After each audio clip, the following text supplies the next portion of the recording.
The Senate will come to order. Mr. Carpenter, please call the roll. Senators Bridges, Cook, Coram, Crowder, Danielson.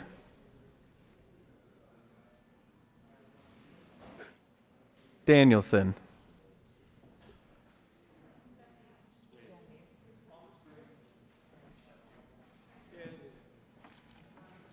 Danielson.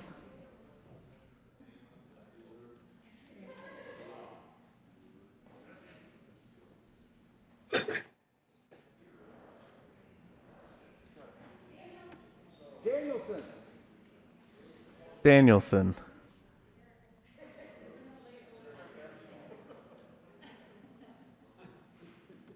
Danielson. Here. Donovan. Thunberg. Fields. Foote. Gardner. Janal. Gonzalez. Henson. Hill. Heisey. Holbert. Lee. Can you hear me? I'm saying present. Yes, we have you. Lee.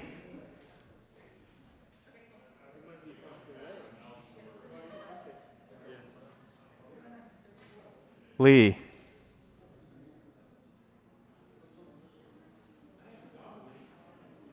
Here. Lundeen. Marble. Here. Moreno. Pedersen.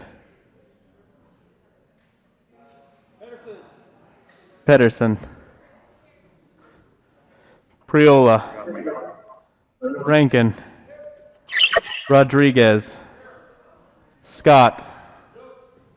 Smallwood. Sonnenberg. Story. Tate. Todd. Williams.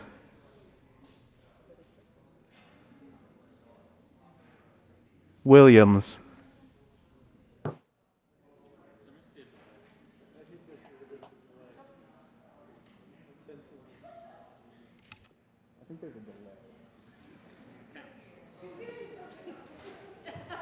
Winter. Woodward. Zinzinger. Mr. President.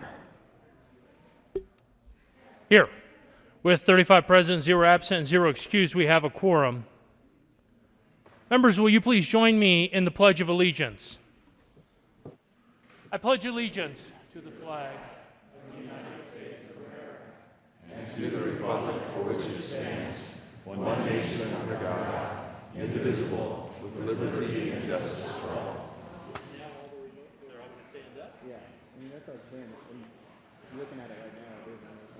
Approval of the journal. Mr. Majority Leader. Thank you, Mr. President. I move that the reading of the journal of Thursday, May 28th, 2020 be dispensed with and that the journal be approved as corrected by the Secretary. You have heard the motion. All those in favor say aye. All those opposed, no. The ayes have it, and the motion is adopted.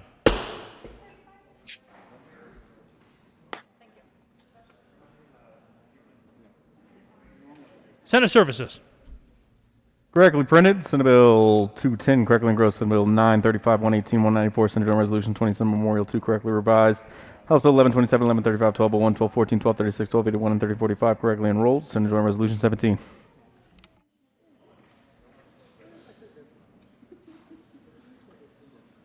Third reading of bills, consent calendar.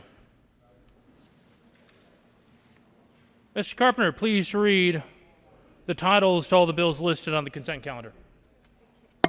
House Bill 1135 by Representatives Buck and McLaughlin, Senators Todd and Lundin, concerning removing the requirement for the Department of Education to administer state assessment and social studies to high school students and in connection therewith reducing an appropriation. Senate Bill 35 by Senators Scott and Janal and Representatives Gray and Carver, concerning the kiosk program that authorizes private providers to offer services on behalf of the Department of Revenue and in connection therewith making an appropriation. Senate Bill 194 by Senators Bridges and Finberg and Representatives Gray and Van Winkle, concerning the ability of a licensed brew pub to sell retail malt liquors that are manufactured at a separate brew pub under the same ownership as the brew pub at which the sale occurs. House Bill 1214 by Representatives Snyder and Williams D. and Senator Tate, concerning the continuation of the statutes governing home warranty service contracts and in connection therewith implementing the recommendations contained in 2019 Census report by the Department of Regulatory Agencies.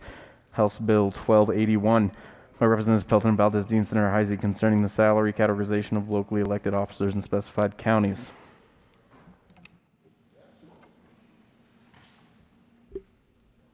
Mr. Majority Leader.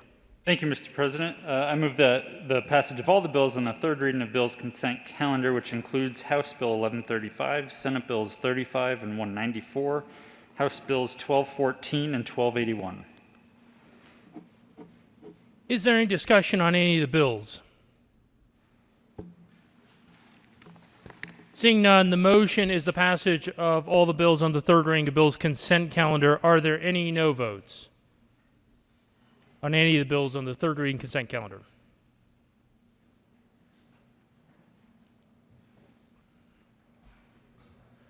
With a vote of 35 ayes, 0 noes, 0 absent, and 0 excused, House Bill 1135 is passed. Co-sponsors: Senators Winter, Zenzinger, Gonzalez, Pedersen, Crowder, Sonnenberg, Gardner, Tate, Danielson,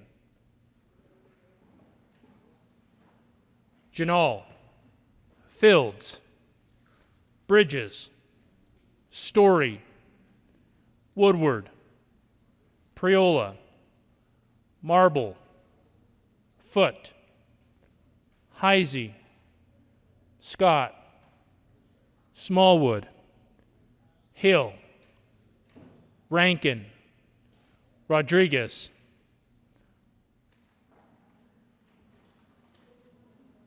Minority Leader.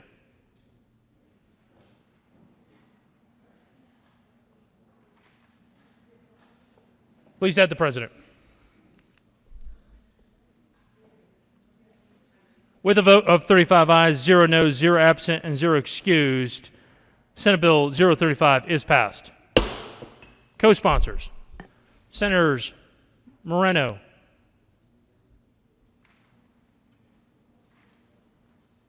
Hansen, Todd, Heisey, Tate, Priola, Story, Lundin, Gardner,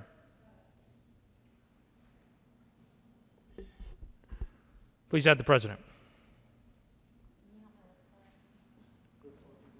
With a vote of 35 ayes, 0 noes, 0 absent, 0 excused, Senate Bill 194 is passed. Co-sponsors, Mr. Minority Leader, Senators Winter, Crowder, Sonnenberg, Priola, Moreno, Pedersen, Gardner, Tate, Gonzalez, Janal, Hanson, Heisey, Todd, Lundin, Scott, Marble, Zenzinger, Story,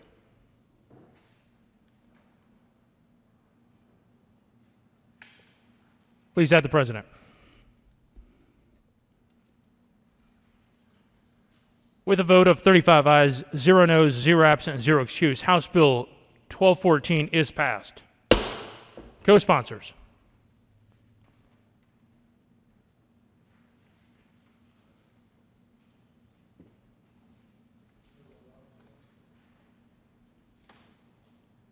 with a vote of 35 ayes, 0 noes, 0 absent, and 0 excused, House Bill 1281 is passed. Co-sponsors, Mr. Minority Leader, Senators Crowder, Sonnenberg, Tate, Priola, Rankin, Marble, Gardner,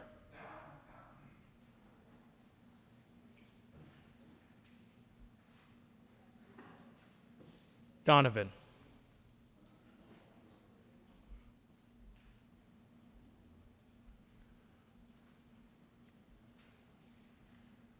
third reading of bills.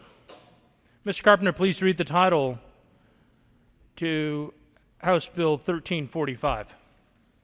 House Bill 1345 by Representatives Garnett and Neville and Senators Finberg and Holbert concerning payment of expenses of the Legislative Department.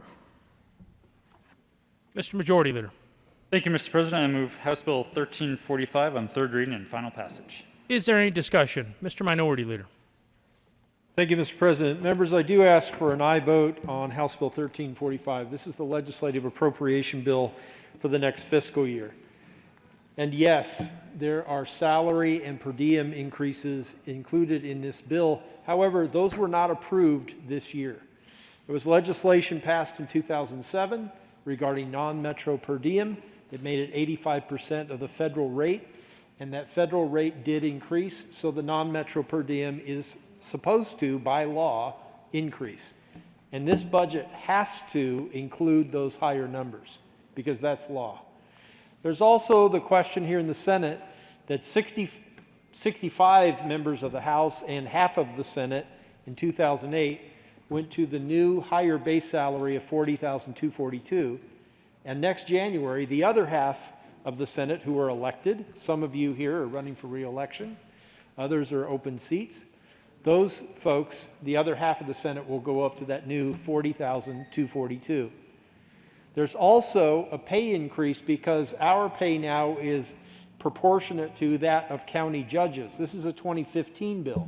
Some of you voted for that. Some of you voted against it. I suppose some of you weren't here in 2015. But that 2015 bill, because county judges received raises, a raise as of January 1st of this year, as of January next year, we're supposed to get another one. Move it from $40,242 up to $41,400. I don't remember the exact number.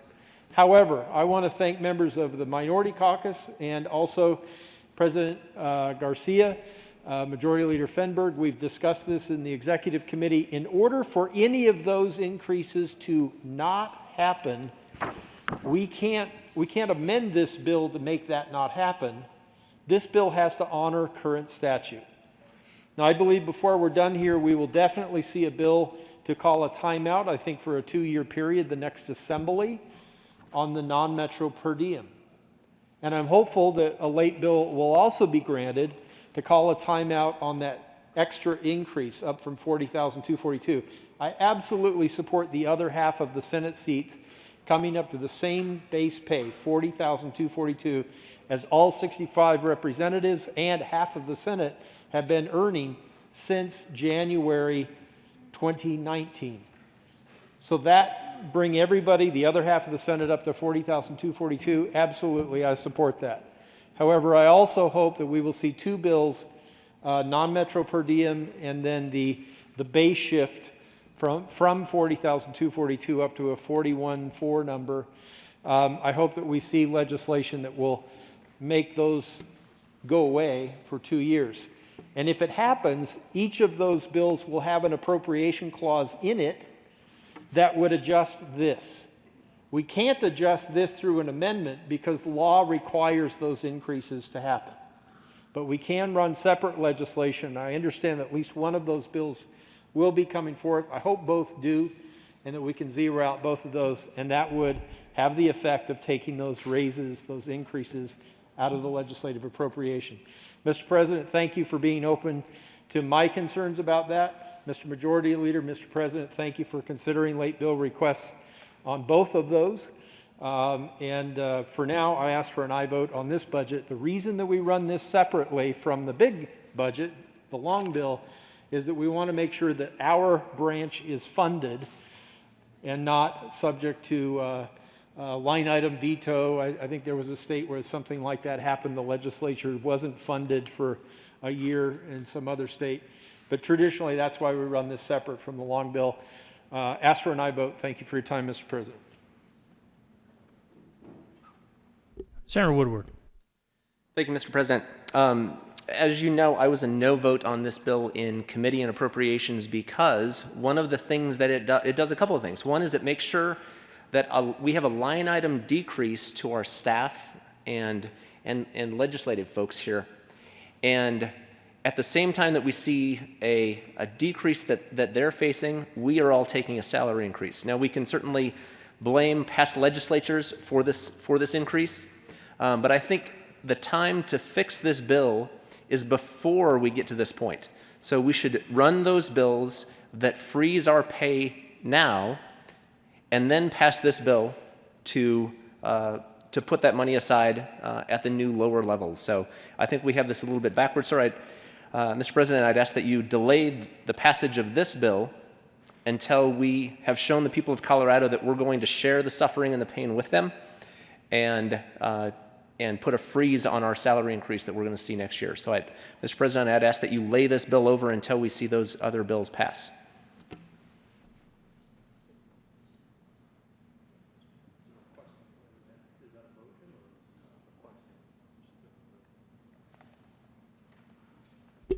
Is there further discussion? Seeing none, the motion before the body is the passage of House Bill 1345 on third reading and final passage. Are there any no votes? Senators Hill, Woodward, Sonnenberg, Marble, Lundin, Smallwood, Priola, Rankin, Gardner, Heisey, Tate, Scott,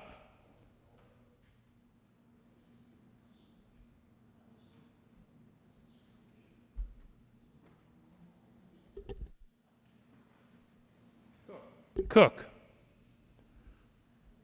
With 22 ayes, 13 no votes, 0 absent, and 0 excused, House Bill 1345 is passed. Co-sponsors: Senators Moreno, Winter, Hansen, Gonzalez,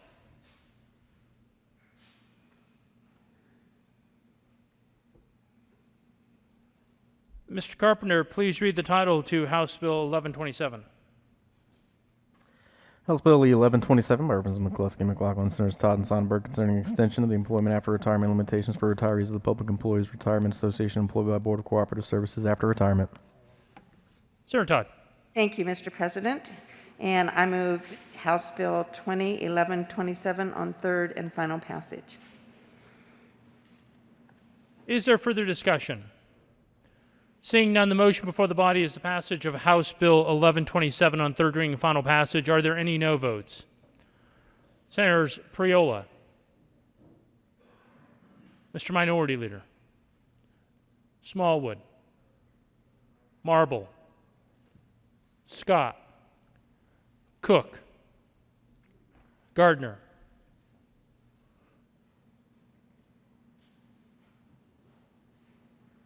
With a vote of 28 ayes, 7 no votes, 0 absent, and 0 excused, House Bill 1127 is passed. Co-sponsors: Senators Crowder, Janal, Moreno, Quorum, Tate, Hanson, Gonzalez, Woodward.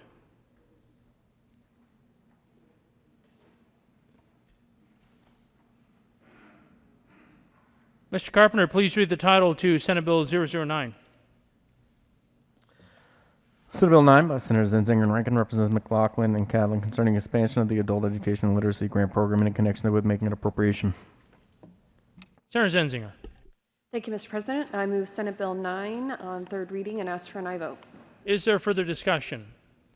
Seeing none, the motion before the body is the passage of Senate Bill 009 on third reading and final passage. Are there any no votes?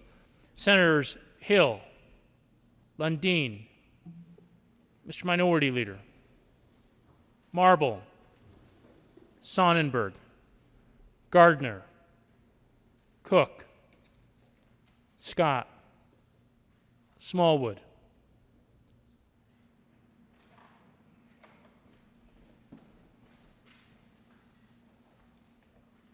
With a vote of 26 ayes, 9 no votes, 0 absent, and 0 excused, Senate Bill 009 is passed. Co-sponsors: Senators Priola, Bridges, Donovan, Moreno, Tate, Danielson, Winter, Janal, Crowder, Quorum, Pedersen, Story, Todd, Foote. Please add the president. It says it doesn't jump services or get live on services. Mr. Carpenter, please read the title to House Bill 1236. House Bill 1236 by Representatives Lundin and Whalen, Senators Tate and Bridges, concerning a health care coverage enrollment program that uses information gathered from state individual income tax return forms to aid uninsured individuals in obtaining health care coverage. Senator Bridges. Thank you, Mr. President. I move House Bill 1236 on third reading and final passage. Is there any discussion? Seeing none, the motion before the body is the passage of House Bill 1236 on third reading and final passage. Are there any no votes? Senators Sonnenberg, Lundin, Heisey, Gardner, Mr. Minority Leader, Marble, Smallwood, Scott, Cook, Woodward, Hill.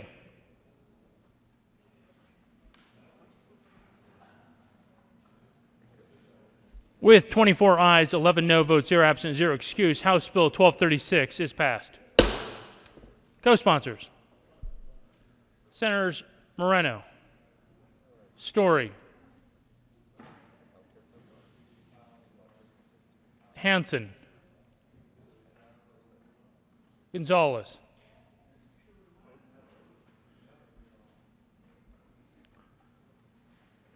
Mr. Carpenter, please read the title to Senate Bill 118. Senate Bill 118 by Senator Heisey and Representatives Gray and Valdez D, concerning the transfer of the function of issuing permits for the transportation of hazardous materials by motor vehicle from the Public Utilities Commission to the Department of Transportation in connection with making an appropriation. Senator Heisey. Thank you, Mr. President. Without further amendment, I move the approval of the third reading and final passage of Senate Bill 118.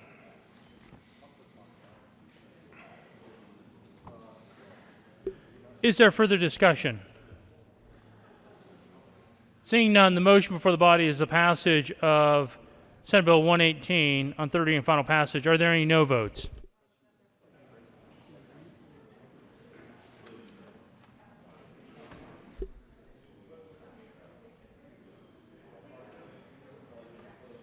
With 35 ayes, 0 no votes, 0 absent, and 0 excused, Senate Bill 118 is passed.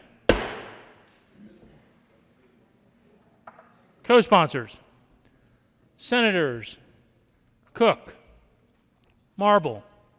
Mr. Minority Leader. Moreno. Crowder. Woodward. Sonnenberg. Priola. Rankin. Gardner. Tate. Scott. Lundin. Hill.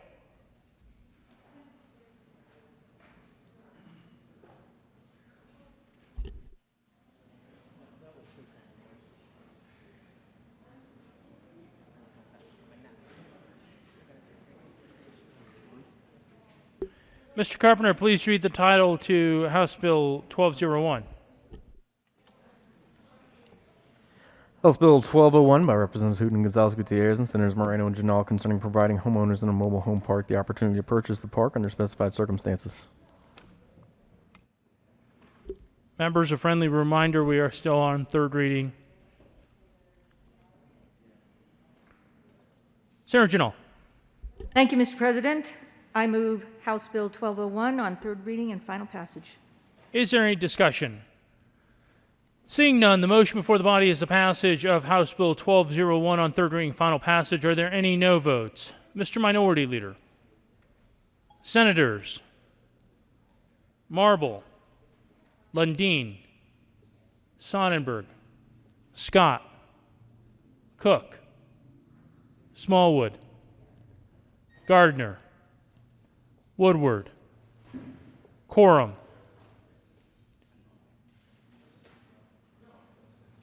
Senator Woodward, I have you recorded.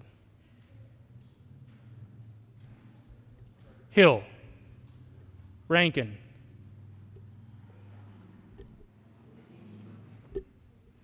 Senator Quorum. I'd like to be recorded as an aye vote. Senator Quorum will be recorded as an aye vote on House Bill 1201. No votes on House Bill 1201.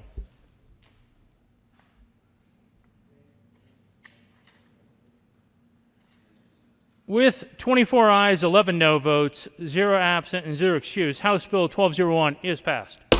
Co-sponsors, Senators Donovan, Mr. Majority Leader, Senator Quorum, Crowder, Danielson, Williams, Lee, Todd, Winter, Hanson, Pedersen, Gonzalez, Priola,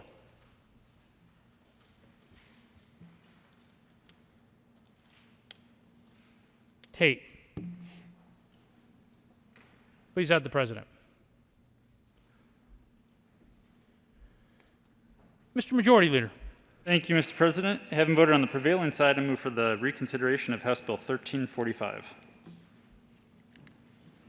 The motion is for the reconsideration of House Bill 1345. All those in favor say aye.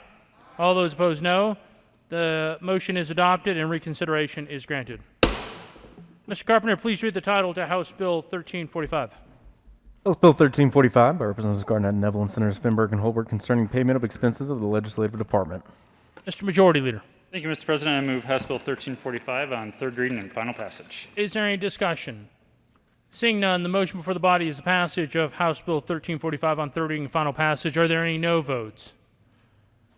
Senators Marble, Priola, Zenzinger, Sonnenberg, Hill, Gardner, Tate, Lundin, Woodward, Scott, Smallwood, Cook, Rankin, Quorum, Heisey.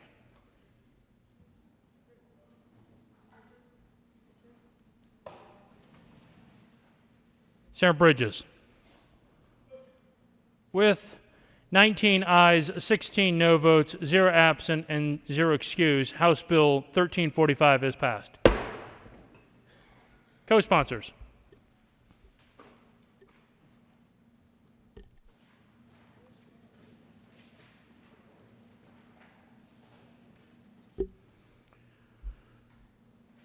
Second reading of bills, consent calendar. Senator Gonzalez. Thank you, Mr. President. I move the Senate resolve itself into the Committee of the Whole for consideration of General Order second reading of bills consent calendar.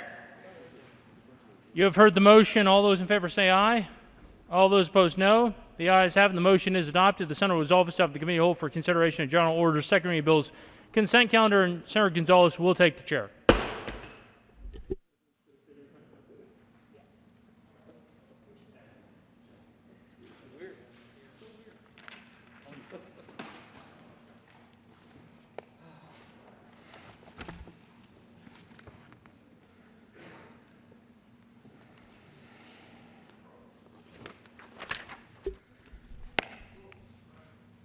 The committee will come to order.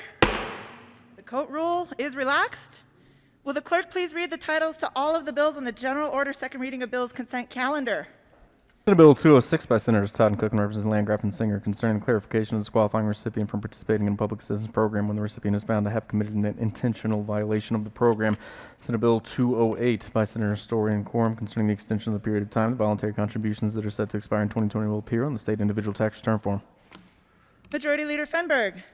Thank you, Madam Chair. I move for the adoption of all the bills on the consent calendar, which includes Senate Bill 206 and Senate Bill 208. Thank you. The motion is for, Is there any discussion on any of the bills on the consent calendar? The motion before the body is the adoption of all the bills on the General Order second reading of bills consent calendar. All of those in favor say aye. Opposed, no. The ayes have it, and the bills are adopted. Majority Leader Fenberg.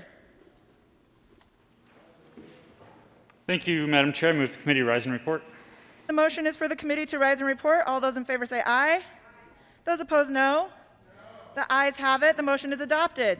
The committee will rise and report.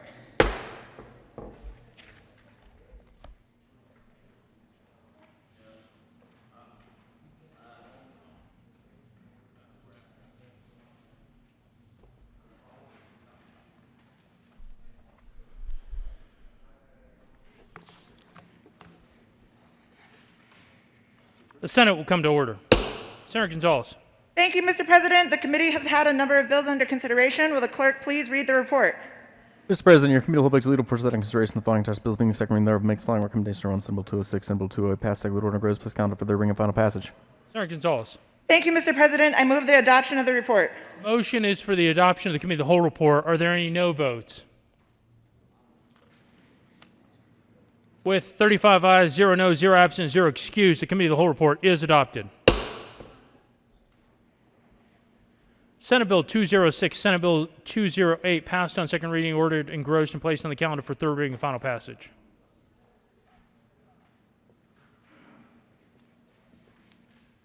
Second reading of bills. Senator Gonzalez. Thank you, Mr. President. I move the Senate resolve itself into the Committee of the Whole for consideration of General Order second reading of bills. You have heard the motion. All those in favor say aye. All those opposed, no. The ayes having the motion is adopted. The Senate will resolve itself into the Committee of the Whole for consideration of General Order, second reading of bills, and Senator Gonzalez will take the chair.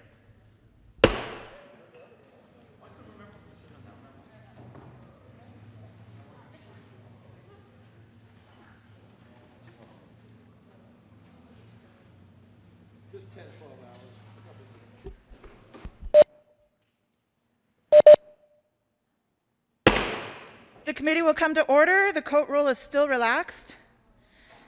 Will the clerk please read the title to House Bill 1153? House Bill 1153 by Representative Escar and Senators Garcia and Pedersen concerning the relationship between state employees and the state as their employer and in connection therewith creating the Colorado Partnership for Quality Jobs and Services Act and making an appropriation. Senator Pedersen. Thank you, Madam Chair. I move House Bill 1153 and the Appropriations Committee report. To the Appropriations Committee report, Senator Pedersen. Thank you, Madam Chair. I move L047 to the Appropriations Committee report and ask that it be displayed.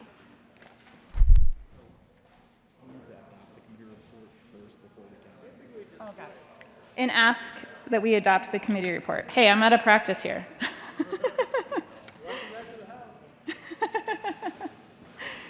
So the motion before the body is Well, first I want to ask if there's any discussion on the committee report. Seeing none, the motion is the adoption of the Appropriations Committee report. All those in favor say aye. Opposed, no. The ayes have it. The Appropriations Committee report is adopted. There is an amendment at the desk. Will the clerk please read Amendment L047? Amendment L047, House Bill 1153 by Senators Garcia and Pedersen, amend the Appropriations Committee report dated March 13, 2020, page 1, line 6, strike General Fund and substitute COVID Heroes Collaboration Fund created in Section 2450104-1K. Amend Gross Bill, page 31, line 8, strike 860,078 and substitute 879,000. Senator Pedersen. Thank you, Madam Chair. So what this does is it makes, I move L047. Amendment. And, are we good? Senator Pedersen, can you please move? Oh, I did. I move L047. Thank you. Discussion. Thank you, Madam Chair. So this makes a few minor adjustments to the appropriation to lower the overall cost of the bill, and I ask for your support. Is there any discussion on Amendment L047? Seeing none, the motion before the body is the adoption of Amendment L047 to House Bill 1153. All those in favor say aye. Opposed, no. The ayes have it. The amendment is adopted. To the bill. Senator Pedersen. Thank you, Madam Chair. I would like to move L046 to the bill.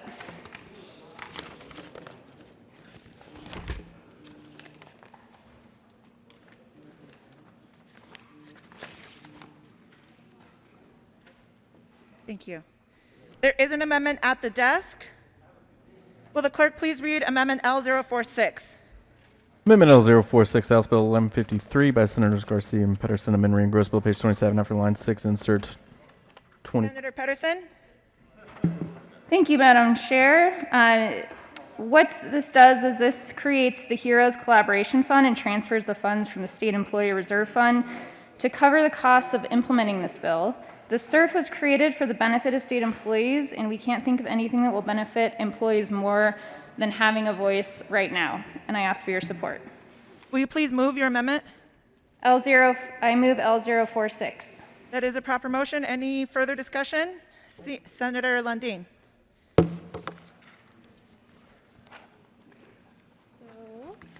Thank you very much, Madam Chair.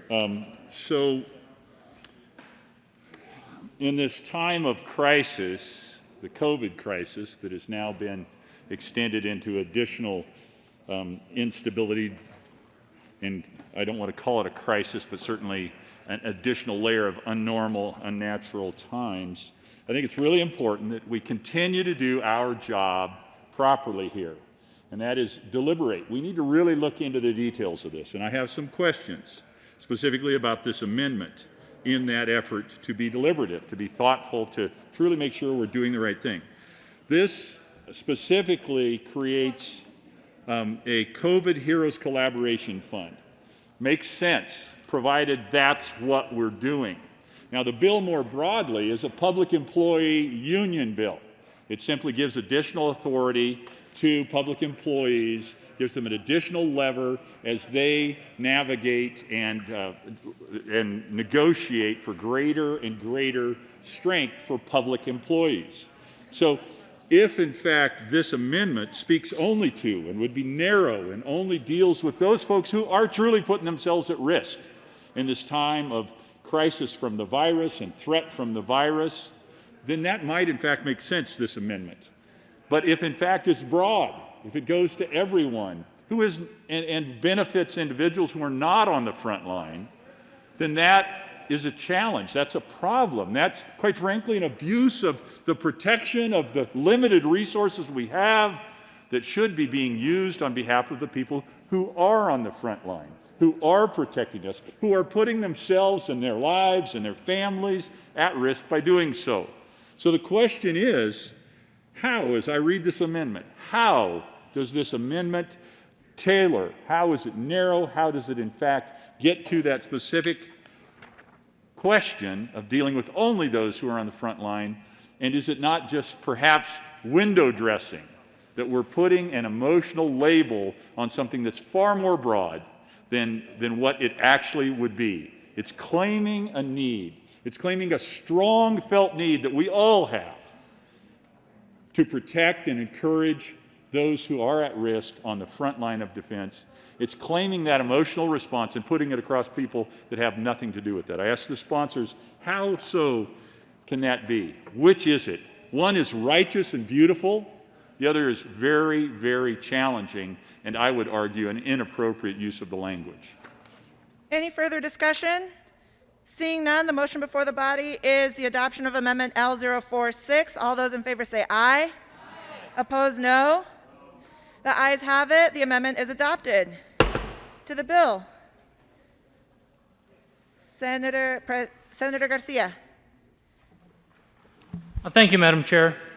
Members, in regards to this bill, House Bill 1153, just want to encourage your support. This bill is about recognizing the invaluable role state employees play in providing vital public services, especially during this critical time that our state and our country is going through. Colorado state employees are essential workers who have risked their health every day to provide a vital public service for Coloradans during this crisis.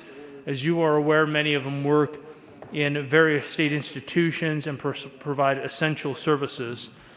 They have not let us down in the face of this pandemic, and it's essential that we move forward in passing this legislation. There's a couple of things I want to highlight, Madam Chair, that are really important for this body to understand. The state employees have shown us that through the COVID-19 crisis, how dedicated they are to delivering these public services.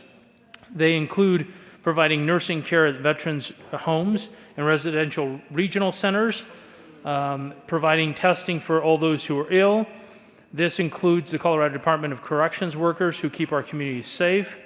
They are unemployment insurance workers who make sure that Colorado are able to have the relief work and support during these difficult economic times. Having the right to bargain for your employer in this case in Colorado is ultimately a question of fairness, and state employees in 34 states in the U.S. have the right to form a union and collectively bargain. Members, I'd encourage an aye vote. Further discussion? Seeing Senator Lundin. You want to go first? Senator Pedersen. Thank you. Senator Pedersen. Thank you, Madam Chair. This is a very exciting bill to bring forward. This has been a long process to come to the agreement that we have here today. This obviously was moving through before our state was facing the pandemic that we are in now, and it makes it even more important that we pass it today. This bill is about improving state services and jobs for Colorado families. The people who serve the citizens of Colorado do the critical work to keep us safe, clear our roads, provide nursing home care for our veterans, maintain our parks and natural resources, keep our air and water clean, respond to emergencies, and more. For more than a decade, state employees have come together, creating a partnership with the state to improve the services they provide to our communities and to negotiate fair pay and benefits to support their families. While this has made sure that the voices of frontline workers are heard, it doesn't have the same legal standing that working people who form unions enjoy in the private sector as well as in other states. The Colorado Partnership for Quality Jobs and Service Act will give state employees the right to bargain a contract so that they can do right by their families in Colorado's communities. State employees have the right to collectively bargain, will save the state money every year going forward.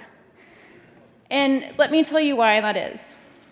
The turnover of state employees who leave state employment for the private sector continues to be a huge problem.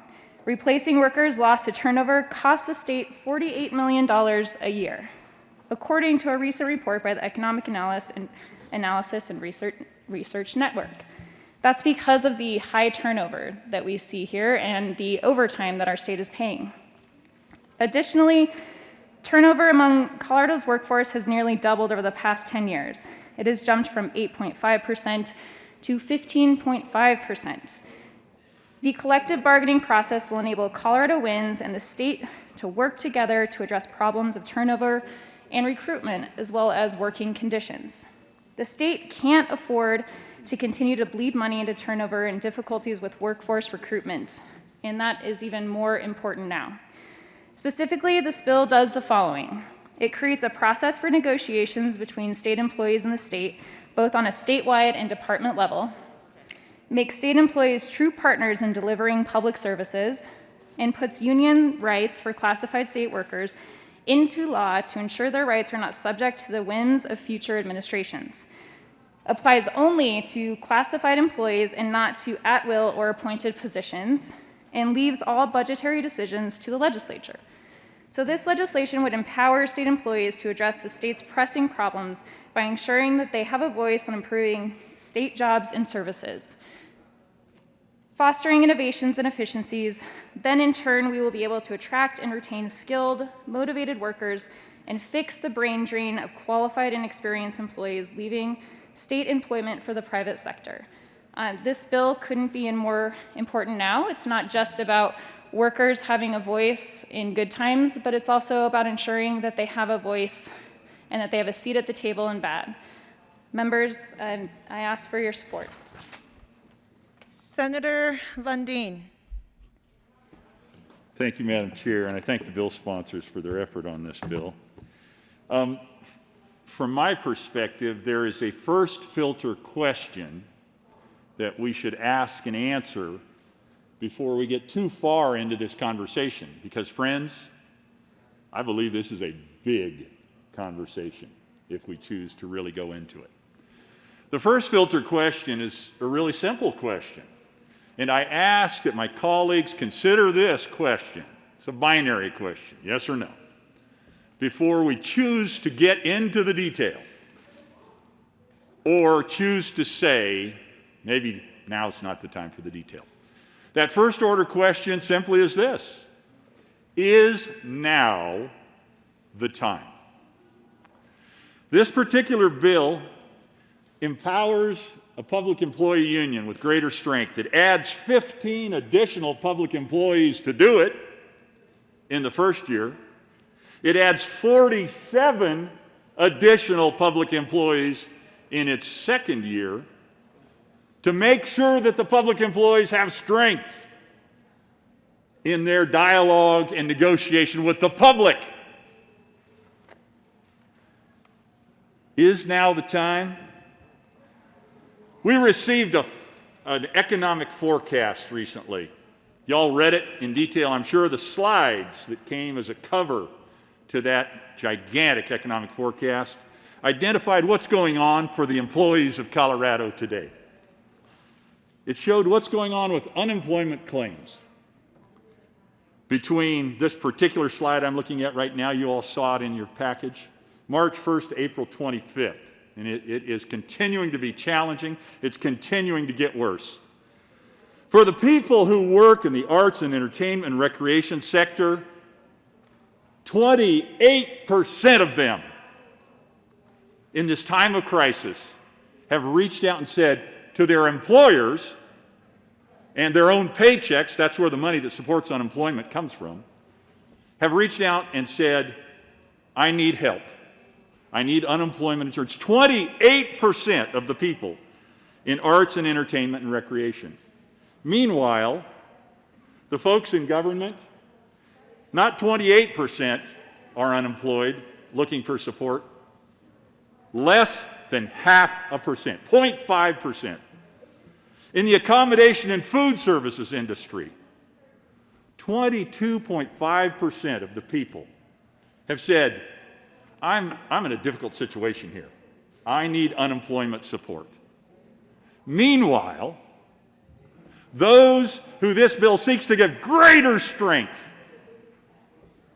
in the face of challenge, 0.5% of them are seeking unemployment.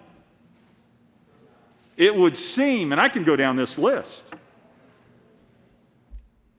we have 14.8% of other services, 12.8% of retail trade, 10% of healthcare and social services, social assistance, 11% of the people in the healthcare industry are becoming unemployed in this time of crisis.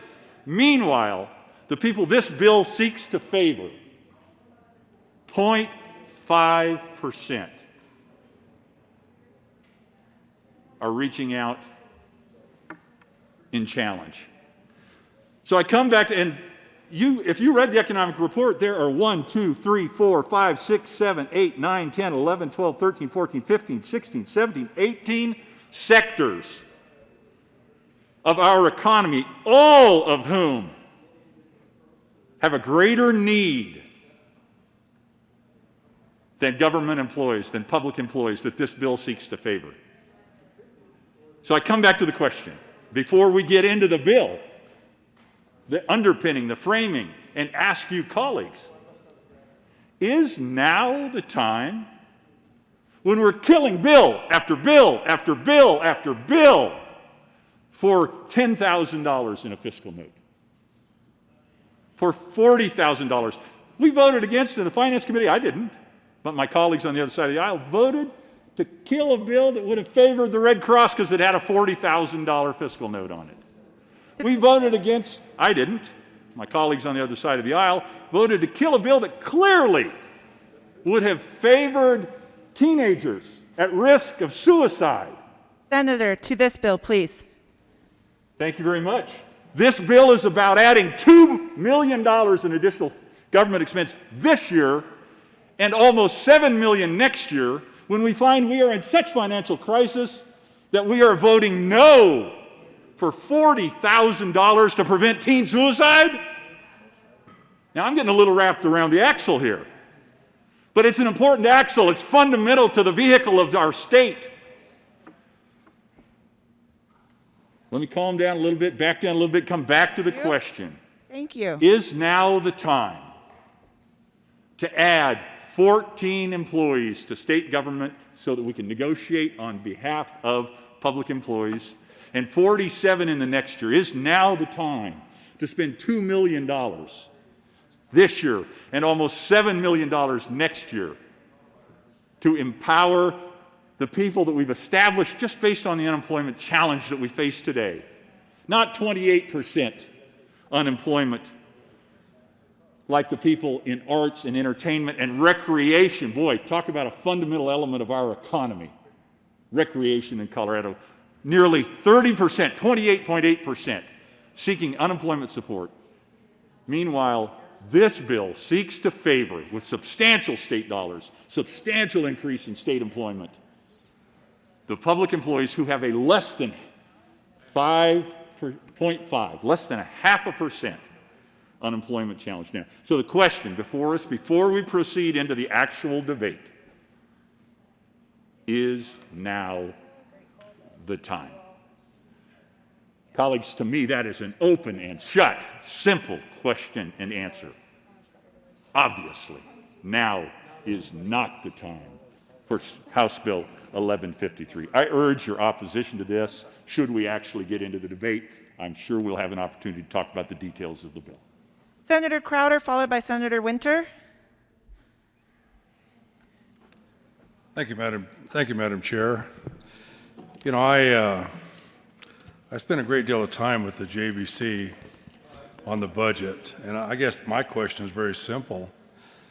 You know, I understand this is a top priority for the sponsors, but what exactly are we going to cut to finance this? Are we going to look at Medicaid? Are we going to look at Senior Exemption Act, Homestead Act? But I need an answer from the sponsors as to where the money is coming from to support this.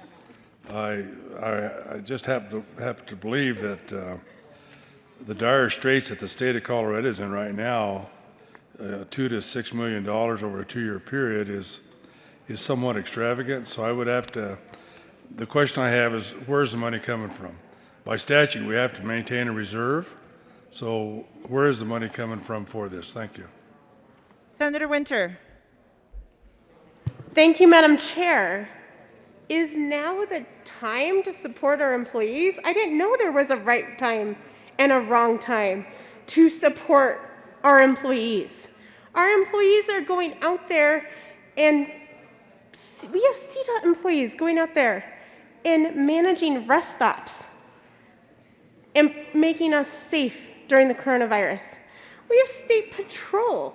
We have CDPHE that has been working 24/7 to ensure the safety of the state.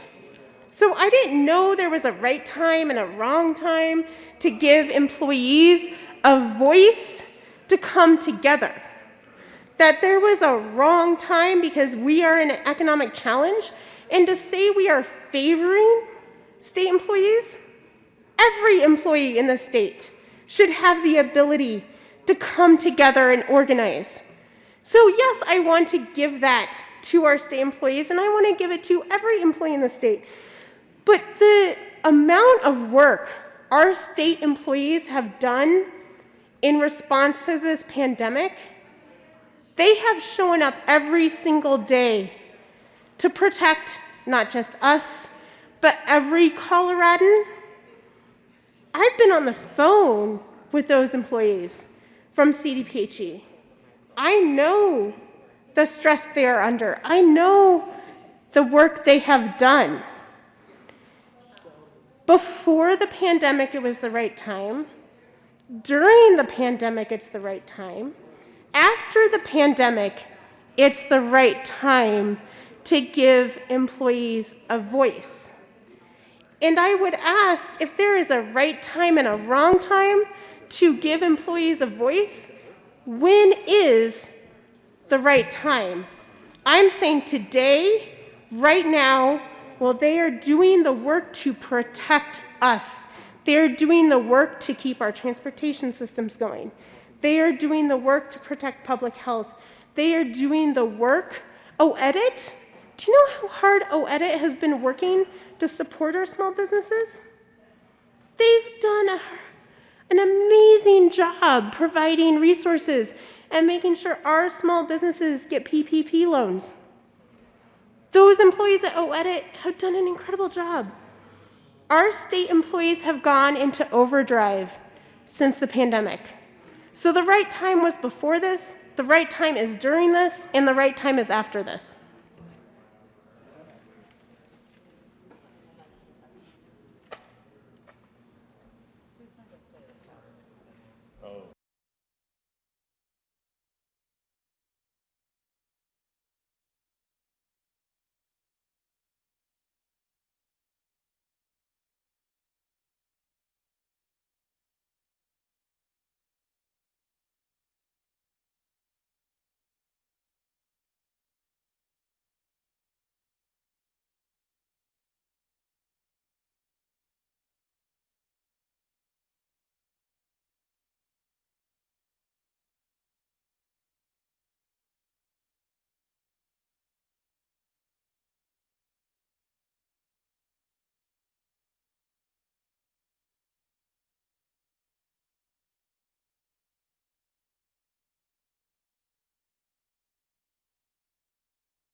Thank you to our sergeants for keeping us safe. Senator Lundin. Thank you, Madam Chair, and I do appreciate the sergeants doing diligently working to keep us safe. I mean, so many people, frankly, in this building are keeping us safe. Public employees of the state, many of them are on the front line of helping keep us safe. I appreciate that so much. But I don't consider them to be our employees. I consider them to be colleagues, friends. But if I were going to reach out and start thinking about our employees, I'd be really clear about who our employees are, because we represent the people of Colorado. Our employees are the 28% who are seeking unemployment support from the arts and entertainment and recreation sector. And our employees are the accommodation and food service people. You want to talk about keeping us safe? Accommodation and food service. Senator, can you speak to House Bill 1153 directly? Thank you. Speaking directly to the bill. This bill is about spending $2 million today, adding 17 additional government employees at a time when sectors of the real economy that support this sort of effort are struggling They are on their knees. Many have been shut down for 2 months and are just now coming back to the opportunity to try to survive in business. We are spending the money that they will pay in taxes. It is important that we understand the context of what this is about. So, in response, let's get our thinking inclusive. Let's involve all the people who are working to keep us safe. And most of them don't work in a government role. Many in government roles are protecting us, and that's beautiful. But the construction workers who are under pressure, the construction industry, 7% unemployment. Government, less than 0.5% unemployment. We need to be thinking about the situation in which we find ourselves, the context in which this bill is being discussed, and ask ourselves honestly, is now the time? I continue to argue no on that before we get into the detail of the bill. Thank you, Madam Chair. Senator Garcia. Thank you, Madam Chair. Just to the previous speaker, I just want to remind the body that we have adopted an amendment which has actually changed the amount of this allocation. So I know there's a number that's been tossed around, but just want to remind you with the adoption of that amendment, we are not talking about that previous number that the speaker had. Seeing no further, Senator Pedersen. Thank you, Madam Chair. Members, I appreciate asking, is this the right time? Should we be allocating these dollars right now to ensure that our state workers have the protections in place and the opportunity to have a voice, a seat at the table during difficult times? Obviously, our budget crisis is devastating for our state. And that is why we must support this bill and support our state workers who are the ones that are having to process all of the unemployment claims. These are the people who are on the front lines when people are looking to our state employees for help to get by. These are the people that show up every day to ensure that our state is able to continue to function. These are the nurses that provide testing and care for those who are ill. They're the care workers who provide nursing care to veteran homes and residential regional centers.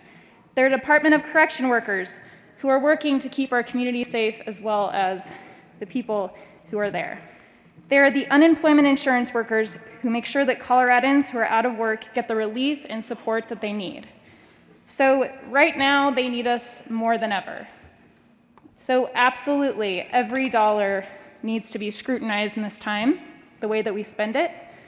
And this is a very valuable investment for the future of Colorado to ensure that we set a process for workers who continue to show up every day, who make this a place where we're going to be able to recover quickly, where businesses will ultimately be able to thrive again, where we take care of people in need right now during this pandemic. We know that there was high turnover already. It cost our state $48 million a year for overtime. That's because we were unable to compete to ensure that we had better salaries and working conditions compared to the private sector. These jobs are critical for our state, and we need to treat it that way. These workers are valued and essential. They're essential now, and they will be in the future. So we created a fund that will ultimately go towards for providing the funding for this year and next year for the right to collectively bargain and have a seat at the table. And this will be a critical conversation as we look at reducing some of these jobs, as we ensure that they have the highest quality, the most lean services available, that we can keep the people who are dedicated to our state, that they're able to take care of their families, make a living wage, or come to the table like they did previously when budgets were being cut and ask for furloughs, that they actually had a seat at the table on deciding what this looked like so that they didn't have layoffs when it was in bad times. So this is still even more, it was essential and it's even more essential now. So thank you for asking the question. Senator Woodward. Thank you, Madam Chair. So let me see if I get this right. So the amendment LO46 says that we're going to create this brand new fund, and the state treasurer is going to transfer $7 million into that fund. It appears that's coming out of the general fund. So at the same time that we're looking at cutting school funding, cutting health care, cutting Medicare, cutting Medicaid, cutting the property tax exemption for our seniors and disabled vets. Sorry, folks, we want to use this money to launch a new pro-union campaign. Our priorities are messed up. We need to take care of and represent the people first and the government second. This is the wrong time to spend $7 million out of our general fund to support this. And if the previous speaker has a different number he wants to point to, I'd be happy to listen to what that number is. But I think regardless, it's clear that we're taking money out of the general fund to launch this new program. Senator Gardner.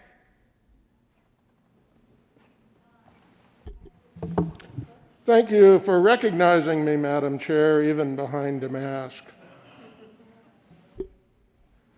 Colleagues, bill sponsors, people of Colorado, it is distressing to me that this bill comes before us today with nary a whimper. And we discuss $7 million, and that's important that we do. But what this bill does is so far-reaching that at other times not plagued with disease, riot, and civil disturbance, we would probably have an hours-long debate about it. Because what this bill does, despite its wonderful language, even we simple country lawyers recognize a good turn of phrase, and there's a lot of good turn of phrases here. So instead of partnership, or instead of collective bargaining units, we have partnership units. We have certified employee organizations instead of unions.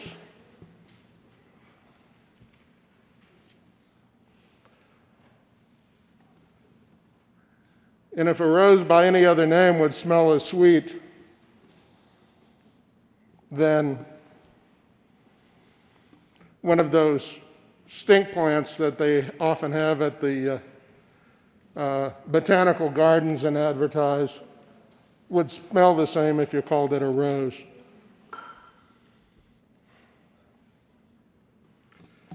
This bill is interesting to me because while folks on this side of the aisle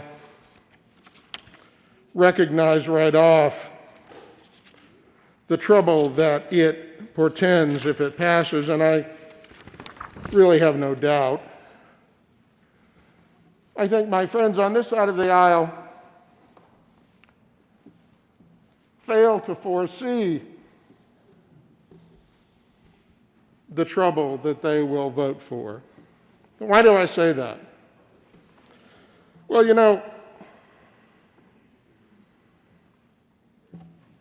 this creates a public sector employee union for the state of Colorado.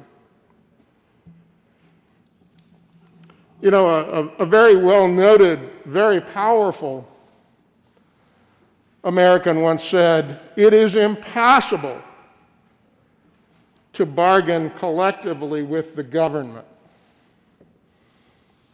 And that individual went on to say what was wrong with that notion and that idea. Who would have said such a thing as, "It is impossible to bargain collectively with the government"? Ronald Reagan? Newt Gingrich? Donald J. Trump? Hardly. George Meany. Trust my friends on this side of the aisle know that George Meany was the president. Senator, I would remind the good senator from Colorado Springs to not make any sort of speculation regarding any of the motives of any of the members on any side of any aisle.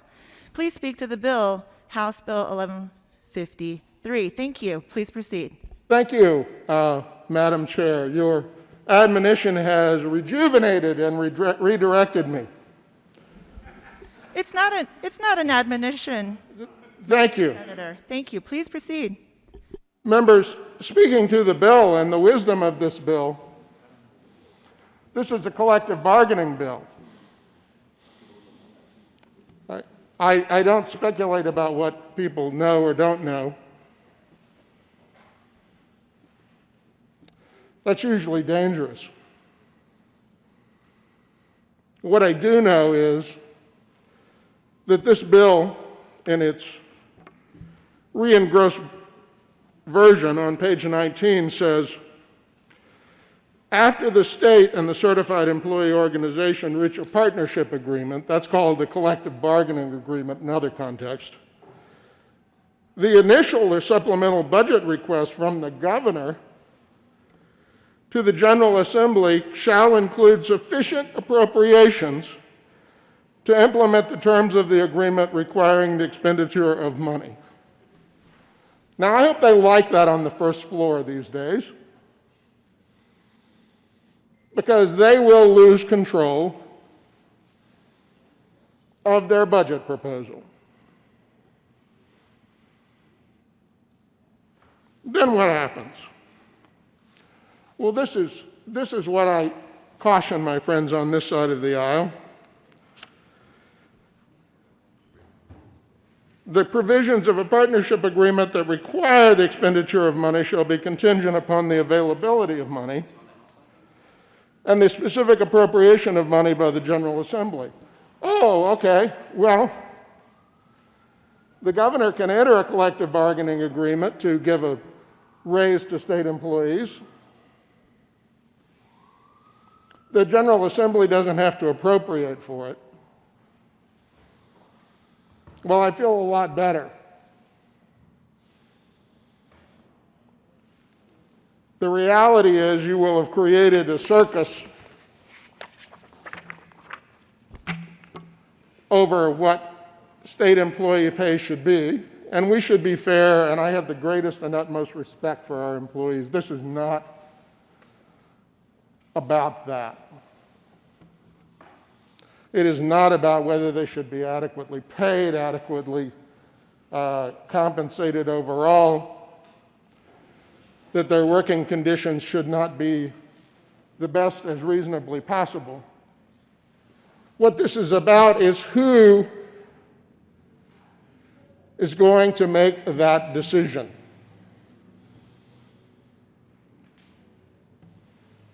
And what we will have done is surrendered the control of the budget to a public sector union negotiating with the executive branch to bring something to us and then put the JBC on the hot seat. I hope you'll enjoy that. In a time such as we have now, in which I hope we will limit our own pay raise, what we will have done is surrender our ability to manage the budget. We will have surrendered our ability to manage the budget in a significant way. We will have complicated it.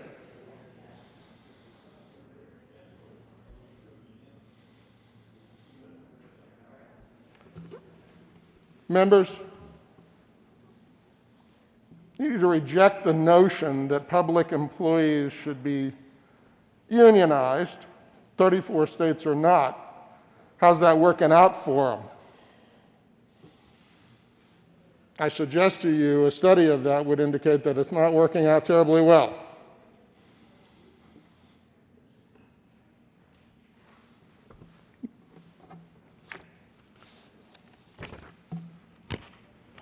Madam Chair, at another place and another time, I might ask for this to be read at length, but I will not. Thank you. I will simply say that this is bad public policy. It will be something that I suspect that those in the Liberal and Progressive Party will regret a good deal more than those of us in the Conservative Party. You will have manacled yourself to an organization that does what it does. It's not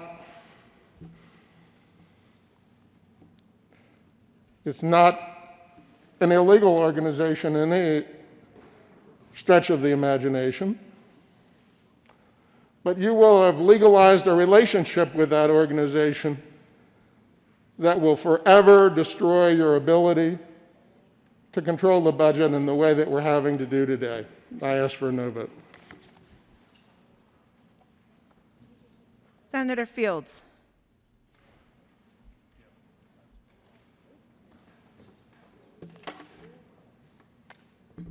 Thank you, Madam Chair. I stand before you in strong support of House Bill 2011-53. Why? Because it's for our workers.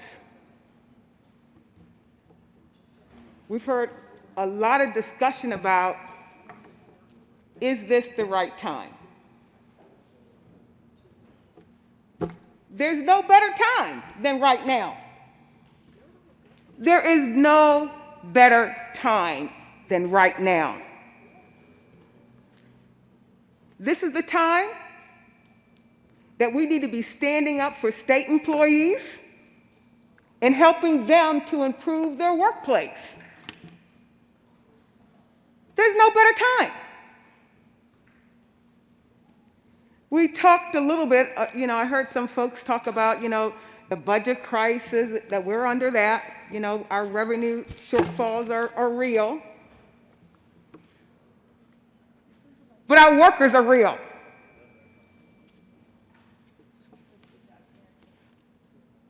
It's our workers who are on the front line navigating and operating our state.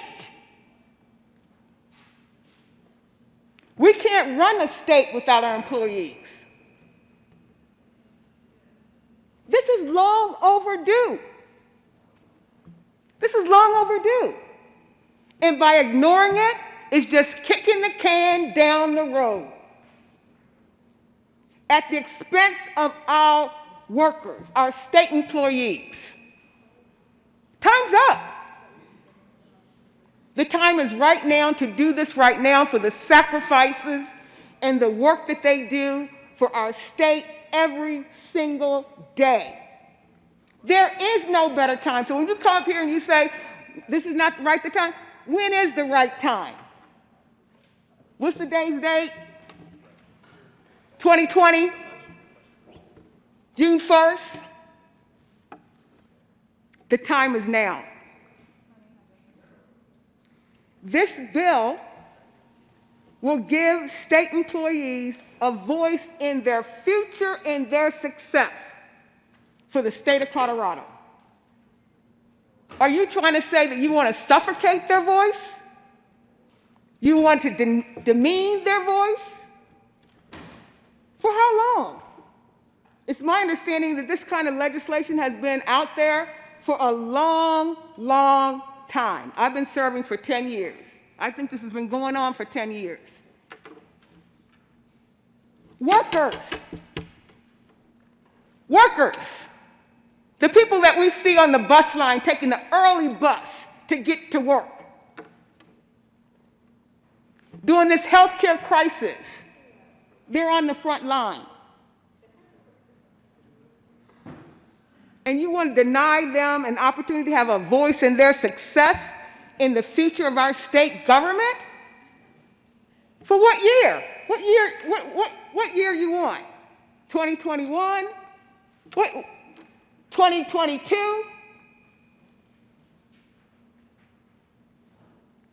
Our workers right now, if you know anyone that is an employee for any kind of company. You think about the wages, they're stagnant. They don't earn a lot of money. This just gives them a voice in their success, in our state's success. So members, the time is now, and I urge a strong support on this House Bill 1153. Seeing no further discussion, the question before the Senator Cook. Thank you, Madam Chair. Just a reminder, I think we had a memo that said we all have to spread out. And so you need to give a little bit more time because there's nobody down here or allowed to be down here.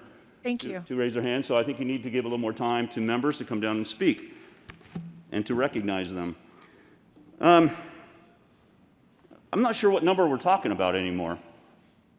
I'm not sure, are we talking about the 6 million, the 7 million? No one seems to know about this new fund. So I think we've asked, what is the new number and what's it for? And like I said, nobody seems to know. And I'll answer that question on when the right time is. Never. Now's not the right time. Next year's not the right time. There's never a right time to allow state employees to unionize. And when I say state employees, they're really not state employees. They're taxpayer employees. They work for the taxpayer. They don't work for us. They don't work for Department of Corrections or Education Department. They work for the taxpayers. And it's never a good time to allow taxpayer people, recipients, to screw over the taxpayers.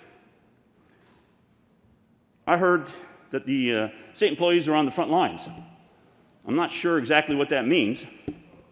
I know the state troopers are on the front lines. I know the corrections officers are on the state lines, or on the front line. But from what I've seen, most people are working from home. I don't call that necessarily the front lines. You know, going back to when is the right time? I already said never. But in particular, this is not the right time. I'm going to go off the fiscal note because like I said earlier, I'm not sure what the actual number is anymore. 2.2 million this year, 6.5 million next year. I've been hearing from constituents, from a lot of people asking, why is the private sector taking all the hits? I'm out of a job. I don't have any place to go to. Why aren't state employees out of jobs? Why aren't we furloughing state employees? Why aren't state employees getting laid off? Well, we're spending $6.5 million next year when we're going to have another budget crisis, and $2 million this year. And why are we giving more preference or deference to state employees than we are the private sector? This is a horrible time to pass this bill when we're in such a huge budget crisis, where our economy is about to collapse, possibly, but yet we're protecting state employees instead of protecting the private sector like we should be doing. So I would urge a no vote on this ill-conceived and ill-timed bill. Thank you, Madam Chair. Senator Garcia. Thank you, Madam Chair.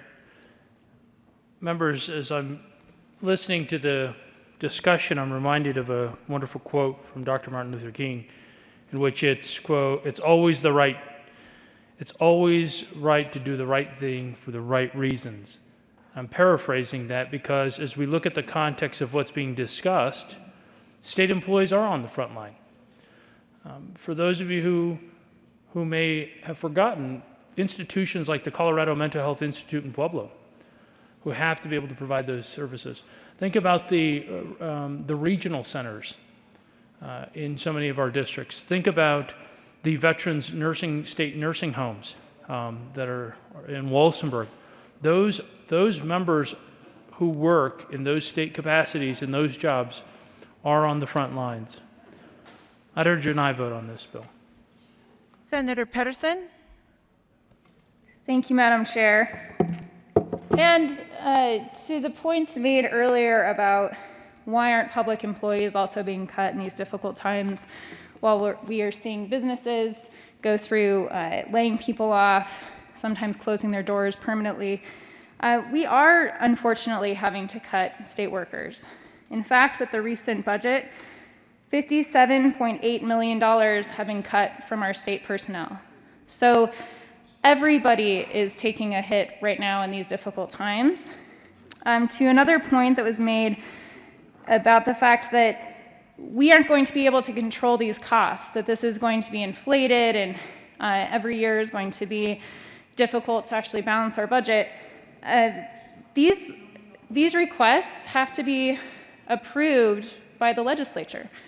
We still have a say in what the recommendations, what the proposal that comes forward, and we have to appropriate the money. So this isn't something that's going to be done outside of us.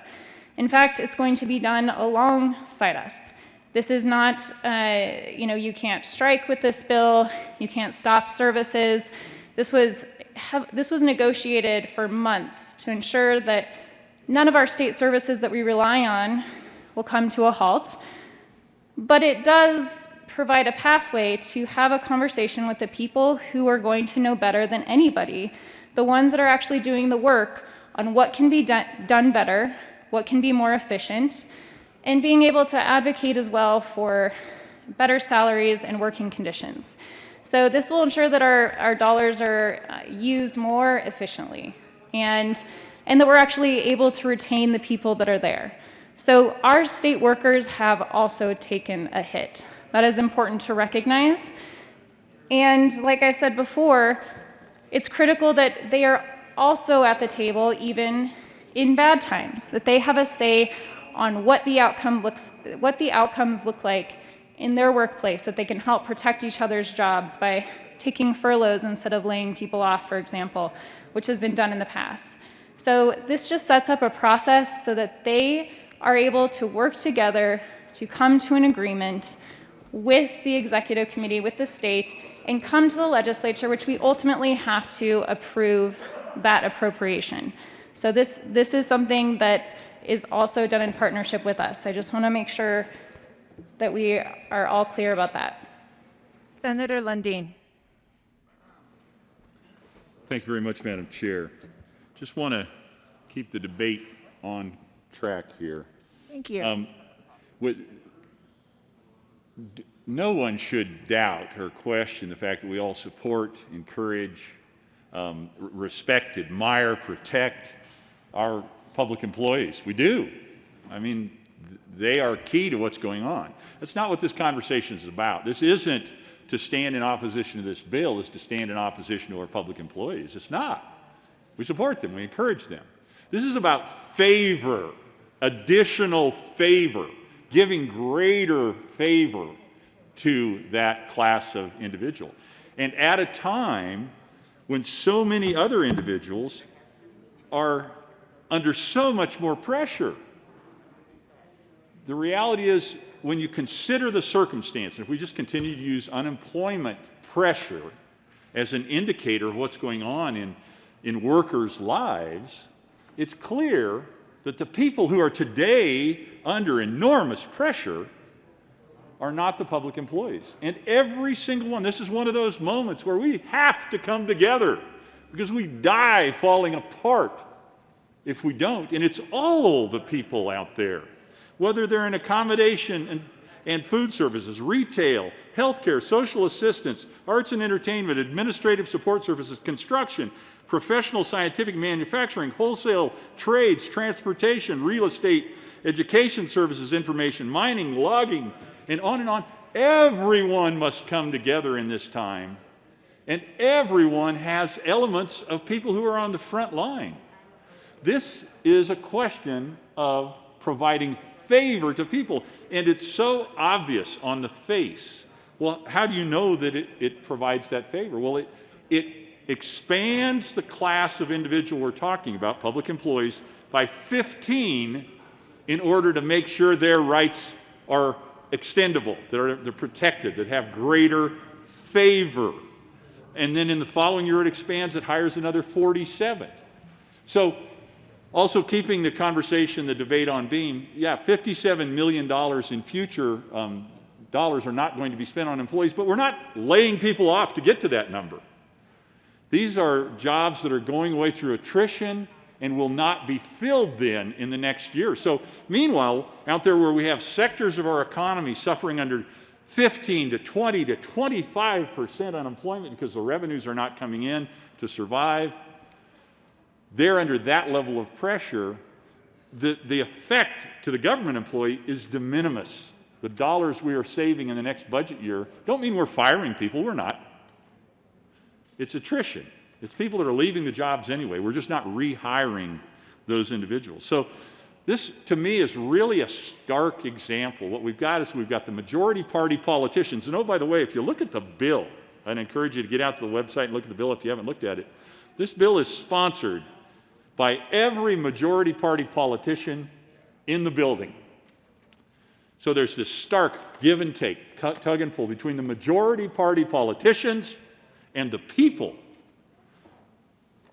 You've got to understand that's what's going on. So recorrecting the record, this is about favor in the fact that there are elements of our economy that are under enormous pressure, would quite frankly benefit from increased leverage in their negotiations perhaps.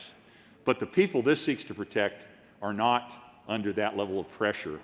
Even though we admire them, respect them, encourage them, want them to be fruitful in their jobs, this bill provides additional favor to people who right now, quite frankly, in this moment, are among the least pressured in our society today. Thank you, Madam Chair. Senator Tate, followed by Senator Pedersen, followed by Senator Holbert. Thank you, Madam Chair. I just have a question for the bill sponsor. The senator from Jefferson County, trying to get the bill sponsor's attention. You mentioned that you had done some negotiations, and that's when my ears perked up. And a lot of times with distributive negotiations, the counterparty is those who have financial stake. And so curious in the context of who were involved in those negotiations, was it state budget people, was it the taxpayers and private citizens and the private economy who foot the bill? Kind of curious what the context of the negotiations were, because I'm not privy to that. Thank you. Senator Pedersen. Thank you, Madam Chair. The negotiations, this has been years of work.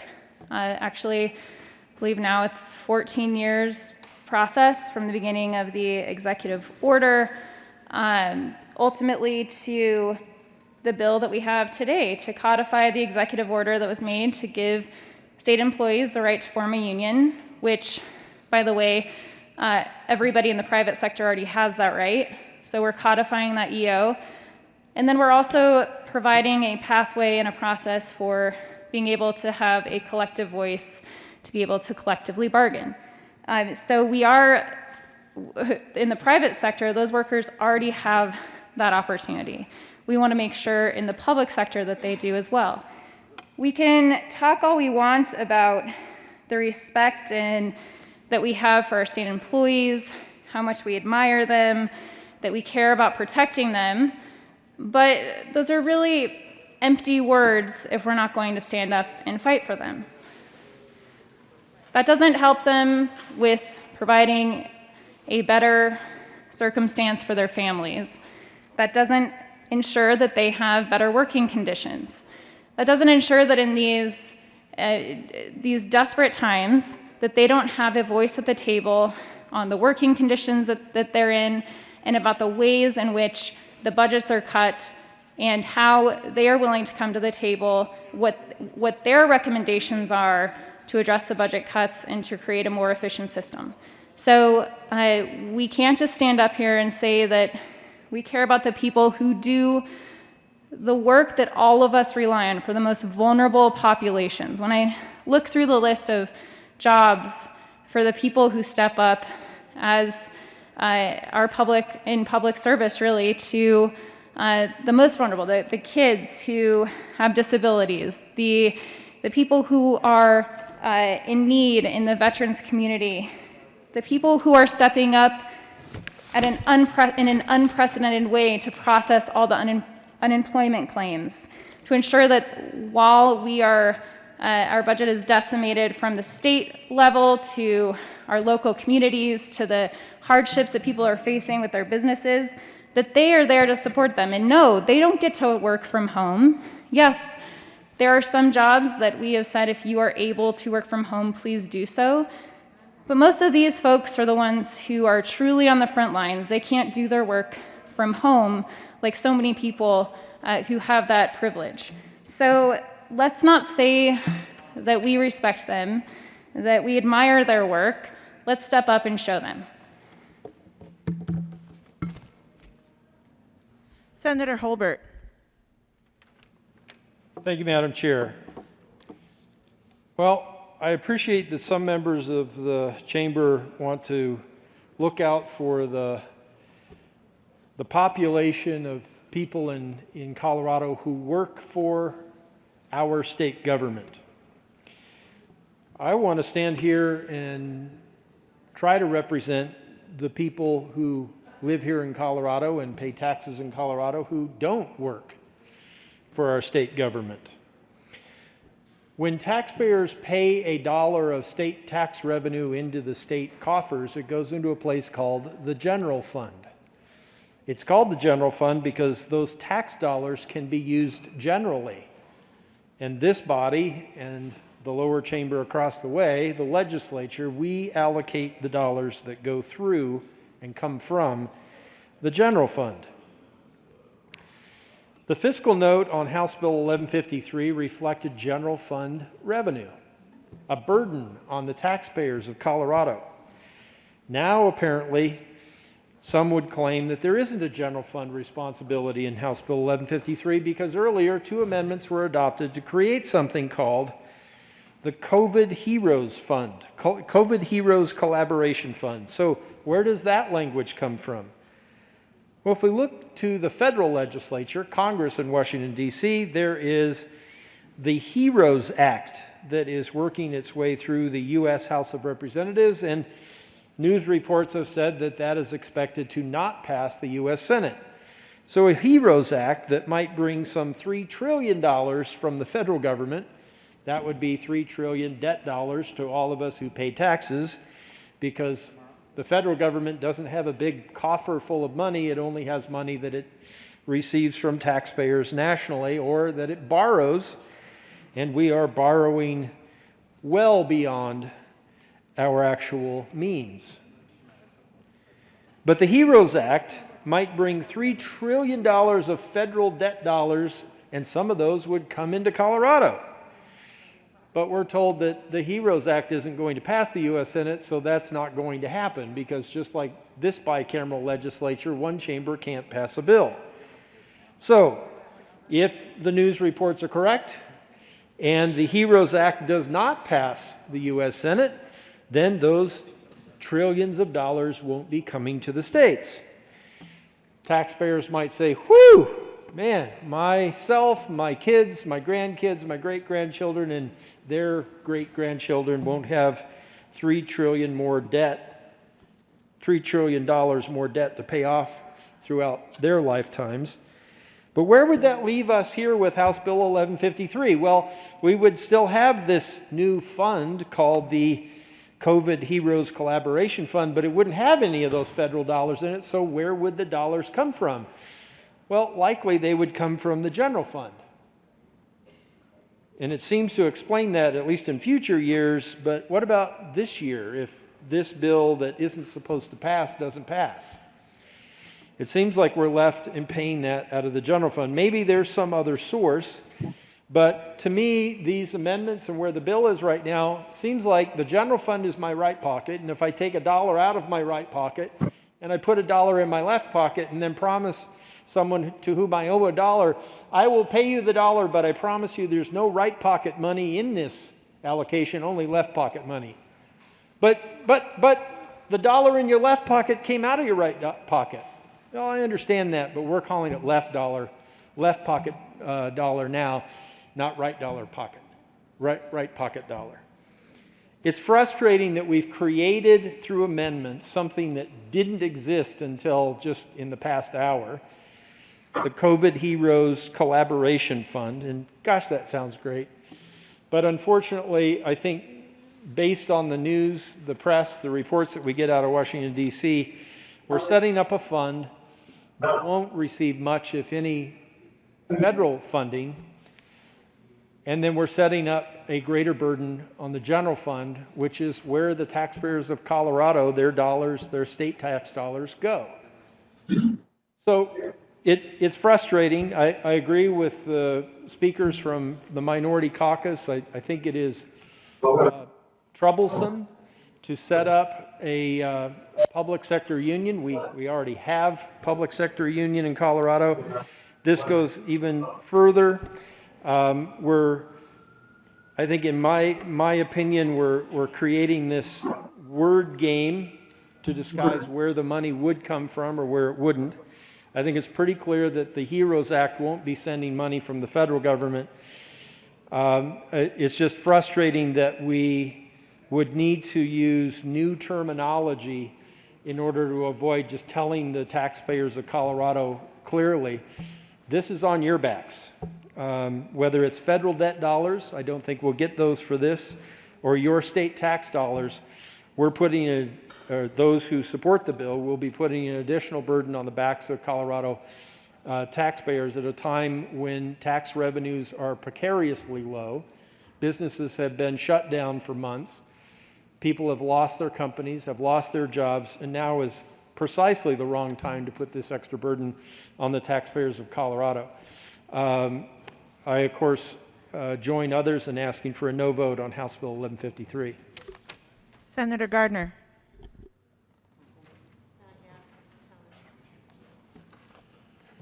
Thank you, Madam Chair. Members on the floor and screen people and people of Colorado. Let me say one more time, I am concerned about the amendment, but the amendment pales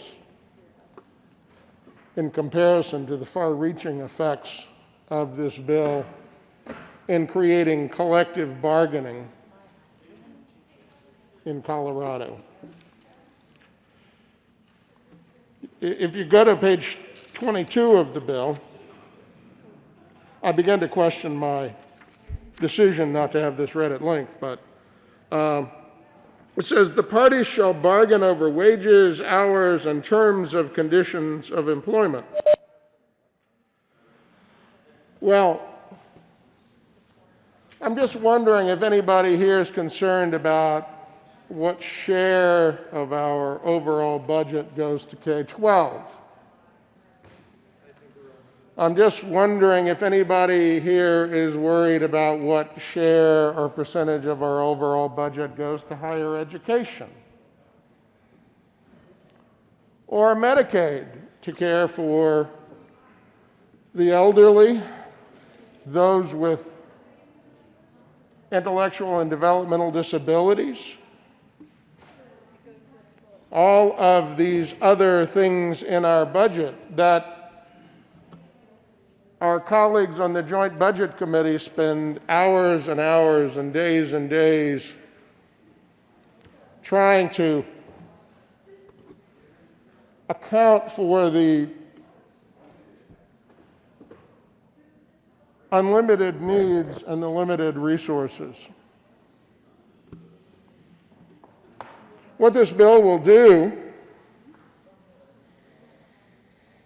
is add a whole new level of complexity, because there will be now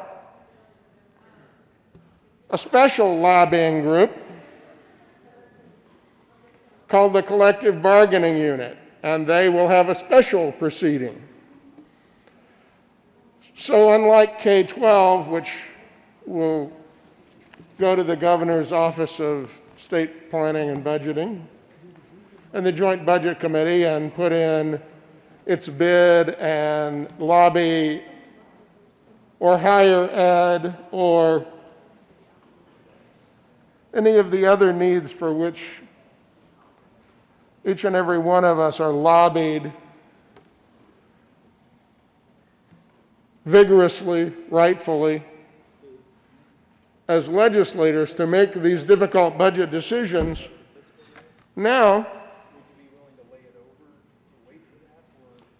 the parties shall bargain over wages, hours, and so forth. And what happens to that?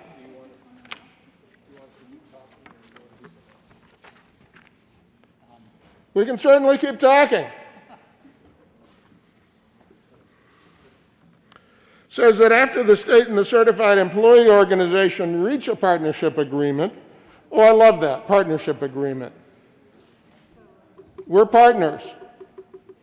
Partners in making a profit? No, because state government itself never profits. It only takes revenue from taxpayers.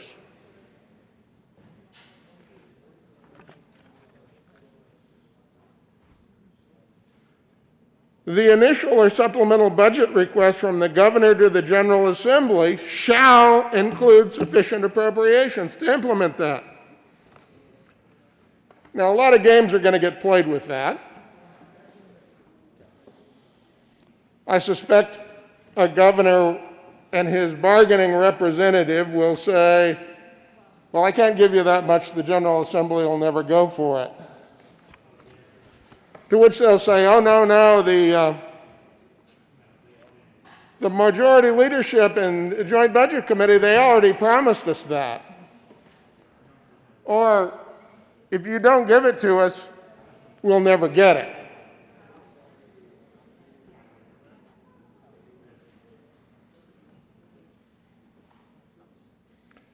Think back a year or so.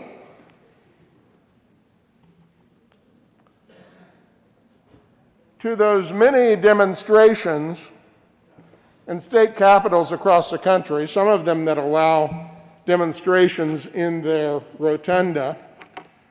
You saw the pictures, you saw the video. States in which public school teacher salaries were done by the state, and perhaps done by collective bargaining. Those general assemblies, those legislatures of those states became hostage. They became hostage to their public employees union. God bless them. They're pretty effective at what they do. I give them their due. But it's not good for the people of Colorado. And it's far from good for every one of those employees, because the tendency in nature is not to reward the best, something that I think all of us would agree we ought to do. It is to equally pay everyone. And the easiest way to be determined. Not to judge performance, not to judge output, not to judge commitment.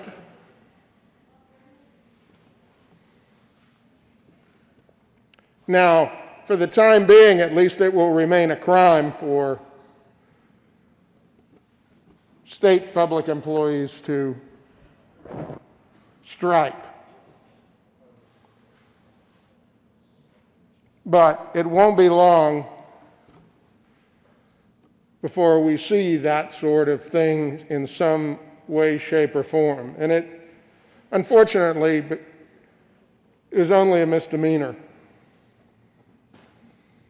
The disincentive for that, once organized and once engaged in a collective bargaining process, is almost unstoppable in my experience.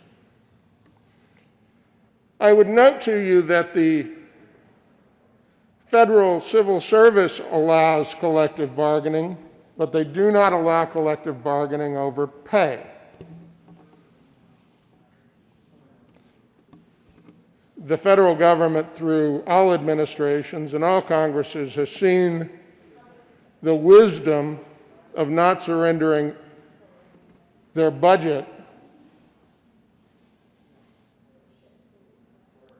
to a public sector employees union.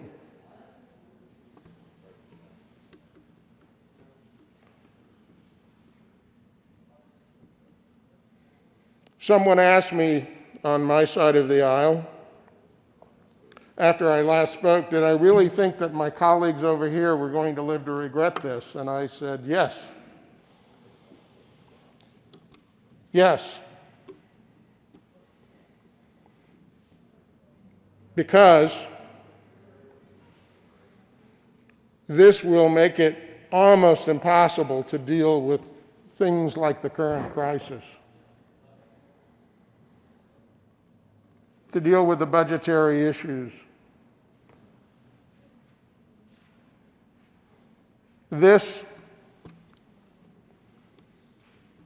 branch of government will once again, as it has time after time after time over the past 12 weeks, surrender its ability and power and prerogative to govern. It will have done so by surrendering to the executive branch the ability to negotiate a collective bargaining agreement, of course, which is subject to appropriation, but once it exists in paper and is brought to you, members of the JBC, I submit to you, the pressure will be excruciating to find that money at the expense of K-12, at the expense of higher education, at the expense of Medicaid, at the expense of every other sector and item in the budget. It will have been surrendered. And it will have happened because of majority of both chambers of the General Assembly will have been so short-sighted to have not recognized that we are those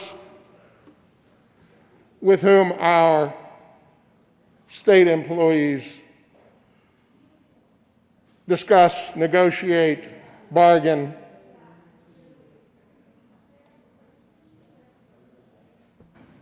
The door is open, they lobby. Has anybody here not been lobbied by public employees at some time or another? Has anybody not been lobbied? Anybody here that was lobbied that said, I don't want to listen to you, I don't want to talk to you? Anybody do that? Not I. Because they matter. But the management of our budget also matters.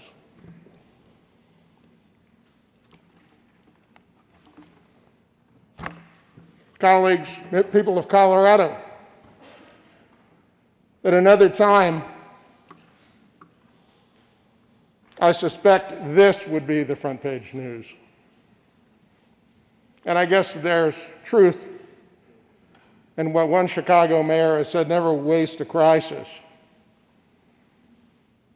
This bill has become all too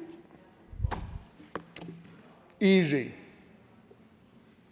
to hand the control of our state budget to public sector unions.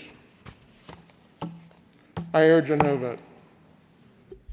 Senator Woodward. Thank you, Madam Chair.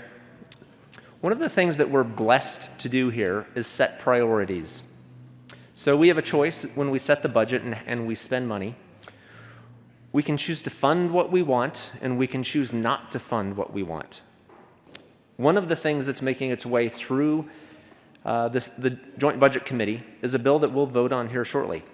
And that is a substantial cut. I think the number is north of $700 million to education.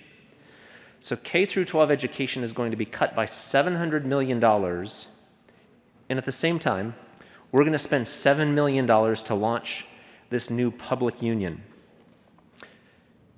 I think the priorities are messed up. I think that money deserves to go into education, and we should fund our kids.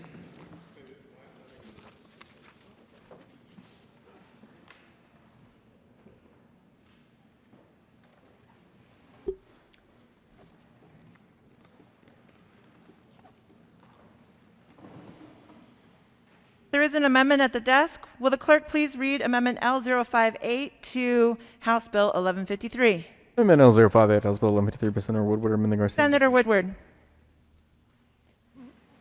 Thank you, Madam Chair. I move Amendment L058. Discussion? L058 takes $1 million that we modified in the earlier amendment today, and it says, you know what? We're not going to give $7 million to launch this new public union. We're going to take $1 million of that back and give it to public education, specifically to the state education fund. And I think that this better reflects the priorities that we should have here at the Capitol, is fund teachers and education first, and our other pet projects second. Any further discussion? Senator Pedersen? Thanks, Madam Chair. Members, I apologize for any miscommunication on some of these funds. So to bring some clarity, there was a SURF fund that was created for public employees. So this is not being taken from the general fund. This is not relying on federal funds. So this is not actually going to be taken away from our K-12, from our higher ed, all the other areas that we have deep concerns about. But also, this amendment does not fit under the bill that we're discussing, and so ask for a title ruling. There's been a request for a title ruling. Senatorial 5.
Senate will come back to order. The chair is not in doubt. The amendment L058 does not fall under the title. And is there further discussion on House Bill 1153? Senator Marble.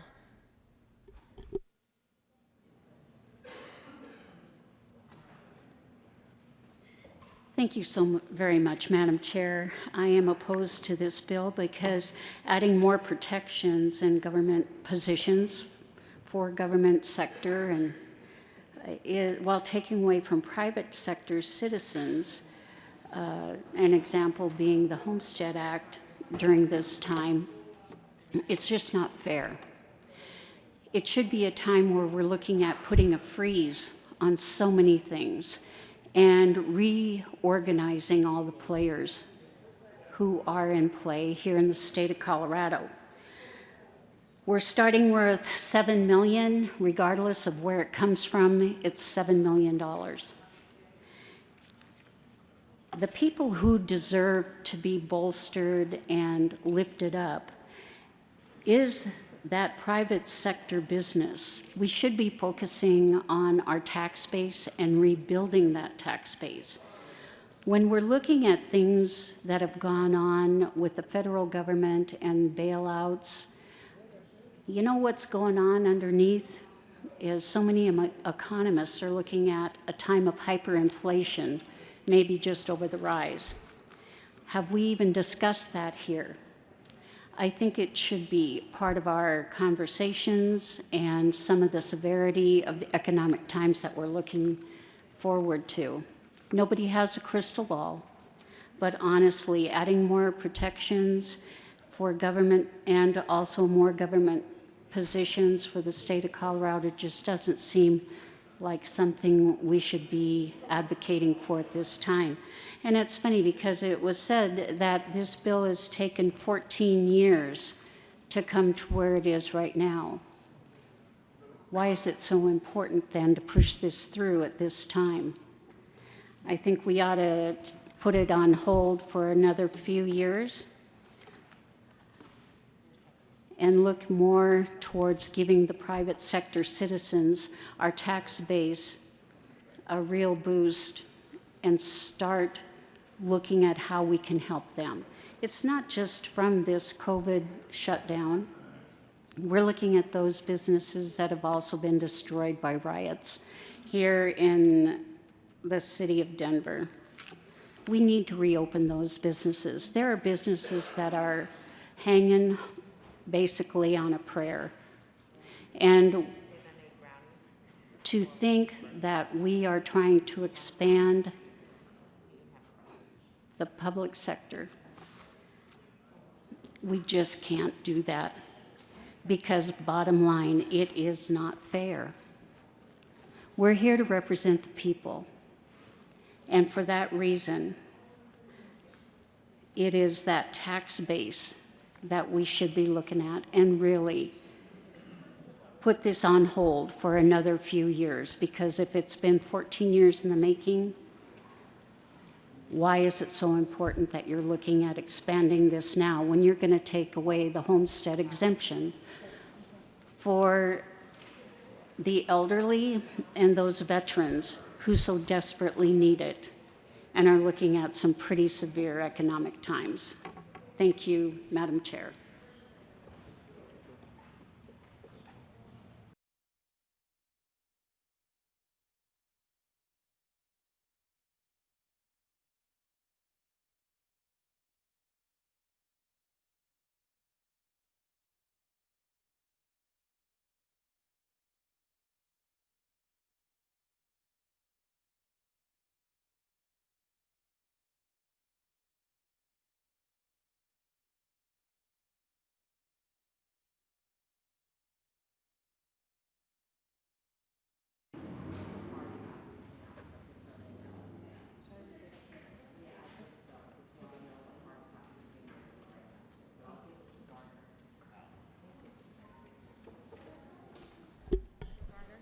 Thank you again to our sergeants for keeping our microphone sanitized.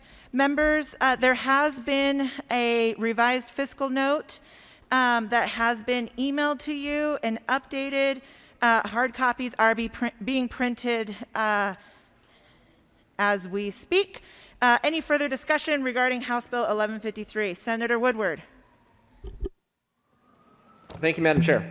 Colleagues, one of the things that we're gifted with here at the Capitol is we get to decide how to prioritize where we spend our money. We get to decide whether we give money to this set of constituents or this set of constituents based on need. One of the things that's making its way through the process is a giant cut to the Homestead Exemption Act. Basically, we are going to try to balance the budget shortfalls this year on the backs of our seniors and disabled veterans. That is a serious hit to a lot of folks, and I'm sure we'll have those conversations some more. But I think this is a chance that we can show some leadership and say, you know what, we're not going to spend $7 million for this new fund, and instead we're going to take $2 million of that, and we're going to take it and fund the Older Coloradans Cash Fund Act, When we vote on JBC bill that's coming through Appropriations Committee tomorrow, there's already a $2 million hit that we're making to the seniors, and this will at least make them partially whole again.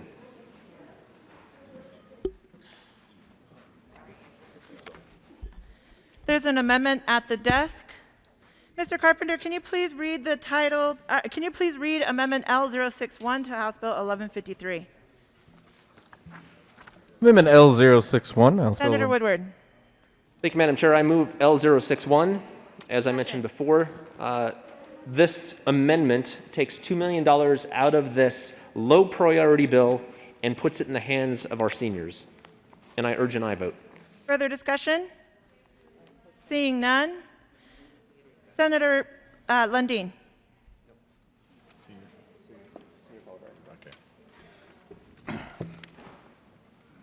Thank you very much, Madam Chair. So this conversation that we've been having tends to keep framing up, and this amendment goes right to this matter.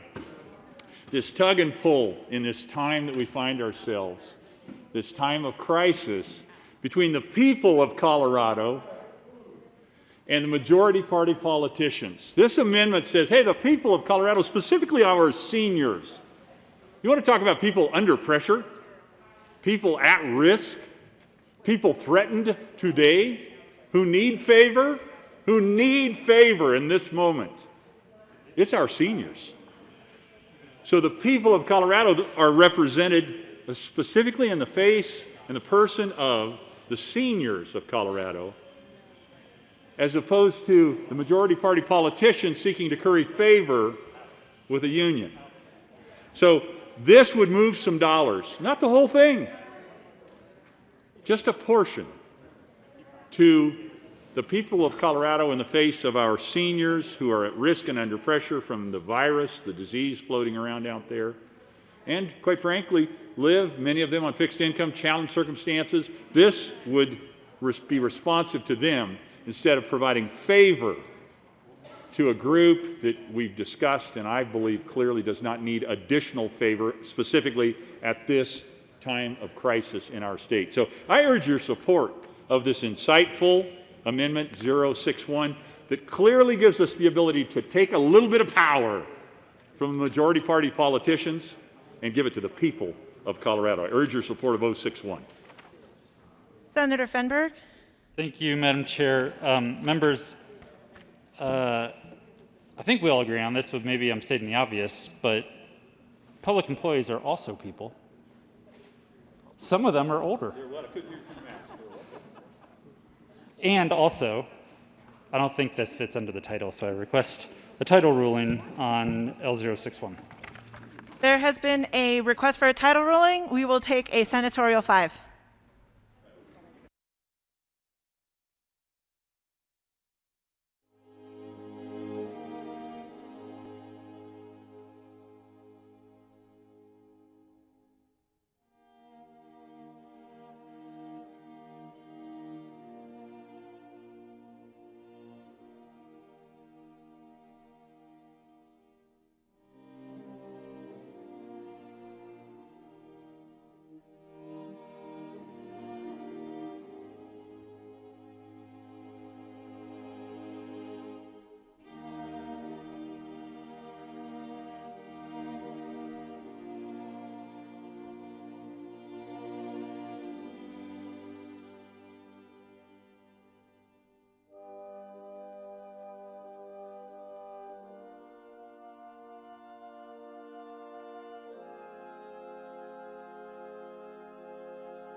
The Senate will come back to order. The chair is not in doubt. Amendment L061 does not fit under the title to House Bill 1153. Further discussion, Senator Woodward. Thank you, Madam Chair. The title ruling was very interesting, and it was suggested that we can't take funds out of an appropriation and perhaps put it into another fund. So I would like to introduce, Madam Chair, I'd like to move L062. There is an amendment at the desk. Mr. Carpenter, please read Amendment L062 to House Bill 1153. Amendment L060, House Bill 1153 by Senator Woodward. Senator Woodward. Thank you, Madam Chair. I move L062. To the amendment. This amendment simply reduces the amount of funding that we're allocating to this new fund and cuts $1 million out of it. It does not allocate it to another fund, and I appreciate the suggestion that we just heard in Title Committee, and it doesn't try to spend that specifically, it just reduces the appropriation. Discussion on this amendment? Senator Garcia. Thank you, Madam Chair, and while I appreciate the offer for the amendment, I'd ask for a no vote on this amendment. Further discussion? Seeing none, the motion, Senator Holbert. Thank you, Madam Chair. I do ask for an aye vote on L062. I think it's telling in the last two amendments that they were ruled to not fit under the title. I think 62 clearly does because it's only about this bill. I think it's enlightening that when we look at the title of this bill concerning the relationship between state employees and the state as their employer and in connection therewith, creating the Colorado Partnership for Quality Jobs and Services Act. This Amendment 62 simply reduces the appropriation, and we talked about that earlier, wherever the money comes from, it's going to go, I guess, into this COVID Heroes Collaboration Fund. So at least some of the dollars, I guess, we would claim don't come from the general fund. But this appropriation to lower, this amendment to lower the appropriation, I think clearly fits under the title, whereas the prior two, I guess I have to agree with the chair, teachers aren't state employees. They do participate in the para program, but they're employees of local school districts. I'm sure that there are some seniors who have a homestead exemption who are state employees or were, but apparently they don't count here. 62 clearly fits under the title, and lowering this appropriation and lowering the burden on taxpayers of Colorado certainly makes sense. I ask for an aye vote. Seeing no further discussion, the motion before the body is the adoption of Amendment L062 to House Bill 1153. All those in favor say aye. Aye. Opposed, no. The noes have it. The amendment is lost. To the bill, Senator Gardner.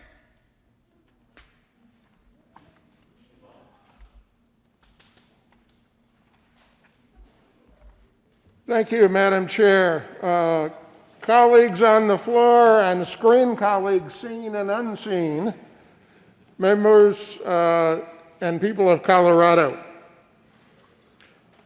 One thing we have not discussed about this bill, since it is a very important bill by all accounts, is why... Senator Gardner, there is an amendment at the desk. Thank you, Madam Chair, and at an appropriate time, I will move that amendment. Thank you.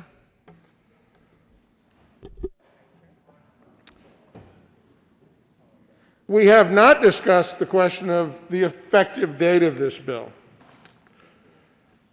The bill is far-reaching. It changes the relationship between the state of Colorado and its employees in a hugely significant way. Perhaps that way is a good way. I don't think so, but others do.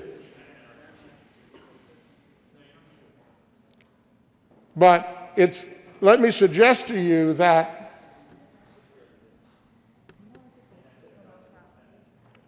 this should not become law without the opportunity for the people of Colorado to petition the matter on the ballot. And to say, people of Colorado, do you wish to change the relationship with your employees? Because they're not my employees. They're not the governor's employees.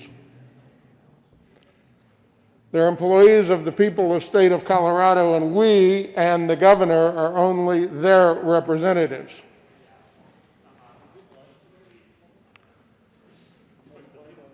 Now, in order to make this immediately effective, it has to be necessary for the immediate preservation of the public peace, health, or safety. Now, some time ago, when I served in the House, I had a colleague by the name of Douglas Bruce who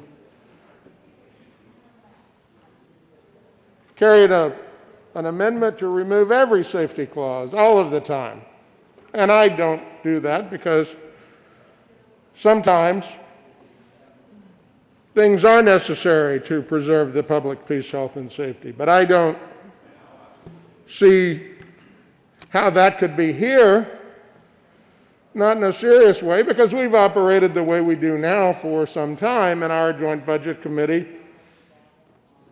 deals with these issues, and our state personnel system deals with complaints of employees about their rules and regulations and treatment. And so let me suggest to you, members, that the safety clause is inappropriate on this bill, and for that reason I've had an amendment prepared, and I move L063. There's an amendment on the desk. Mr. Carpenter, please read the title please read Amendment L063.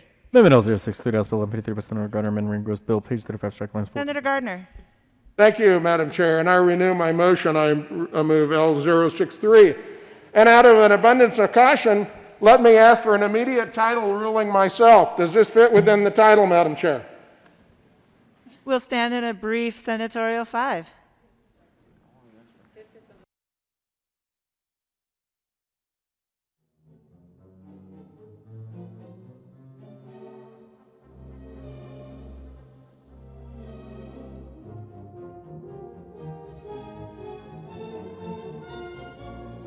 I'm not in doubt, Senator Gardner. Proceed with your amendment. Thank you, Madam Chair. That's a relief to me that this amendment is within the title.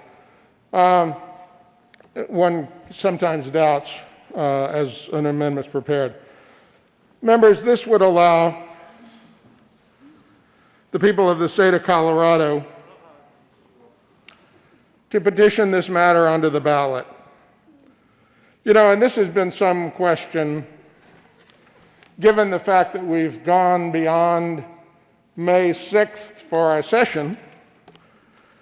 So the act takes effect, if this amendment is adopted, the act would take effect at 12:01 a.m. on the day following the expiration of the 90-day period after final adjournment of the General Assembly,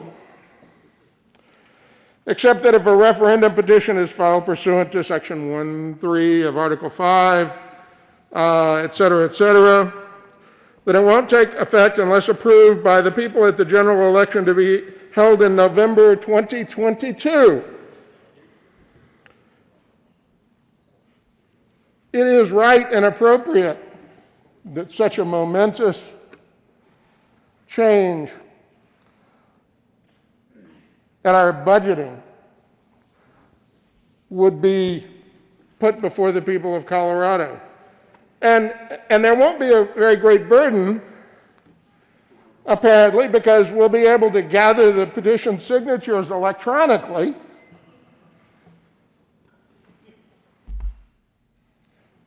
And we can see whether a sufficient number of people of the state of Colorado believe that maybe this ought to be voted on. On another issue that was actually voted on at the last General Assembly, there was great burden to gather those signatures and to put something on the November 2020 ballot, but this will allow participative democracy with respect to this question. It is appropriate, and I ask for an aye vote on Amendment L063 to allow the people of the state of Colorado to vote on this matter if it is petitioned on. Senator Pedersen. Thank you, Mr. Chair. While sometimes I believe that a petition clause is the right path forward, it's important that that is not the case here and that we vote no on this amendment. We need to be able to plan for the next year's budget and the next year's budget. It's critical that this goes with the safety clause because we actually need the appropriation that would stop if this amendment was to pass. And I ask for your no vote. Senator Lundin. Thank you very much, Madam Chair. So colleagues, people of Colorado who may be paying attention, this is a portent, a foreshadowing. The way the bill's drafted gives you a foretaste of the loss of the people of Colorado's authority even before it begins, the conversation begins. The bill is designed to give public employees greater favor, greater strength in their ability to negotiate with the people of Colorado. And the sponsors of the bill right now are saying, you know what? We are so firm in our desire to take power away from the people and give it to the majority party politicians that we won't even allow a petition clause. Simple little language goes at the end of the bill that says, you know what, if the people really get up in arms about this, they can put it on the ballot and say, no, we don't want that, take it back. They're taking that away. You don't even get to go to the negotiating table on this one. It's an example, it's a forecast, it's a portent, it's a presage. You pick the word, a forward-looking element of what's really going on with this bill. Do you want the power with the people, or do you want the power in the hands of the majority party politicians? I say give it to the people. This is a good amendment. Put the petition clause on this thing if you're serious about an honest conversation. You're just trying to cut off the negotiation before it happens, then keep the bill the way it is. If you want to give the power to the people where it belongs, you need to accept this amendment. I encourage the bill sponsors to consider seriously this amendment. Senator Pedersen. Thank you, Madam Chair. Well, we have representative government, and we're all here elected to make these difficult decisions every day, including whether or not to pass this bill and have it go into effect immediately so we can plan for next year's budget. Please vote no on this amendment. Senator Holbert. Thank you, Madam Chair. Do ask for an aye vote on the amendment. I think it's always important that we, the members of the Senate and over in the House, we remember that we are elected by the people to come here and represent them. When we looked at our state constitution, Article 5, Section 1, the very first part of Article 5, which defines the legislative branch of our state government, there's one short paragraph that talks about the authority of the General Assembly, the legislative power of the state, shall be vested in the General Assembly, consisting of a House and Senate. And that's very important because we are a separate and co-equal branch of our three-branch state government. But what's fascinating to me in the Colorado Constitution is after this one little paragraph, under the first section that defines this body, there's, I haven't counted them, 15, 20 paragraphs that define the legislative power of our bosses. Who are they? The people of Colorado. See, not every constitution in every state says things like this, but ours does. See, the people of Colorado have more description of their lawmaking power here in the very first section of the legislative branch of our state constitution than we do. These pages here in Section 1, only the first paragraph talks about us. The rest of it talks about the people of Colorado. And I've talked about this before, but they have basically two petition processes. One never goes away, and that's what's here in the Constitution. The people, by petition, can repeal any law on the books, any state law that's on the books here in Colorado. And they can do that whenever they want to. How? Through the petition process. They can amend our state constitution. How? Through the petition process. But this other petition process that's triggered by the petition clause in bills, we saw that in use last year on a bill regarding national popular vote. And Madam Chair, I won't go down that road, but it provides a great example. We've seen in the past year or so the other petition process used. So what is that other petition process? If the petition clause is in a bill, and in almost every case it should be, then if one of our bosses out there, the people of Colorado, say, wait a minute, I don't like that, they can go out and pull a petition. And the bill stays on hold. It doesn't become a law. And then that person or those people have a certain designated time frame to go out and collect signatures. The Secretary of State will tell them how many signatures they need to get. And while they're collecting those signatures during that time frame, the bill stays on hold and it doesn't become law. And then what happens if they get enough signatures? The bill stays on hold. That national popular vote bill from last year, it's not law. It's going to wait for the people of Colorado to vote this November. And that's what this petition clause is. So does it stop if we have the petition clause in this bill? Does it stop the process that is enabled in this bill? No. It continues on unless somebody pulls a petition, and then it might stop until we find out if that person, those people are able to gather enough signatures. Senator? Yes. Because this isn't the first petition clause that our chamber has reviewed, nor will it be the last. I appreciate the constitutional history and government overview that you are providing not only this chamber, but the people of Colorado. But I would encourage you to speak to the amendment at hand. Thank you. Please proceed. Thank you. Thank you, Madam Chair. So Amendment L063, Act Subject to Petition, effective date. This act takes place at 12:01 a.m. on the day following the expiration of the 90-day period after final adjournment of the General Assembly, except that if a referendum petition is filed pursuant to Section 1(3) of Article 5 of the state constitution. That's exactly where I was in the state constitution. That's exactly where I was pointing to in the state constitution, Madam Chair. Thank you. I was speaking exactly to this amendment and nothing else.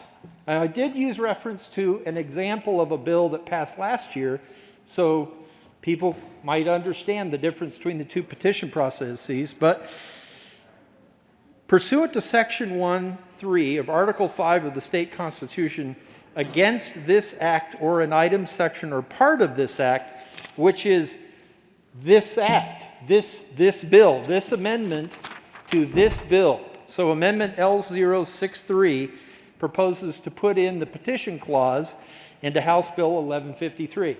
So before the chair asked me to speak to this amendment, I was speaking to this amendment on this bill. And now I'll speak to this amendment on this bill rather than speak to this amendment on this bill. I guess I'll continue to do what I was doing before. So if someone pulls a petition to stop this bill, then they would also have the time period to collect their signatures. And if they're successful, then based on the awkward timing of this session, this bill would wait on hold for the people of Colorado to vote when? November 2022. So this book, the state constitution, which includes the state constitution, in Article 5, Section 1, the very first section that talks about the legislative authority of we 100 representatives of the people and the greater authority, or at least equal authority, of the people of Colorado. They can make law, they can amend law, they can repeal law. And if this petition clause that's suggested in L063 to House Bill 1153, if this is adopted, then we are honoring the authority of our bosses, the people of Colorado, and they get to determine whether this bill would go on hold or not. If nobody pulls a petition, this bill goes into law just like it would if there was a safety clause.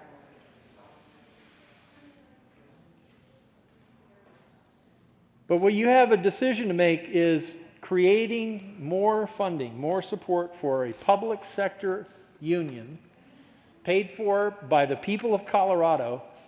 Rejecting this amendment, you're telling the voters, the boss, the people who have more words in this book as to their lawmaking authority, you're going to tell them, no, you don't get that authority, we know better. Or not we, those of you who would support the bill, that you somehow know better than coming up on 6 million people. Not all of them will agree with me, certainly not.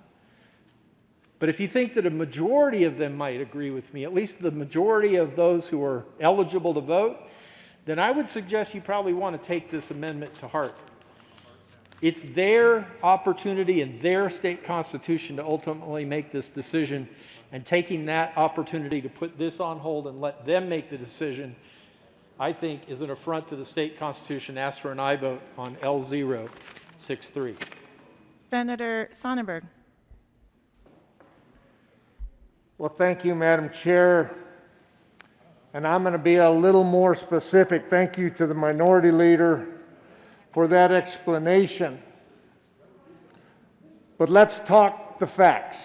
The facts are that the Constitution says that we shall have a petition clause unless you declare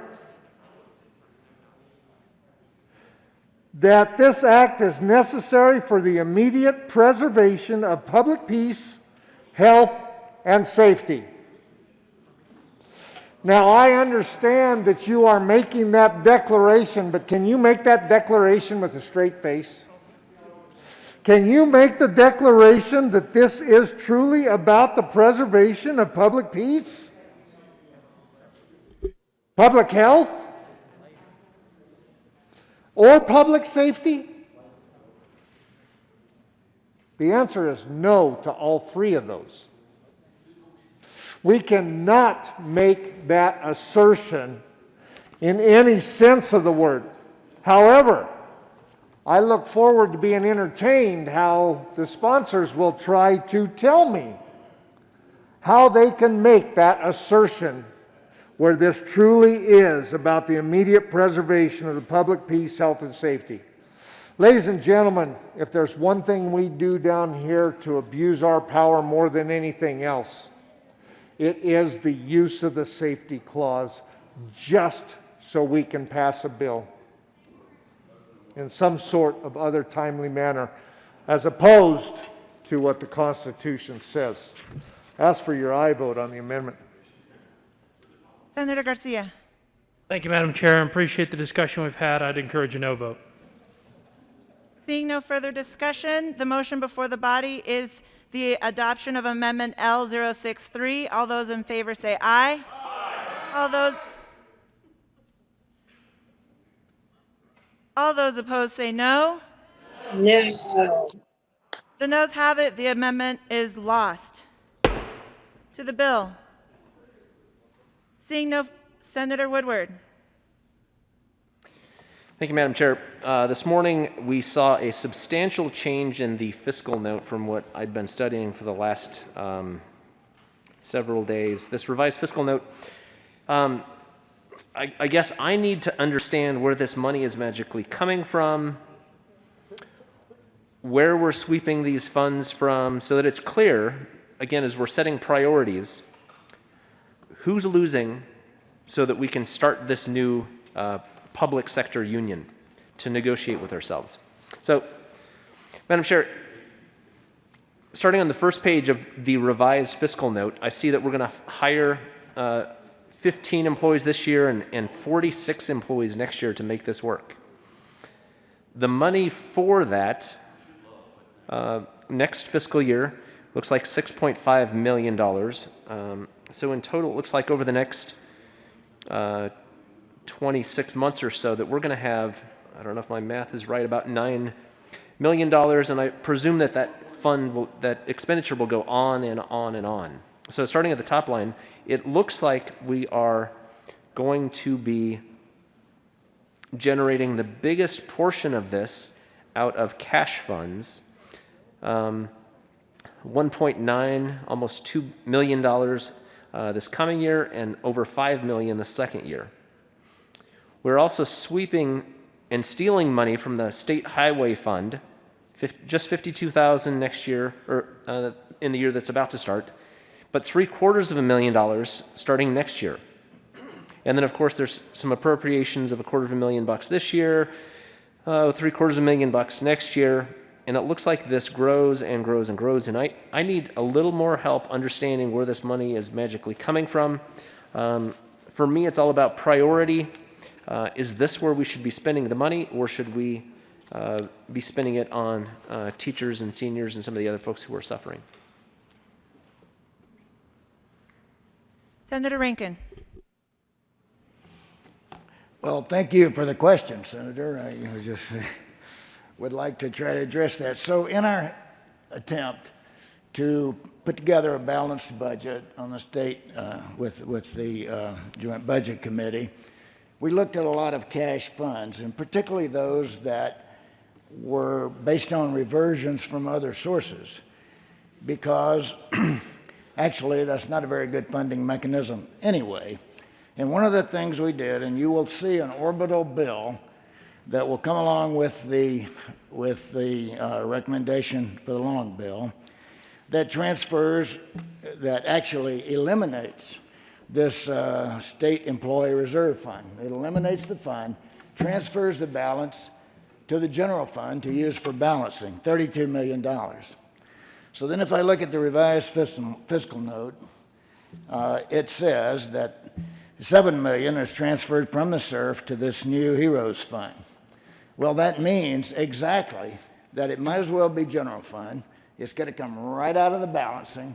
So that means that if this bill passes, we must probably amend the orbital bill and take the money out of the reserves that we've recommended be set aside. There's no other source of money. We have plumbed the works to find every source of cash fund and swept them. And you can't just magically go take one of these cash funds and take some money out of it, because then the recommendation that you get through the orbital bill won't work. So this is money that will come directly out of our balancing and out of reserves. Further discussion? Senator Lundin. Thank you very much, Madam Chair. So the House just kicked the legs right out from under this bill. They just kicked the legs right out from under the funding mechanism in the orbital bill that they just passed on second reading. So we got some process to go through here, but it goes back to that question I asked before we started this conversation. Is now the time? We don't even have the money to do what the sponsors think they're going to do. They're trying to pull from here to get there to make it all work. And the House just spent that money elsewhere into the bigger budget, an effort to balance this whole thing together. We got to pay attention to what we're doing. I understand that the majority party politicians, every single one in the building is on this bill. I understand there's politics driving this. But there's real dollars that we have to sort out too, and that's a struggle right now. That is a struggle. The House just said now is not the time, in a very real way.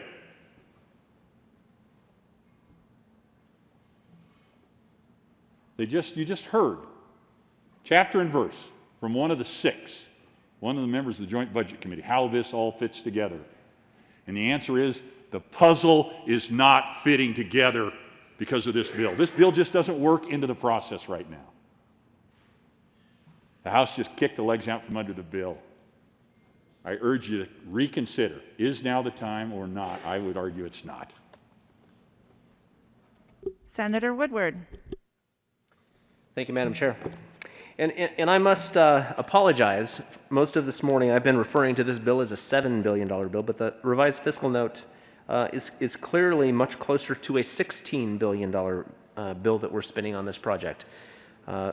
Thanks to the senator from the JBC who helped me understand it a little bit more, but I think that the priorities are completely backwards on this bill. But as we start moving into some of the policy questions, I think it's important for us to discuss, kind of the elephant in the room.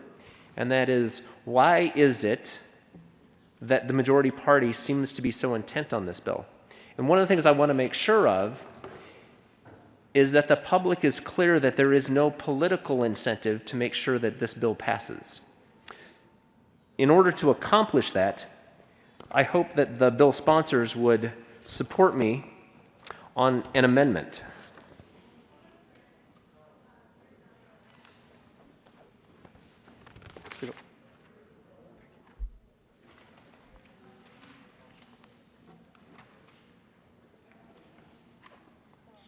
There's an amendment at the desk. Mr. Carpenter, please read Amendment L050 to House Bill 1153. Amendment L050, House Bill 1153 by Senator Woodward, amend Green Bill, page 16, after line 25, insert 6, is certified. Senator Woodward.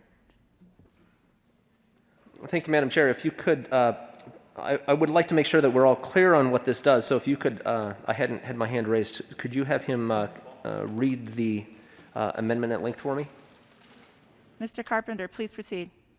Amendment L050, House Bill 1153 by Senator Woodward, amend Green Bill, page 16, after line 25, insert 6, a certified employee organization shall not use union dues collected from covered employees for political or campaign activities or efforts. Senator Woodward. Thank you, Madam Chair. So I think this amendment tells the public loud and clear that this is not a public union bill because we want them to donate back to us. In fact, I think we need to make it clear that if this does pass, they won't participate in political or campaign activities. I think this is a good bipartisan amendment that we need to pass to make sure that folks understand that this is not political. We're just trying to pass some legislation to help the good folks who are state employees. Senator Pedersen. Thank you, Madam Chair. Well, corporations, as you know, already use their money to speak with no restrictions. And unions whose leaders are elected by workers must have that same right too. Unions already have a democratic process to set priorities and support candidates that are aligned with those values and those priorities. So why would we restrict their option when we aren't restricting corporations? Senator Tate. Thank you, Madam Chair, and I appreciate the conflation between private sector unions and companies, and both the ability of private sector unions to engage in political activity as well as corporations can. But of course, we're not talking about that right now. This kind of got me out of my chair hearing the amendment, because it was this particular nuance of political operations and basically using taxpayer money to fund political operations is an interesting nuance that hadn't occurred to me. And so to me, this is the most important amendment I've heard yet that really kind of clarifies what's going on here. Kind of regret a lack of sophistication on my part not seeing this earlier. But if this amendment is defeated, that really means this whole bill is about taking taxpayer money and providing it to political operations. And so I think on behalf of Coloradans and the general sense of the need of collective bargaining on behalf of a labor unit that doesn't actually ever face any layoffs or cuts like they do in the private sector, this is a very clarifying amendment in my mind as to what's really going on and would send a message out to the average Coloradan as to where their taxpayer money is heading. So I urge a yes vote on the amendment. Thank you, Senator from the Loveland area. Senator Pedersen. Thank you, Madam Chair. Just to clarify, a couple things. This is not taxpayer dollars going into supporting political campaigns. These are people who have said, yes, I want representation. Yes, you can take money out of my paycheck, my own paycheck, my earnings, to go towards me being represented, to be able to be a part of this conversation and collaboration. So this has nothing to do with taxpayer dollars. As you know, with the Janus decision, you actually have to opt in. You have to say, yes, I want to be a part of this union. And then at any point, you can ultimately back out. So that is what we're talking about here. These are people who want their voice heard, who want to be at the table and represented, and they're choosing to do so. So this has nothing to do with taxpayer dollars. This is from people's salaries. Senator Heisey. Thank you, Madam Chair. 1153 is all about creating a union. We might call it something else, but it's a union. They want to negotiate. That's what this is all about, is having collective bargaining power. They want to negotiate. So they're going to negotiate on what? Salaries? Grievances, perhaps? Job descriptions? Things need to change, they don't need to change. Mandates that might come down from management. Working conditions, of course. But who are they going to negotiate with? Not us. They don't contact me and say, I have these issues, I want you to go to my boss and tell him to change it. I may hear from our public employees, and they may tell me about their conditions, they may tell me about their grievances, but they know full well I am not the person in authority that makes a change to that. So why would, oh, by the way, I assume that that's the same for everybody else. We're, to borrow a phrase from the minority leader, we are co-equals here. We all get one vote. We all can pull any bill we want, et cetera, et cetera. We play by the same rules. So why would the union want to be involved or why should the union be allowed to be involved in donating to political campaigns if those of us that they're donating to don't have the authority to take care of the issues that they're being created to take care of? I urge an aye vote on this amendment. Senator Lundin. Senator Lundin. Thank you very much, Madam Chair. The moment of truth. That's what this amendment's about. What's this bill really about? If you follow the money, we're always taught, if you're trying to figure out what's really going on, follow the money. If you follow it either way to where it's spent or from where it comes, you see a continuum that is all about politics. It is undeniable that without this amendment, taxpayer dollars will be used for political purposes, for political operations. Where does the money come from? You heard, no, that's a paycheck. Well, who pays the paycheck? I've been an employer. I have signed the front sides of 10,000s of paychecks. It's been the honor of my life to do that, to help my team members move through their life. It was money that we worked to raise together, to build together, by providing value to our clients. In this case, who signs the front side of the paycheck that does or doesn't go to political operations based on whether this amendment survives or fails?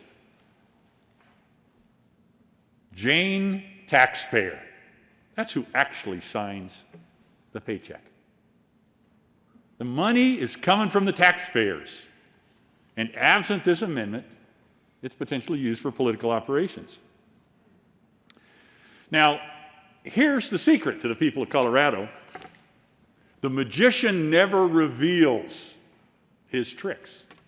He never lets you know And you're going to hear from the bill sponsors, oh, no, no, no, no, can't show you. We're not going to allow that to be a consideration. But I'm here to tell you, as somebody who works in the land of magicians, it's taxpayer dollars that will end up being used for political operations if this amendment is not allowed on. So you watch closely as the sleight of hand and the failure or passage of amendments happens. But I'm here to tell you, as one who works in the land of magicians, if this bill goes forward without this amendment on it, the epiphany, the revelation, the exposure of the magician is it's all about politics, or at least substantially about politics. So I urge my colleagues on the people's side of the conversation, or even on the majority party politician side of the conversation, I urge you to look at this. If you're serious about what you say the bill's about, then let's make sure it's not about politics. And let's put this amendment on. Amendment L050 is a good amendment. And we've come a long, long, long way away from fighting for the interests of people who are struggling just to make ends meet in this time of crisis, under the threat and pressure of COVID and coronavirus and political upheaval and disruption in our streets. We've come a long, long way from that, but doggone it, let's hold together the deliberative process and make sure that we're not allowing more politics, more loss of authority from the hands of the people into the hands of majority party politicians to expand. I urge your support. Let's be serious about the bill. If it's not about politics, let's put this amendment on it. Senator Garcia. Thank you, Madam Chair. And yeah, at the risk of not wanting to impugn anyone's motives, I think it's important that we are mindful that this isn't political. It's not political to want to care and look out for state employees who put their lives on the line every single day doing the work that we've been talking about. I've been very clear to highlight those who are on the front lines. And maybe we have a difference of opinion about what that looks like, but I think when you work in state institutions like the Colorado Mental Health Institute, when you work in the state's Veterans Nursing Home, when you work in regional centers taking care of patients, it is not political to want to advocate for those employees. I think it's completely reasonable. That's why we have this policy before us. And I'd encourage you to see it from that standpoint and support this bill. Senator Lundin. Thank you very much. I appreciate the response, but it was in some ways an incomplete response. I get it. If the bill is about providing bargaining authority for the state employees, then let's keep it about that. Let's not let this, and it's also about raising taxpayer dollars into political coffers. Let's just take it out. I'm supportive of our government employees. Hardworking, good people. You've heard me argue today, now is not the time. We have people under far more pressure than our government employees are today. We have people that need favor in a way that government employees don't need favor today. And this bill seeks to bring them favors. So I oppose the bill. I want to be clear about that. But this amendment isn't about that issue. This amendment isn't about whether you want to grant favor to public employees or not. That's a separate conversation. This amendment is about, do you want to take taxpayer dollars and put it into political coffers, which inevitably is going to favor one party over the other? That's what this amendment is about. And you have not heard a good response to that situation. I urge your support of L050. Any further discussion? Senator, sorry, there's like 3 people all at once. Let's start with Senator Cook. Thank you, Madam Chair. I rise in support of this amendment. You know, people have a right to know where their money's going. You know, and we heard that, you know, this is people's paychecks, money coming from their paychecks, and not taxpayer money, but I argue it is taxpayer money. Sure, it's coming out of their paychecks. but they have a right to know if that money is going to be spent on political activities or lobbying or anything else. Unfortunately, there is no transparency in this bill regarding that. There was a bill earlier this session that required transparency for the education department that says any employee from a school district or school should have the right to know where their money is being spent on political activities. Well, here again, this is nothing but a more cover-up on people's money, their funds, going to political activities with no oversight of where that money goes. So I would encourage a yes vote on this so we can protect the taxpayers and we can protect the public service workers too. We can protect their paycheck and not have mandatory dues taken out of their funds. Thank you. Senator Woodward. Thank you, Madam Chair. A little bit ago, we heard the bill sponsor compare this to what happens in the private sector. So I'd like to take a look at perhaps what happens in the private sector, and then I'll bring it back to what this bill looks like. In the private sector, you have business owners or a board representing the owners of a company, Senator, and you have... I'm sorry, are you speaking to Amendment L050? Yes, Madam. Yes, Madam Chair, I'm speaking to House Bill 1153L.050. Please proceed. Thank you. Thank you, Madam Chair. In the private sector, you have both sides of a collective bargaining negotiation. Each side represents a completely different thought process and perhaps their own constituents. So you have the business owners who have an interest in making sure to preserve shareholder value. And at the same time, you have a group of employees, and they are chasing perhaps higher wages or different working conditions. What happens is you bring those two parties together, and they negotiate something that works for both of them. Both of those parties, they don't have the same interest necessarily in mind all the time, and that's why they have to compromise. If this sort of process existed in the private sector, what you would have is employees who are picking and choosing who they're negotiating with. So let's say that you don't like the people on the board representing the company who you want to negotiate with. You want to have somebody who's a little more akin to your cause. So what you do is you go and you figure out a way to bribe the process or bribe those folks by paying them directly or the interest that they support and saying, hey, if you support my cause, you'll give me a better deal. We see that sometimes in school board meetings, school boards, where you have the teachers' union working with a school board that is represented primarily by teachers' unions. So you're really negotiating with people on your own team. So what this bill will do, if we don't accept this amendment, is it allows employees to help pick and choose people who on the other end will not necessarily represent the taxpayer, but will present a chance to negotiate a far better deal. So they're able to circumvent the process, and instead of having a government negotiate fairly with those essential workers, with those state employees, you're having people all on the same team, and what you end up with is a frequent and repeated increase in the pay levels, and that's how you see the government grow rapidly and quickly. So I think that comparison was mindful, because that's not the way it works in the private sector. That's why I think we need this amendment to make sure that we know that our employees are getting a chance to negotiate fairly with the taxpayers. And if this amendment doesn't pass, that's not a fair process for our taxpayers. Senator Fields. Thank you, Madam Chair. Members, what you just heard described is not the way it's done in the private sector.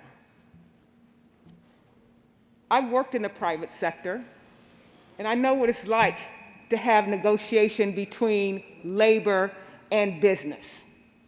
And the way you heard it described is not the way it happens. Basically what happens, there is common interest. Labor can't do the work without the business and vice versa. They have to come together and they come up with an agreement in reference to how they're going to work. That's what labor union agreements are all about. There's a long history and legacy, and I'm speaking to the amendment, like the former senator was, but we need to make sure that we're not getting things confused. It's the same interest. The government, based on the climate, wants to make sure that employees have a safe working environment. That's a common interest. No one wants to go to work and be in a situation where there's occupational hazards. And so you create different policies to make sure that everyone's safe, so it protects the interests of the business, and it also protects the interests of the employee. That's what a work culture is all about. It can't be lopsided. It can't just be about the bottom line. It can't just be about the board of trustees. There has to be a balanced approach as it relates to people who are doing the work. They're touching the work, and they need to have a voice in reference to how the business is operating. There's nothing wrong with that. We heard some conversations about taxpayers' dollars, it's, who's paying. The workers earn that salary. Those are their wages. They work for them. And they deserve to have a right and a say in reference to their workplace environment. So I think we're a little off track as it relates to House Bill 1153. I know we have this amendment, but I'd like to continue along the discussion as it relates to this bill. But the workers earn their salary, and they deserve to decide how they want to be in this agreement or not. It's their choice.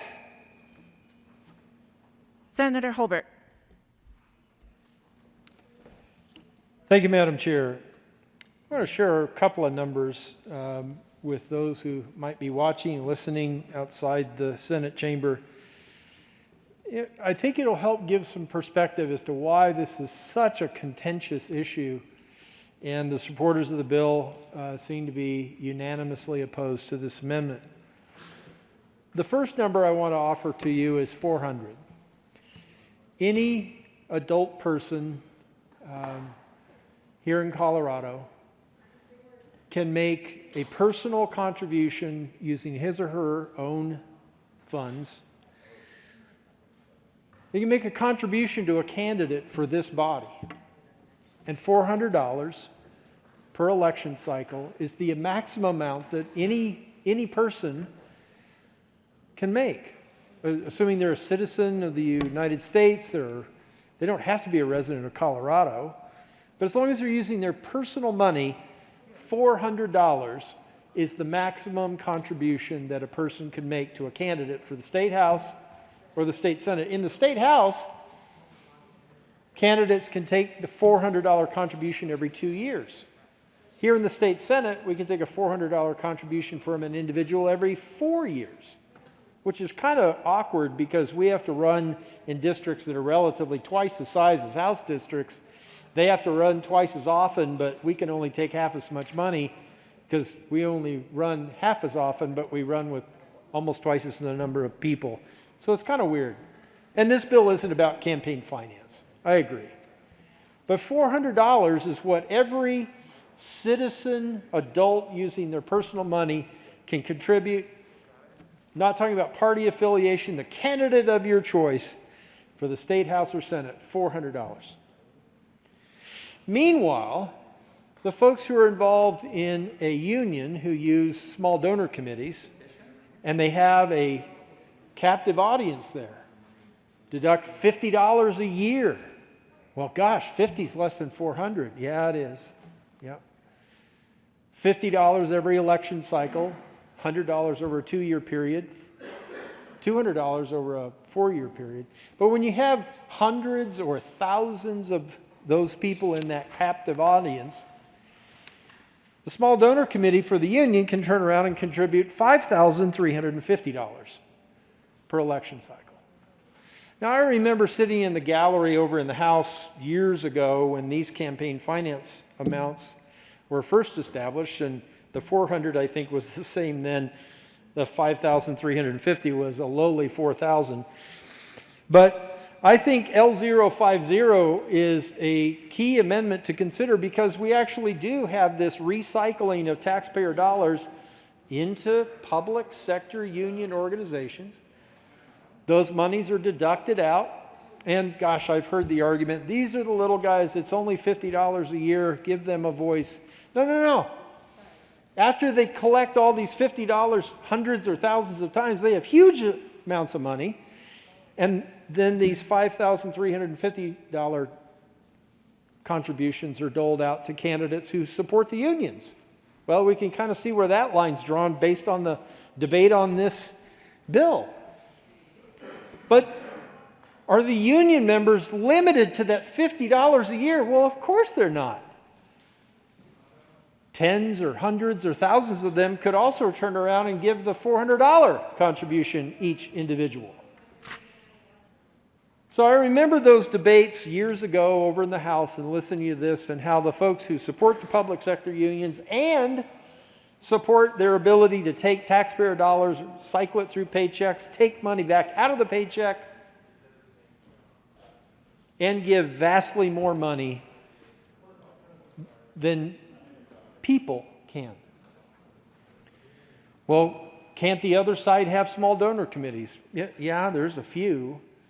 But if you look at the tracer reports, traditionally you'll see one side of the political aisle, there's union after union after union at that $4,000 amount, now that $5,350 amount, over and over and over again. So the idea that somehow this process isn't about campaign finance, well, that's just not accurate. It is. It's taking taxpayer dollars and building a political funding funnel around it. So L050 is an attempt to say, wait a minute. If we're going to use those taxpayer dollars to fund a public sector union, maybe, and I think the minority side of the aisle, we're pretty close to unanimous on this, maybe it's worth having a conversation, should the taxpayers' dollars be used against the taxpayers? No, not absolutely. Not 100% of them. I wouldn't pretend to think that all taxpayers would agree with me. But a significant number of them would. And we asked the question earlier, should we put this whole bill to the taxpayers and let them decide? Clearly, the answer was no. So the good senator, the supporter, the senator who moved the amendment L050 is exactly right. This is an absolutely critical conversation so the people of Colorado understand we are building, or those who support the bill and I assume would oppose this amendment, are building a process to recycle taxpayer dollars into political campaigns at vastly more larger amounts than the average citizen in Colorado can contribute. It does so in a scenario where hundreds or thousands, maybe tens of thousands of people contribute just that $50 a year, $100 every 2 years. But then if you go look at the trace reports, and all this is public, you don't need a username or an ID to go look up contributions. But if folks outside the building are interested, go do a search on small donor contributions to candidates for the General Assembly and just see where the ratio is. And you'll see why one side of the aisle thinks this is valuable and would vote yes, and why the other side would probably say no. It's an uncomfortable reality, but a reality it is. I ask for an aye vote on L050. Senator Lundin, followed by Senator Fenberg. Thank you very much, Madam Chair. So a little bit of redirect here. In private, management and labor come together for the shared purpose of expanding the business. That's the way it works. There's a significant difference between the relationship in private business and the relationship we're talking about in creating the public union that would be created in House Bill 1153. So we start out from a significant and fundamental different position. For those that have argued that it's all good because in private it's all the same thing as in the public, it's just a misunderstanding of the reality. If you're an automobile manufacturer, whether you're in management or labor, you want to manufacture as many of your automobiles as you can get done safely, properly, in a healthy way to benefit the company and the workers of that company and the shareholders and stockholders of that company. Everybody's on the same team. And so they all work together to do all the things that need to happen to make that happen. And quite frankly, they may make some political contributions. The workers and the company may make some political contributions they think are going to help them do that because that's their shared purpose. It's not necessarily the way it works with this. Government, an expanded government, would be the business of this particular union. And I got to tell you, that is not a universally shared goal by the people of Colorado. So I come back to this theme we've talked about multiple times. The people of Colorado versus the majority party politicians, and this tension that is existing in this bill between them. I will tell you that the people in my district said we want a smarter government. We don't want a bigger government. We want a smarter government. And many of the people that I talk with from across the state, not just in my district, they say we want a smaller government. Well, that's a political question that they're talking about. And so this amendment, L050, is about whether or not we should be using taxpayer dollars for political purposes. And the reality is, not everybody out there who's footing the bill has the idea that a larger government, which is what this bill would ultimately lead to, is the right thing to have. So it comes back to a simple question. If this is truly about helping and protecting and making the circumstance better for public employees, well then let's take the politics out of it. That's what Amendment L050 does. Just takes the politics out of it. It would seem to me it's like, stop the debate. Please, yes, that makes sense. Let's move on to the next part of this discussion. Please, let's do that would be the answer. The fact that there's a reticence, a resistance, an opposition that seems to be universal from the majority party politicians to this idea of taking the politics out of it kind of is a tell. We talked about the magicians never revealing their secret. I mean, this is a big tell, folks. People of Colorado. The tell is screaming at you. I mean, you don't have to be a sophisticated poker player to understand what's going on here. You don't have to be able to read the person across the table in minute detail. I'm standing here at the well almost shouting. It's about politics.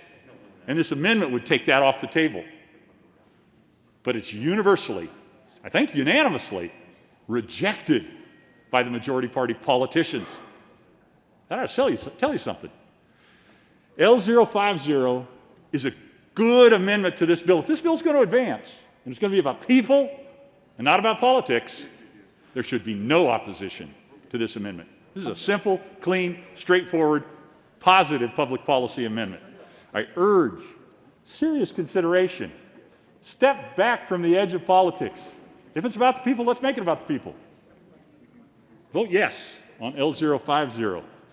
I'm begging for some clarity on this thing, because if this bill just steamrolls through here without an adjustment to it, without an amendment to it, with nothing but every single majority party politician's name on the bill and none of the minority party, the People's Party's names on the bill, or none of their amendments, none of the people's amendments accepted, it can be said that 1153 is nothing but raw power politics. I urge your support of L050. Senator Fenberg. Thank you, Madam Chair. Members, we disagree on politics and policy all the time. But the language and the accusations over the last hour or so, I think are going a little too far. To repeatedly yell at this well that Democrats don't side with the people. Repeatedly. It's the Democrats versus the people. That is language that incites violence. That is language that is not true to who we are and how we try to work together. This is about a policy difference about how public employees should or should not be able to organize amongst themselves. This is not about the Democrats versus the people. I frankly find that incredibly offensive and hurtful, not to me, I don't care, but to the thousands of public employees that have been asking for this for a long time. They're not doing it because they're at war with the people of Colorado. They're doing it because they want to have a voice at their workplace. This bill is about the relationship, the bill calls it the partnership, between the union that represents the employees and the state, the employer. It is not about the activities that that union may or may not do outside of that relationship or things that are unrelated to how they negotiate and how they work with the state. It's been repeatedly said that the money is taxpayer dollars going to political campaigns. And I know people have tried to correct that, and then people took issue with the correction, and we've been called that we're magicians and that we're playing tricks on the people of Colorado. That is not what is happening. Once you pay an employee for their services, the money is theirs. It no longer belongs to the state. It's their wages. It's in a paycheck. They get to decide what they do with their money. And the reasoning of that is because of this pesky thing called the Constitution. People have the right to free speech, and this is considered free speech. That's what this is about. It's not about politics or raw power, about us waging some horrible thing on the taxpayers.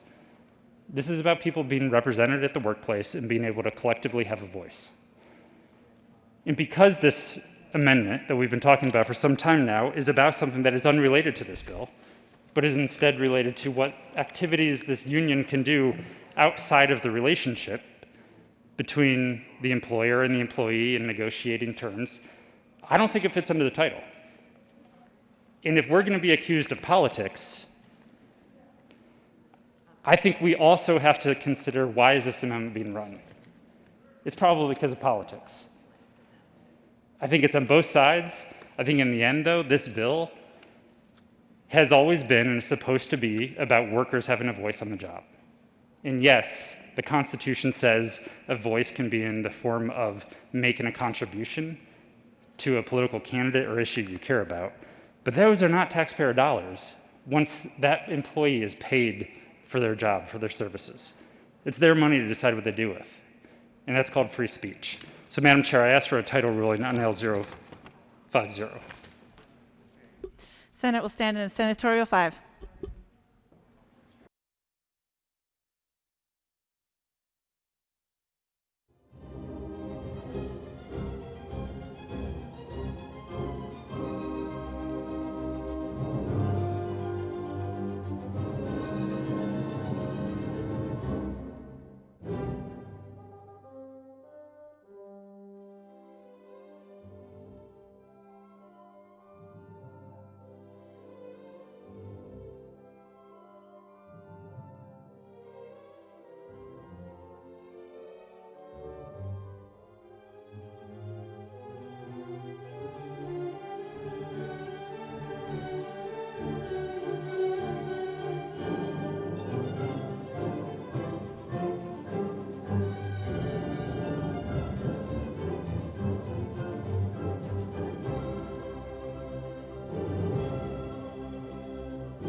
The chair rules that Amendment L050 is outside of the title. Is there any further discussion on House Bill 1153?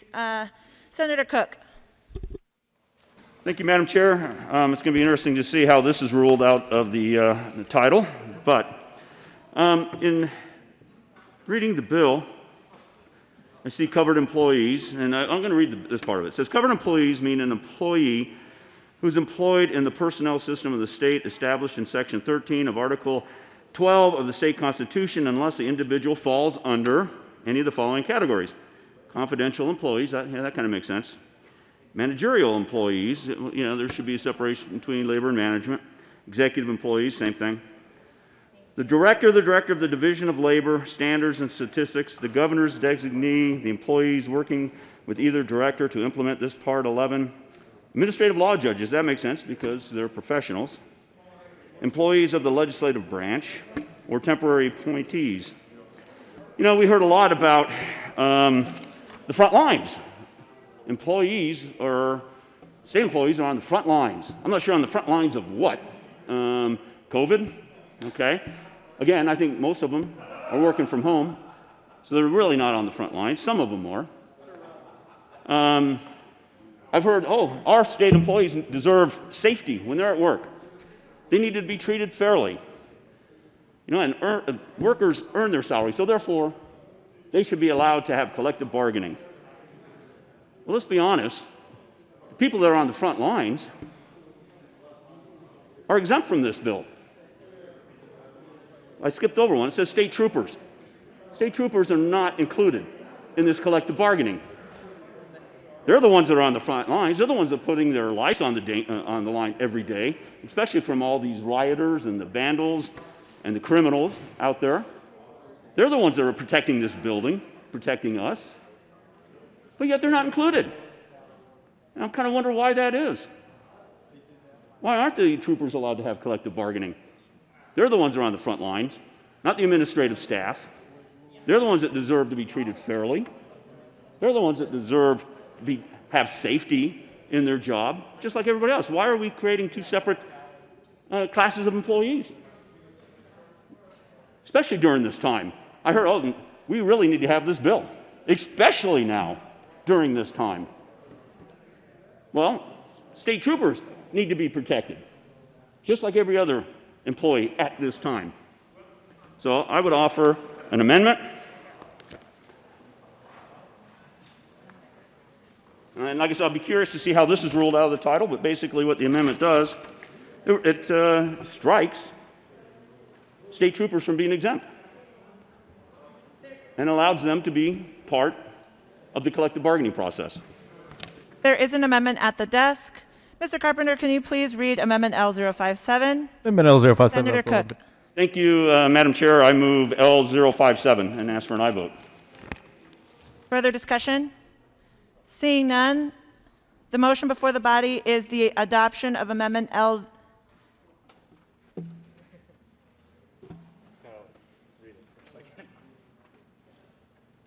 Further discussion on Amendment L057? Senator Fenberg.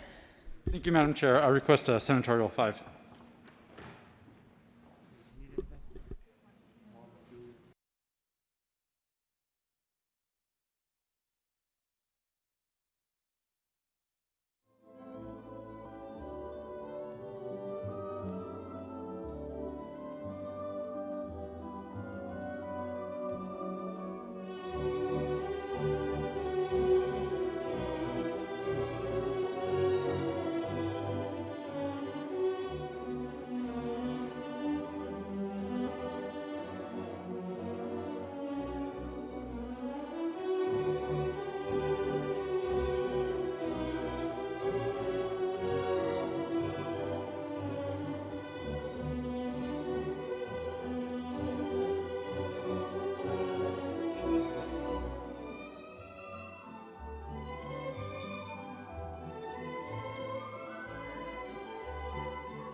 Senator Pedersen.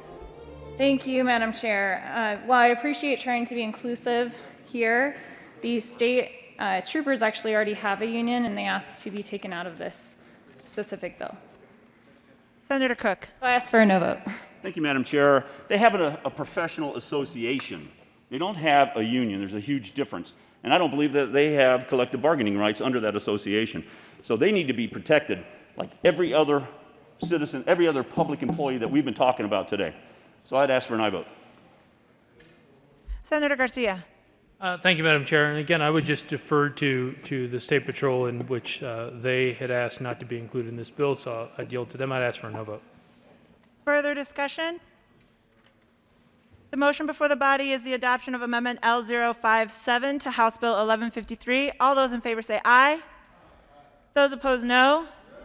The noes have it. The amendment is lost. To the bill. Senator Woodward. Thank you, Madam Chair. One of the things that the bill sponsors brought to my attention is that this bill doesn't necessarily comply with the Janus decision. Specifically, this bill is written as an opt-out. Because the Supreme Court ruled that as being unconstitutional, I think it's appropriate to amend the language to make sure that this is an opt-in only. Let the employees decide if they want to participate or not.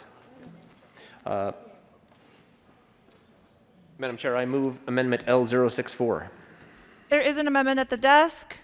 Mr. Carpenter, please read Amendment L064. Amendment L064 to House Bill 1153 by Senator Woodward. Amendment goes Bill page 12, line 8, after 1. Insert the employee organization shall not represent any covered employees unless the covered employee chooses to be represented by the employee organization engaged in the partnership process. Page 12, line 9, for employees insert who to be represented by the employee organization. Senator Woodward. Thank you for reading that bill. I think it's self-explanatory, and I await the bill sponsor's support on this one. Any discussion on Amendment L064? Senator Pedersen. Thank you, Madam Chair. So the only thing, it's already established through the Janus decision that you actually have to opt in. So you have to say that you want to be a part of this union. That's already in this bill. The only thing that it talks about is opting out of your information being provided. So you'll get an email saying that, let the state know if you don't want this organization to have access to your email or your phone number. You have the option of saying, yes, please don't share that information. And you can also do that throughout any other time. You'll be getting updates, usually monthly, from the partner organization, and you can say, hey, I no longer want to participate in the union, or to the state, please don't share my information. So that's the only piece of this bill that I can think that you are talking about for opting out. This amendment is kind of irrelevant because this is already the case. So I would ask for a no vote because this is already established. Seeing no further discussion, the motion before the body is the amendment of the adoption of Amendment L064. All those in favor say aye. Those opposed, no. No. The noes have it, and the amendment is lost. To the bill, Senator Woodward. Thank you, Madam Chair. One of the other arguments that we heard earlier today is that this is not taxpayer money that's going to fund these unions. Instead, that money belongs to the employee, and I quote, "They should be allowed to choose how to spend that money."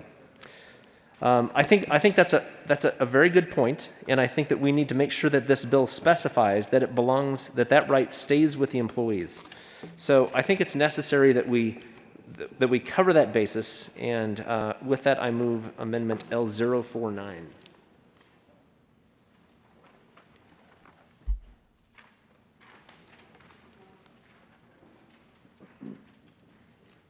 Thank you. Mr. Carpenter, can you please read Amendment L049? Amendment L049, House Bill 1153 by Senator Woodward. Amendment goes Bill page 16, line 26, after challenge. Senator Woodward. Thank you, Madam Chair. To give you a little more specificity, what this L049 does is, instead of treating this deduction from paychecks as a mandatory deduction, kind of a mandatory tax, this says employees have the right to control the money that's in their check, and it's up to them to turn around and pay the union. In other words, it's not coming automatically out of their check, and we're honoring the fact that this is not taxpayer money. It is not union money. It's money that belongs to the employee, and it's up to them to write that check or not. Further discussion, Senator Pedersen. Thank you, Madam Chair. This is the process that the state actually, what we're saying they have the authority to do and the obligation to do is to take out those dues monthly. That's because the employees said, I want them to do this. So I asked for a no vote on this because they already have control of their paycheck. They say yes to being in the union and yes to the dues. If they don't want it taken out of their paycheck, then they can send they can notify that their representation at any time to withdraw their membership. So I ask for a no vote. Further discussion, Senator Heisey. Thank you, Madam Chair. I would encourage you to vote yes to support this amendment.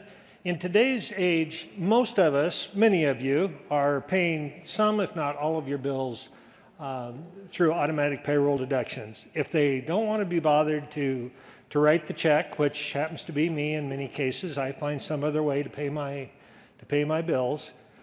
All they have to do is set this up with the bank and the transfer happens automatically, but that absolutely says this is my money and this is where I choose to spend it. So I would encourage an aye vote. Seeing no further discussion, the motion before the body is the adoption of Amendment L049 to House Bill 1153. All those in favor say aye. Aye. Okay. All those opposed say no. No. The noes have it. The amendment is lost. Senator Woodward. Thank you, Madam Chair. As we all know, we are facing some tough budget issues, some tough budget decisions. One of the things that we're opening up with this new bill is we're setting up a negotiation process between two parties, and it doesn't specifically demand, as a matter of fact, they can ignore, if they so choose, some of the classified employee classifications and move wages in or outside of that. I'm about to propose an amendment that basically says we need those negotiating parties to consider the budget when they do that negotiation.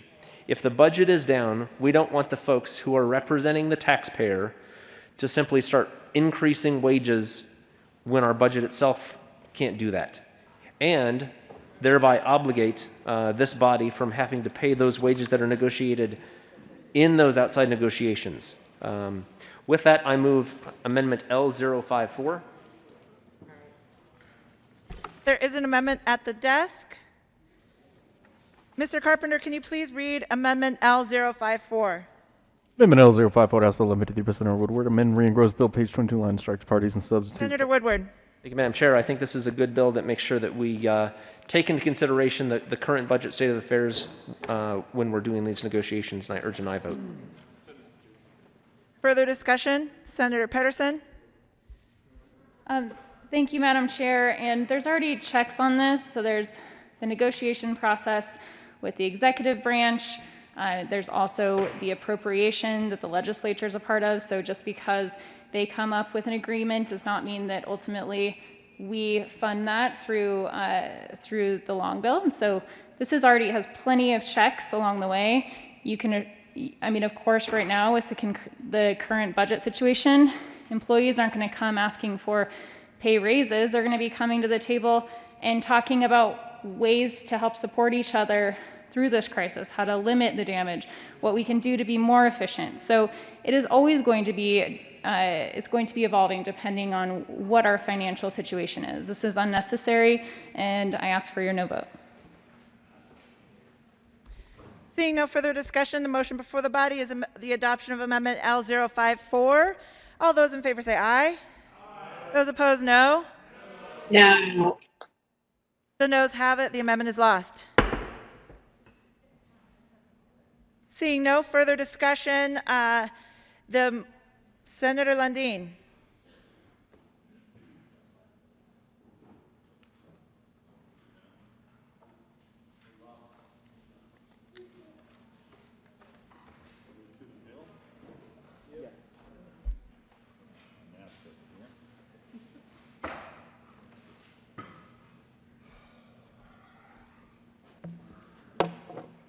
To the bill sponsors and to the chair who's been in the chair the whole time, if I'm not mistaken, thank you for the conversation. So my concluding comments are not going to surprise you. that now is not the time to do this. We clearly are struggling in our society today. Between March 1st and April 25th of 2020, 65,463 households were so pinched by the problems, the economic crisis that we have associated with the virus and the disease, that 65,000 households from the accommodation and food services sector had to reach out for unemployment. Now, it's challenging that in the government sector, 2,000 households were disrupted as well. Meanwhile, 35,000 households in the retail trade sector were affected. So we're now north of 110,000 households in the private sector and a couple thousand in the public sector. In healthcare, you'd think healthcare would be exploding. They'd be hiring as fast as they could hire right now. The reality is 34,000 people reached out for unemployment insurance. At the end of the day, several 100,000 Colorado households were put under pressure and needed to reach out for support through unemployment insurance, which is appropriate, and we should provide that for them. But this bill seeks to extend favor to the group that in Colorado was not only least affected, but dramatically least affected. That's not to say the challenge there isn't real. But this bill extends favor in a way that doesn't need to do it. I believe that and we've seen through the course of this debate, that it really is a legitimate people versus majority party politicians framing. There is this challenge, this clear give and take. There is an association now, and there's a process now for public employees to participate in the budget-making process, to interact in a way, to intercede on their own behalf, and to advocate. That's appropriate, as it should be. But this bill disrupts that. It gives a new layer and a new level of authority to the union that then disrupts our ability to get to a negotiated budget. It simply makes it a matter of fact. A negotiation says to the JBC, here's what you're going to have to deal with, as opposed to the give and take that the current process allows for. And the indication of how out of balance this all tosses it is in the fact that 15 public employees come onto the rolls this year in order to support this effort, 47 next year. And then we started to get into where the politics of all this get challenging. There was a discussion around the petition clause. There was an argument that if you don't allow for the petition clause, you're cutting the people out of the deal. And again, this idea of the people versus the majority party politicians and this tension between them is made so much more clear when it's just rejected out of hand. This idea of letting the people have access to the petition clause, access to rejection of this if they choose to do that. It just was an indicator of we're going to take power from the people in this process.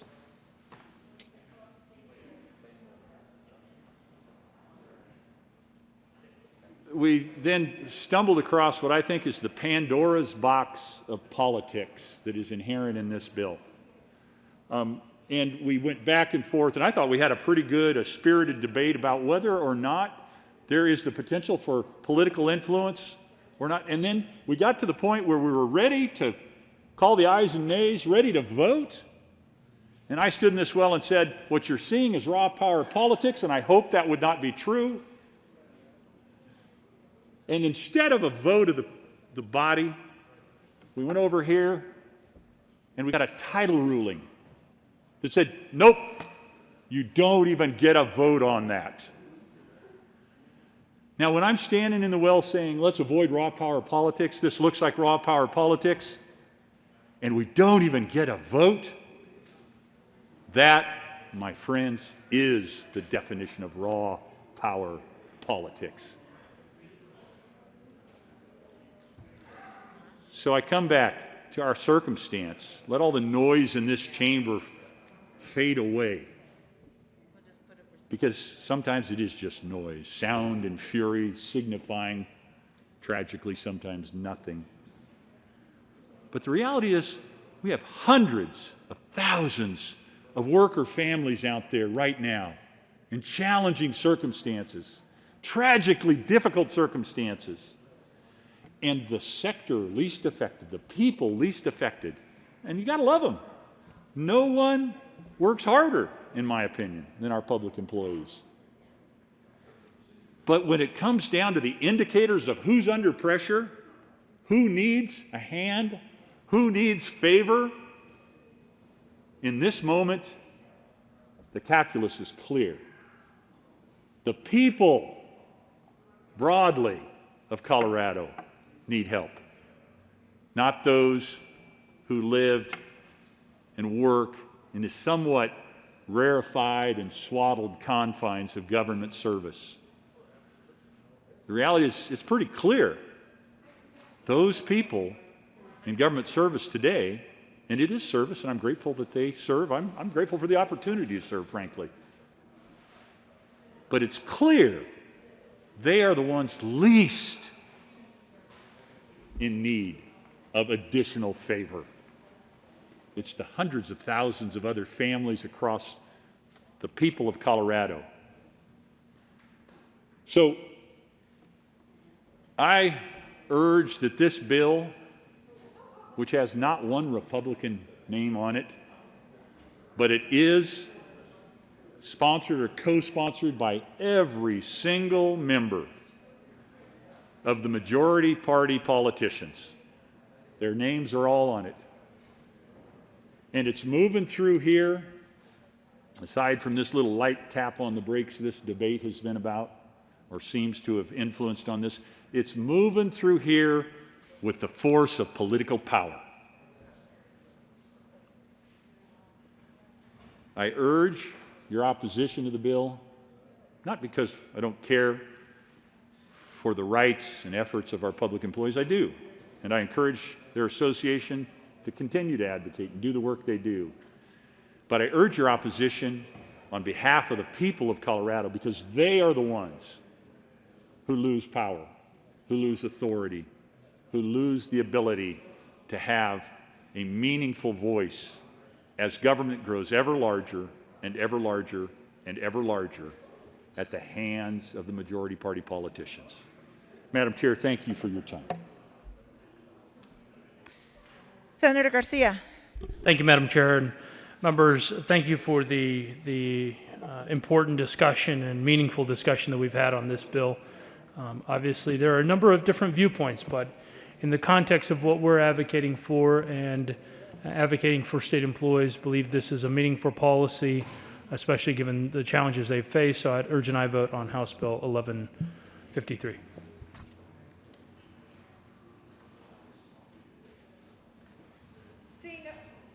Seeing no further discussion, the motion before the body is the adoption of House Bill 1153. All those in favor say aye. Aye. Opposed, no. No. The ayes have it. The bill is adopted.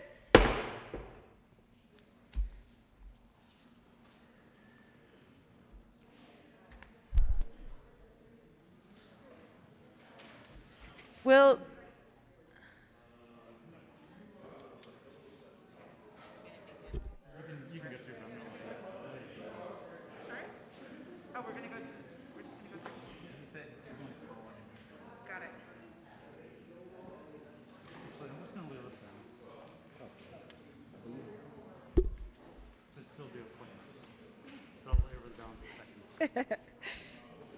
Mr. Carpenter, can you please read the title to Senate Bill 007?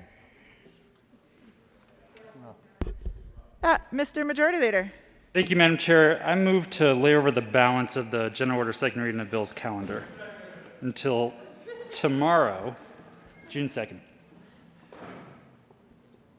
The motion is to lay over the balance of the general order second reading of bills calendar until tomorrow, June the 2nd, 2020. All those in favor say aye. Aye. Opposed, no. No. The ayes have it, clearly. And we will lay over the balance of the calendar. Mr. Majority Leader. Thank you, Madam Chair. I move the committee rise and report. The motion before the committee is to rise and report. All those in favor say aye. Those opposed, no. The ayes have it, and the committee will rise and report.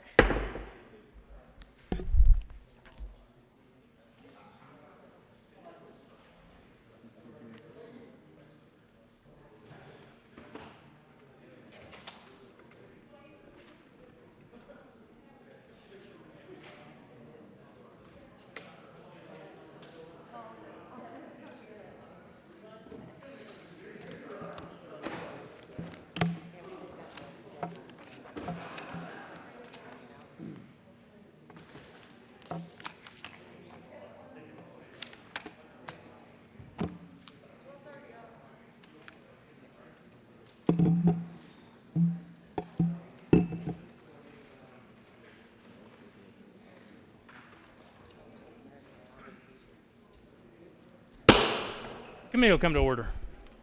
Senator Gonzalez. Thank you, Mr. President. The committee has met and had a number of amendments to one bill under consideration. Will the clerk please read the report?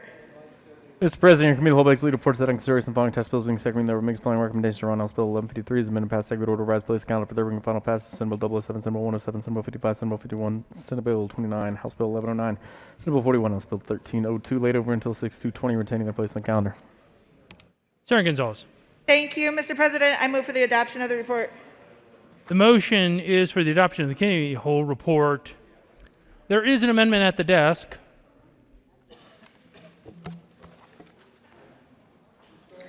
Will the clerk please read the title to Amendment 001?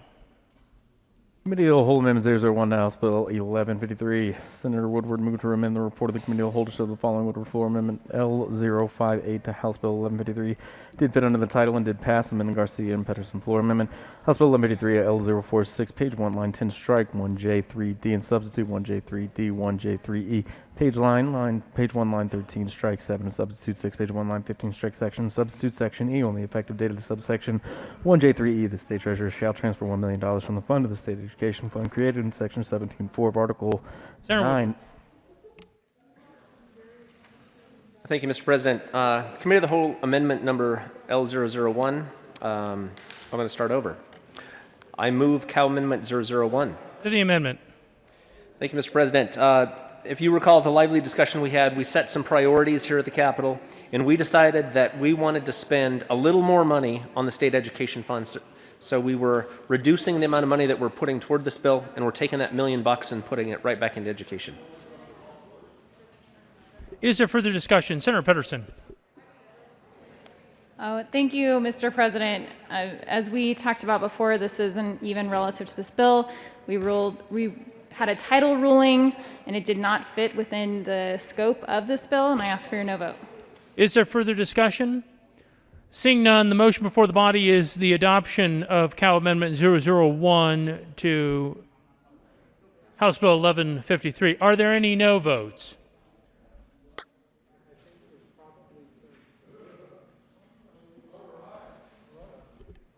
Hold on.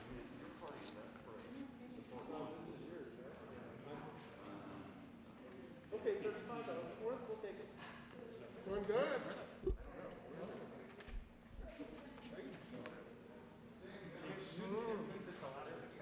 Senators Rodriguez, Hansen, Zenzinger, Todd, Story, Danielson, Williams, Lee, Foote, Janal, Winter, Moreno, Donovan,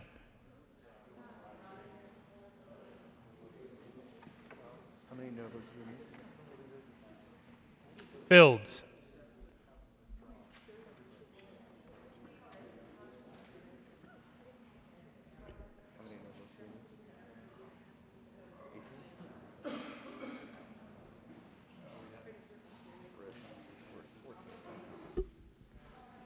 Pedersen.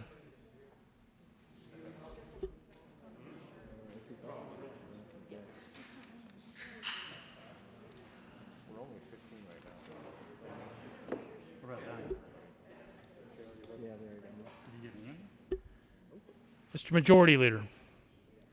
We're at 16?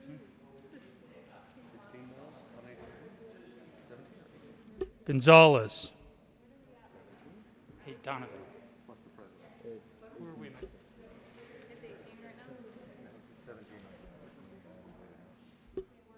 Please add the president.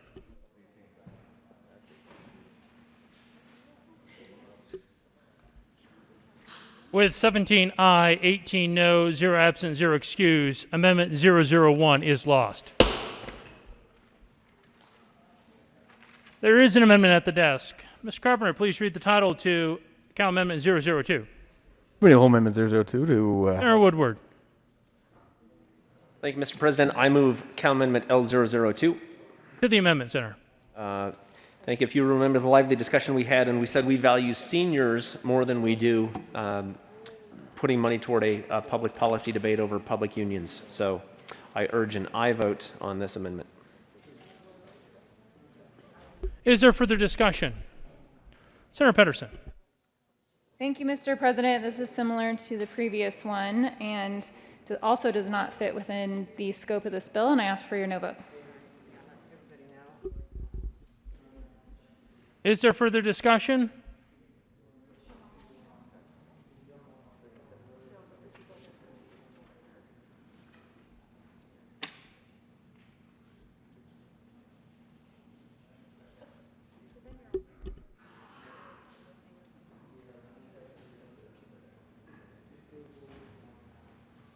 Seeing none, the motion before the body is the adoption of Amendment 002.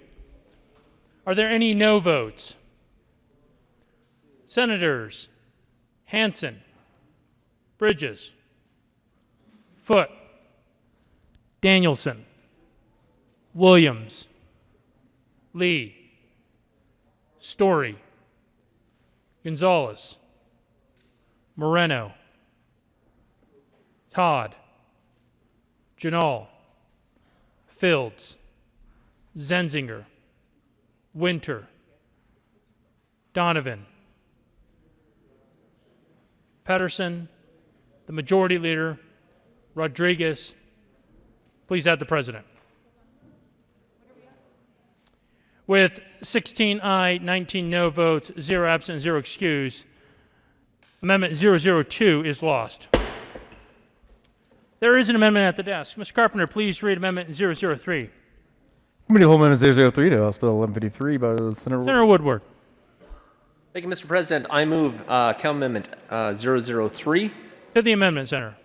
Thank you, Mr. President. I think that the bill sponsors pointed out that they were concerned about whether the earlier items fell into the title. So per their suggestion, I simply said, you know what, let's take $1 million out of this and let the General Assembly decide how to spend that as part of the regular budget.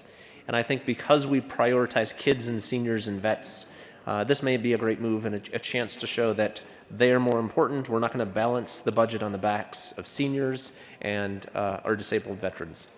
Is there further discussion? Senator Pedersen. Thank you, Mr. President. Similar to the last two, I ask for a no vote.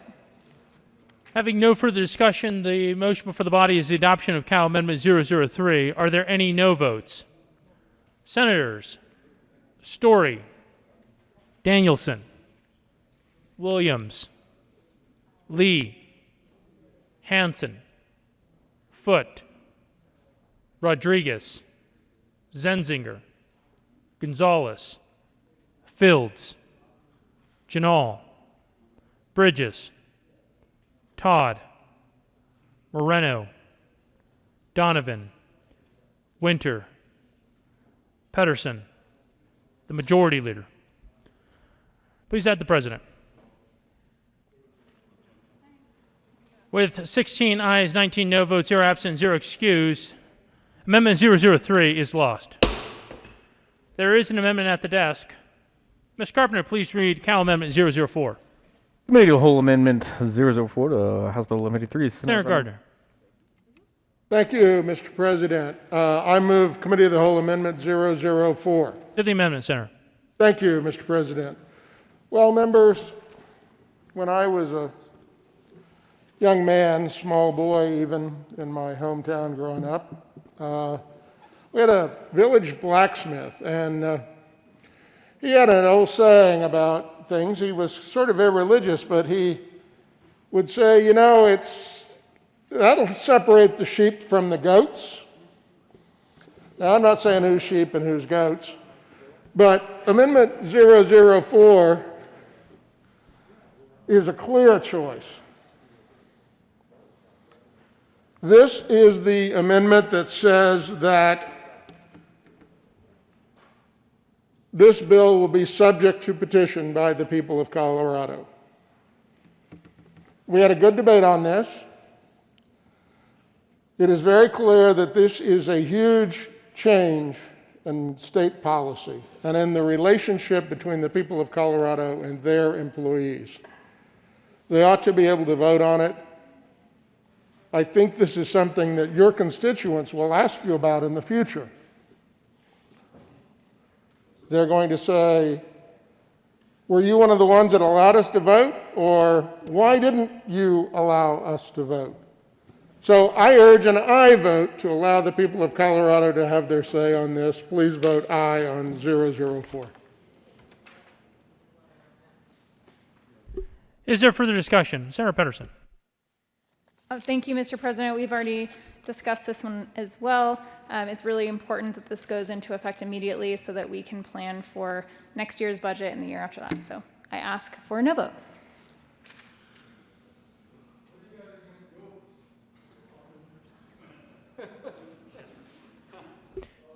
Is there further discussion? Seeing none, the motion before the body is the adoption of Amendment 004 to the Committee of the Whole. Are there any no votes? Senators Foote, Danielson, Williams, Lee, Hansen, Gonzalez, Moreno, Story, Zenzinger, Janal, Bridges, Fields, Rodriguez, Winter, Todd, Donovan, Pedersen. The Majority Leader. Please have the President. With 16 aye votes, 19 no votes, 0 absent, and 0 excused, Amendment 004 is lost. There is an amendment at the desk. Mr. Carpenter, please read Amendment 007 to the Committee of the Whole.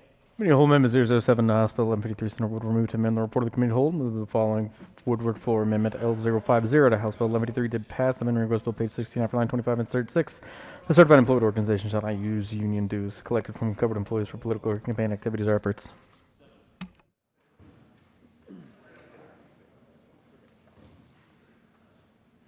Senator Woodward. Thank you, Mr. President. I move Cal Amendment 007. To the amendment, Senator. So we follow the goats with the cows. So here we are. This is a chance that we can come back and tell our constituents that we are passing policy and we're not simply chasing campaign money. I think that this should have been the easiest thing for us to pass to make sure that we kept politics out of policy. And that's why I'm glad that this amendment is going to pass today. I urge an aye vote. Is there further discussion? Senator Bridges. Thank you, Mr. President. This amendment is unconstitutional. You cannot dictate in law how people use their First Amendment rights. I happen to love the First Amendment, and this bill takes away those rights. I urge a no vote. Is there further discussion? Senator Gardner. Thank you, Mr. President. Well, I beg to differ about the constitutionality of this. You know, we have in our statutes prohibitions on what kinds of donations government contractors can make. We do because even though that's their money, once they do the job and we pay it to them, we think that their relationship with the government is such that perhaps they should not be doing that. I ask for an aye vote on this amendment. Senator Lundin. Thank you very much, Mr. President. The constitutionality has been raised as an issue and I think batted away as an issue. As you recall the process of this debate, we were policy, policy, policy, policy, policy, then we got to politics and it got hot in here. The reality is, if it's about policy, let's keep it about policy. This particular amendment says, you know what, it is about policy. Let's not let the politics get into this thing.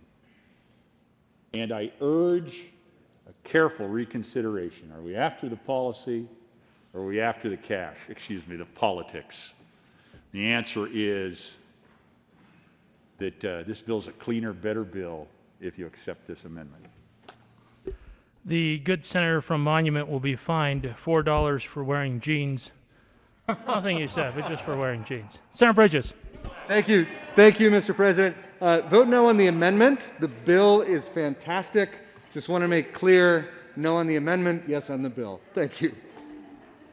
Is there further discussion regarding Amendment 007? Just got expensive. Seeing none, the motion before the body is the adoption of Amendment 007. Are there any no votes? Senators Foote, Danielson, Williams, Lee, Story, Bridges, Gonzalez, Winter, Rodriguez, Hanson, Donovan, Janal, Fields, Moreno, Todd, Majority Leader, Pedersen. Please add the President. With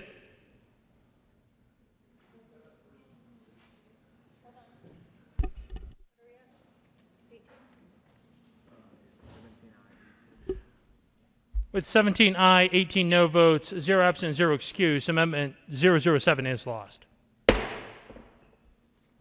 There is an amendment at the desk. Mr. Carpenter, please read Amendment 008. We need to hold Amendment 008 to House Bill 11. Senator Cook. Thank you, Mr. President. I move Cal Amendment 008. To the amendment, Senator. Thank you, Mr. President. This says that the floor amendment 057 did pass. That was allowing the state troopers to be a part of this bill and not be excluded when they're the ones putting their lives on the line every day. And so I think we should treat them just as fairly as we do all the other employees. Is there further discussion regarding Amendment 008?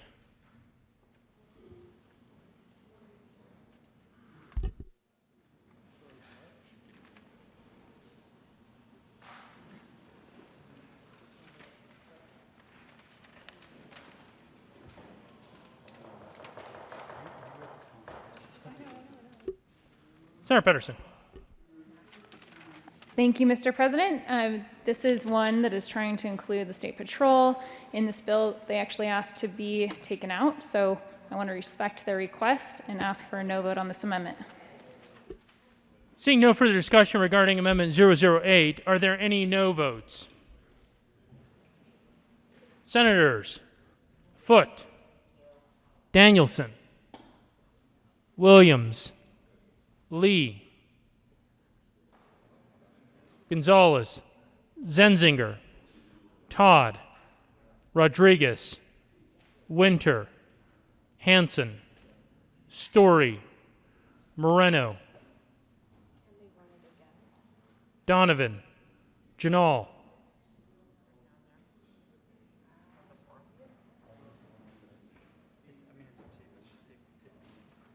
Pedersen,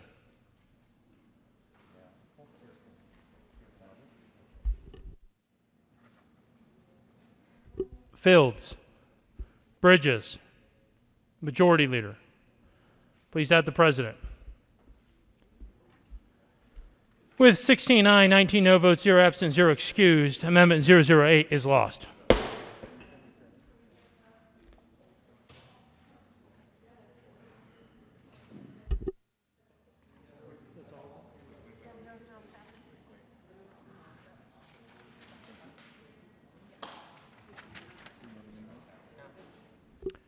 Senator Bridges. Thank you, Mr. President. Having voted on the prevailing side, I move for reconsideration of Amendment L007 to the Cal.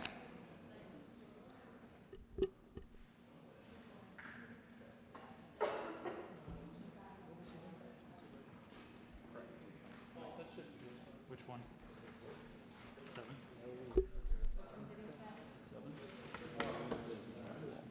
The motion is for reconsideration of Amendment 007. All those in favor say aye. Aye. All those opposed, no. The ayes have it, and reconsideration of Amendment 007 is granted. Mr. Carpenter, please read Amendment 007. Committee of the Whole Amendment 007 to House Bill 1153 Center would remove to amend the report of the Committee of the Whole to show that the following would floor Amendment L050 to House Bill 1153 did pass. Amendment reading goes to page 16 after line 25, insert 6. A certified employee organization shall not use union dues collected from covered employees for political. Senator Bridges. Thank you, Mr. President. Although I asked for the reconsideration, I do urge a no vote on this amendment. Thank you. Is there further discussion? Seeing none, the motion before the body is the adoption of Amendment 007 to the Committee of the Whole report. Are there any no votes? Senators Foote, Hansen, Winter, Danielson, Williams, Lee, Bridges, Donovan, Fields, Zenzinger, Gonzalez, Moreno, Story, Todd, Janal, Rodriguez, the Majority Leader, Pedersen. Please add the President. With 16 aye votes, 19 no votes, 0 absent, 0 excused, Amendment 007 is lost.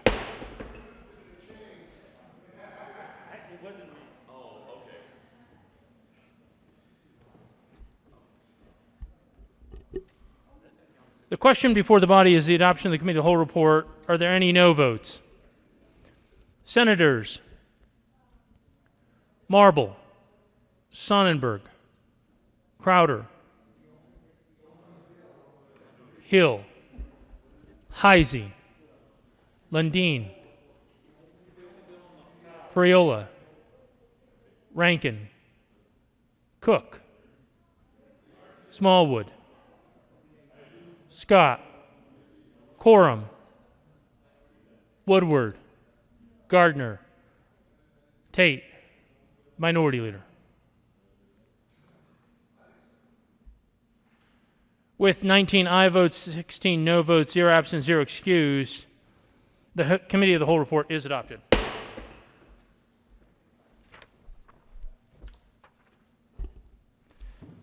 House Bill 1153, as amended, passed on second reading, ordered, revised, placed on the calendar for third reading, final passage. Senate Bill 007, Senate Bill 107, Senate Bill 055, Senate Bill 051, Senate Bill 029, House Bill 1109, Senate Bill 041, House Bill 1302, laid over until 6/2/2020 and retaining their place on the calendar.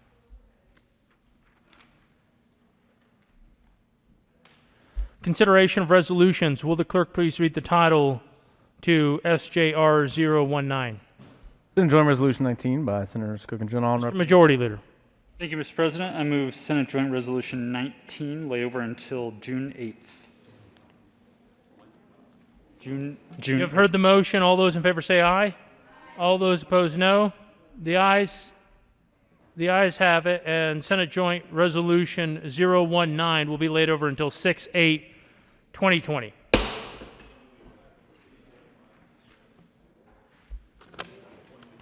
Consideration of Governor's appointment consent calendar. Mr. Majority Leader. Thank you, Mr. President. There has been a request to remove the members of the Colorado State Fair Authority Board of Commissioners off of the consent calendar. The State Fair Authority appointments will be removed from the consent calendar. Will the clerk please read all of the appointments listed on the consent calendar?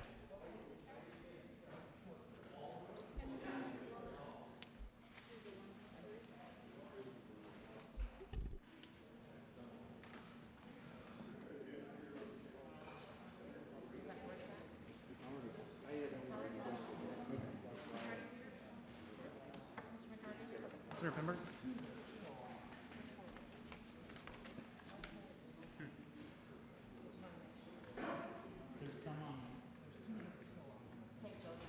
Take those off and then we'll lay the whole thing, lay both of them over, all that over. Okay. Yeah, thank you. It's now on general. The Senate will stand in a brief recess.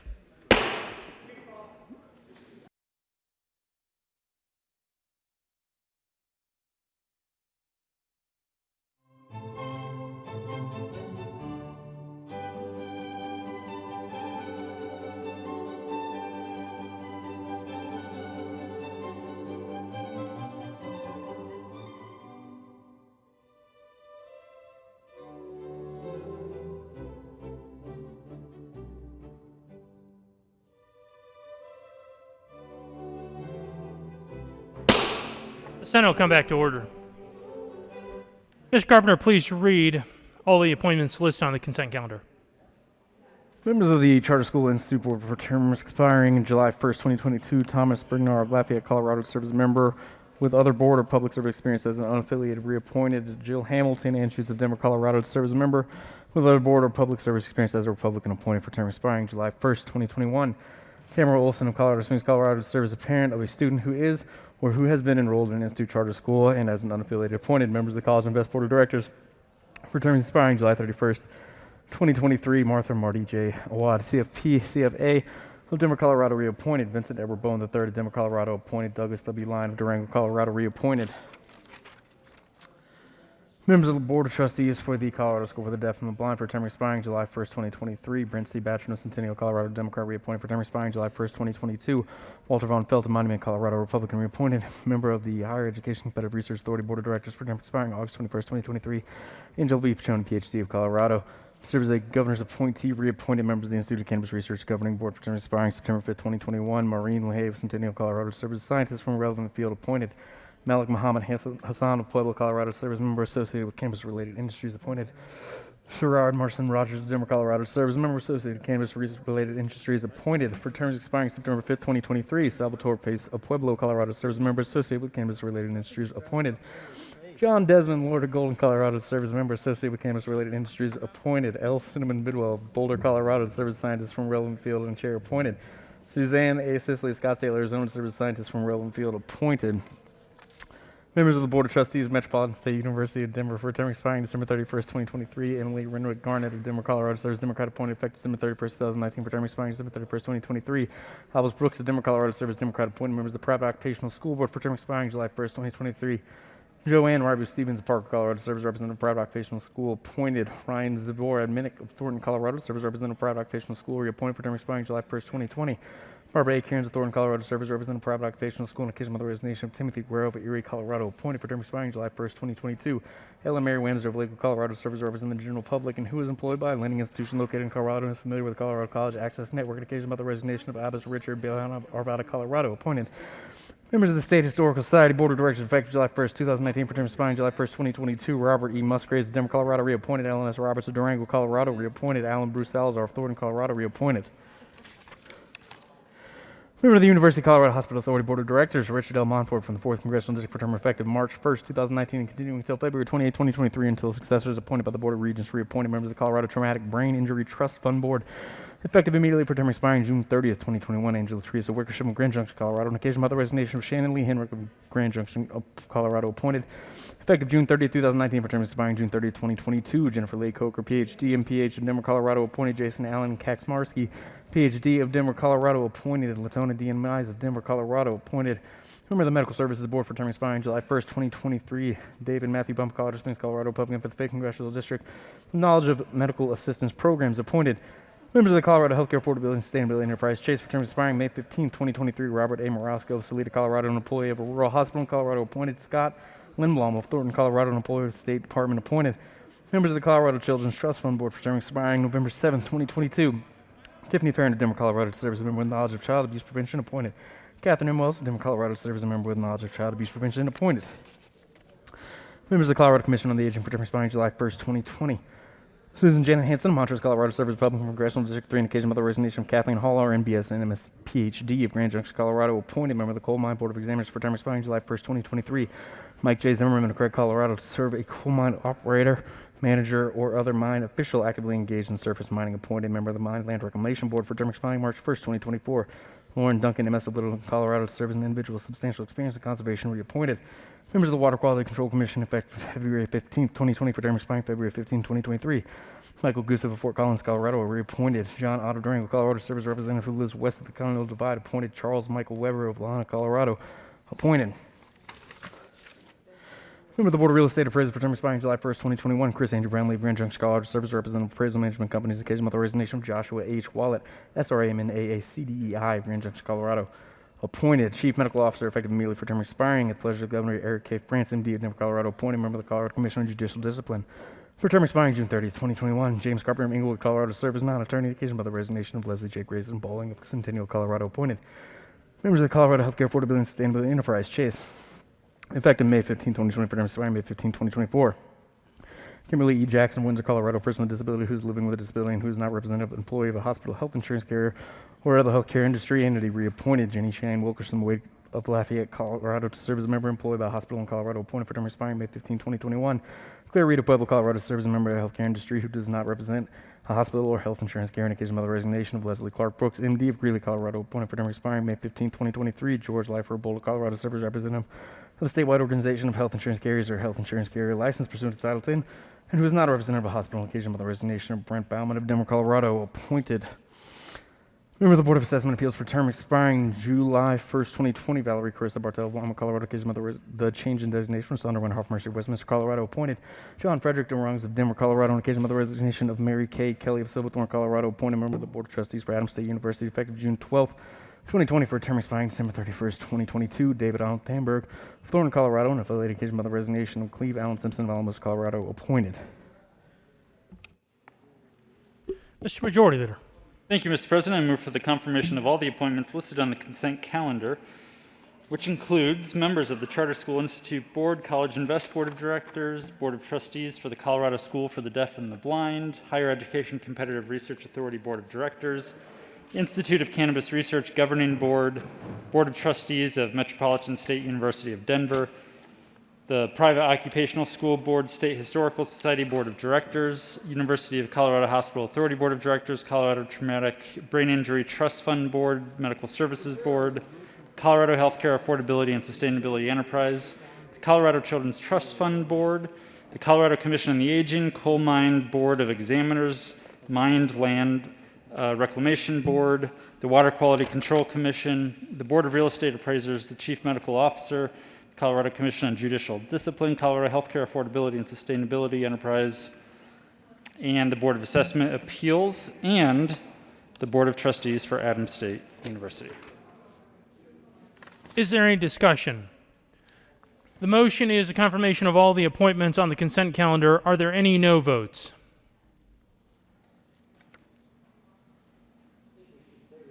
With a vote of 35 ayes, 0 noes, 0 absent, and 0 excused, all of the appointments are confirmed. Consideration of governor's appointments. Mr. Majority Leader. Thank you, Mr. President. I move to lay over the members of the Colorado State Fair Authority Board of Commissioners under the consideration of governor's appointments until tomorrow, June 2nd.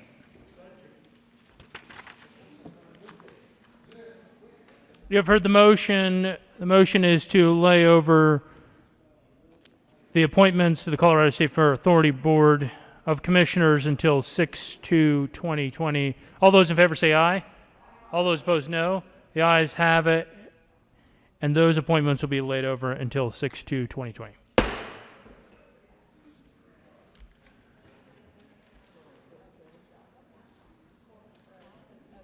Introduction of resolutions.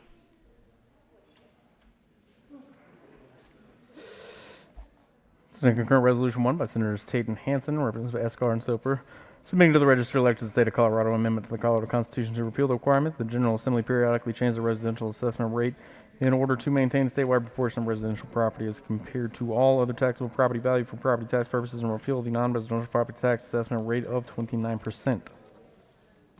Finance.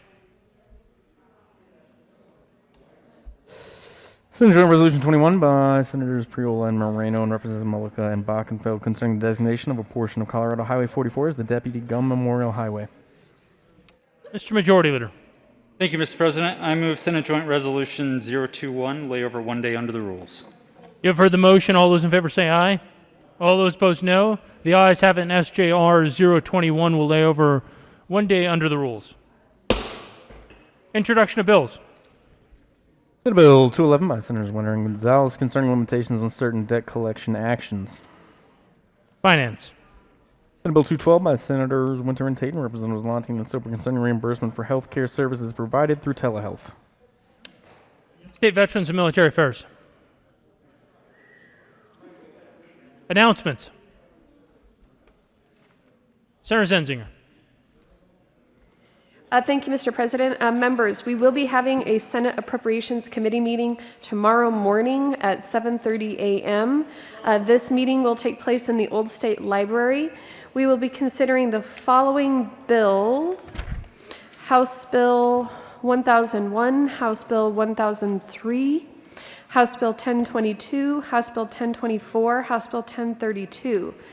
House Bill 1061, House Bill 1082, House Bill 1116, House Bill 1137, House Bill 1183, House Bill 1196, House Bill 1206, House Bill 1208, House Bill 1209, House Bill 1210, House Bill 1212, House Bill 1215, House Bill 1216, House Bill 1230, Senate Bill 28, Senate Bill 158, Senate Bill 170, Senate Bill 181, Senate Bill 186, Senate Bill 197, Senate Bill 201, and Senate Bill 204. We will not be hearing Senate Bill 200.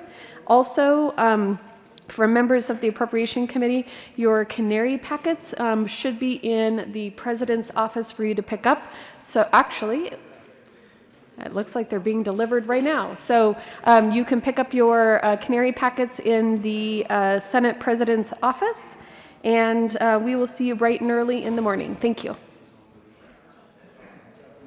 Further announcements.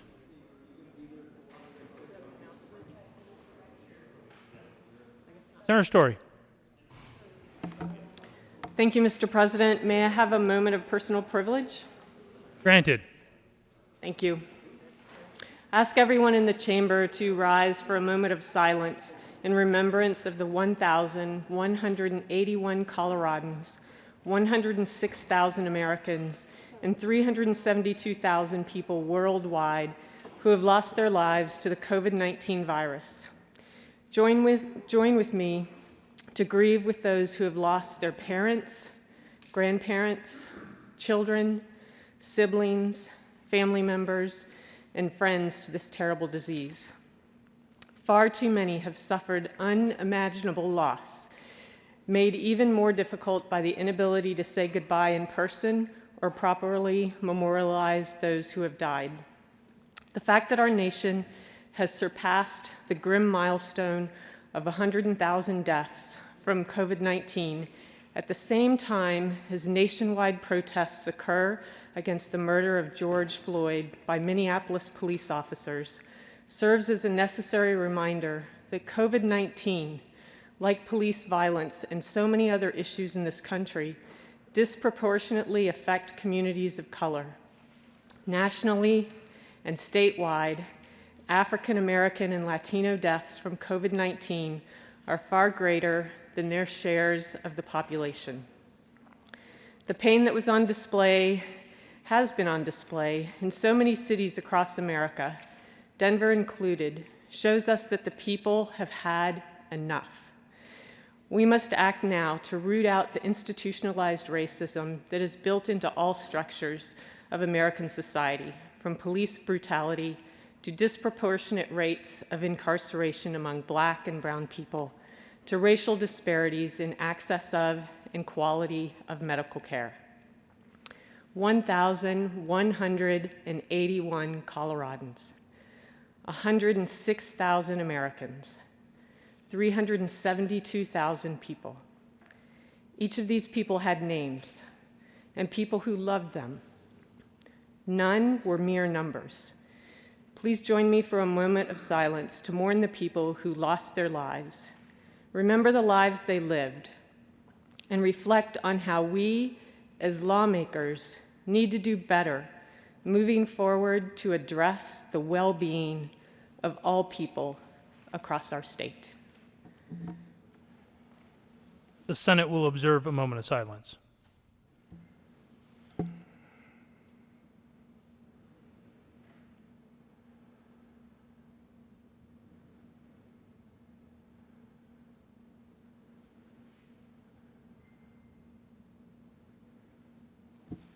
Thank you, Mr. President. Further announcements. Senator Fields. Thank you, Mr. President. I would like to request a moment of personal privilege. Granted. Thank you, Mr. President.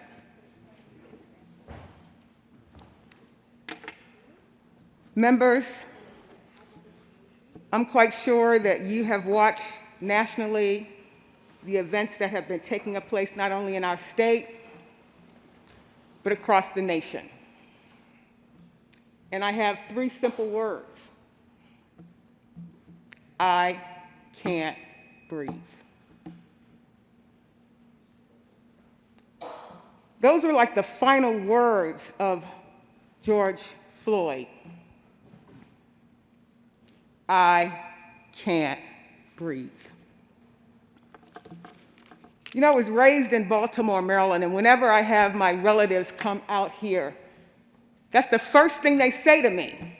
I can't breathe because of the altitude. When I want to take them to the mountains, the higher we go up, the more difficult it is for them to breathe. They don't come out to visit me much anymore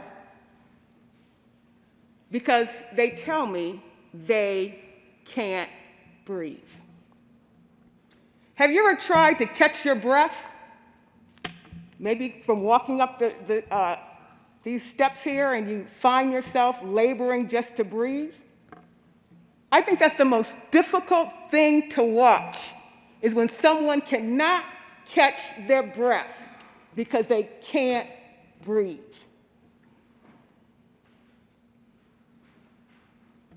What I saw on the news, I had difficulty explaining it to my grandchildren. How do you explain something so wicked,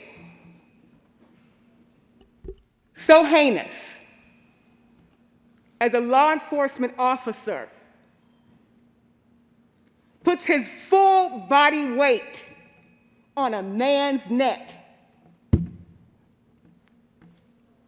with his hands in his pocket for over 9 minutes? By all accounts, what people said is that he was probably, 5 or 6 minutes when they saw no activity. I think another police officer said, I'm not feeling a pulse. But the officer continued to use his full weight of his body, kneeling down until he suffocated and murdered this man. His final words, I can't breathe.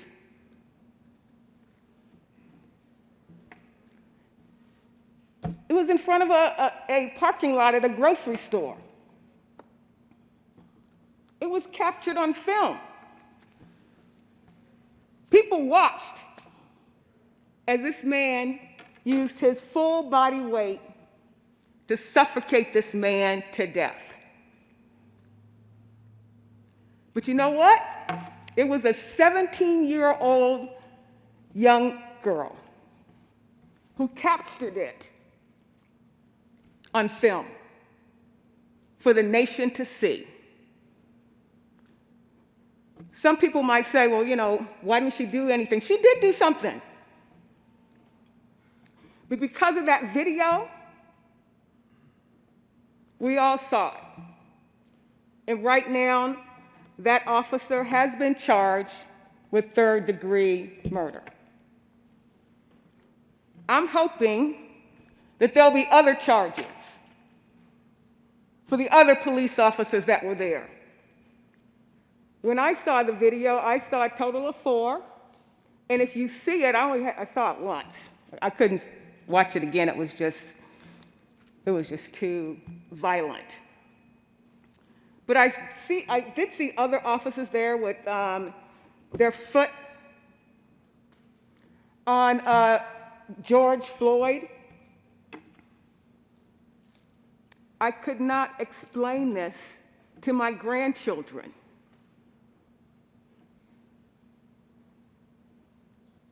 How someone can be so mean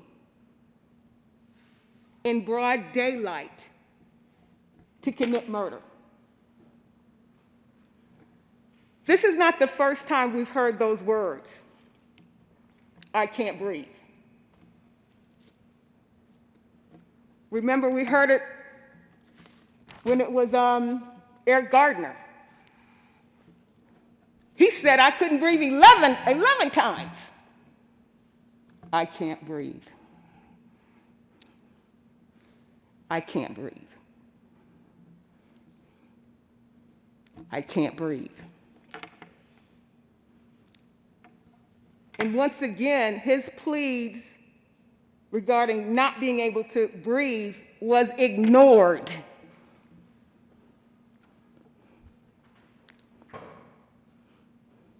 The hardest thing is to try to catch your breath when you can't breathe. I heard someone they said something really heinous. They said, well, as long as you can talk, you can breathe. Well, maybe for a minute or two, but eventually you can't breathe.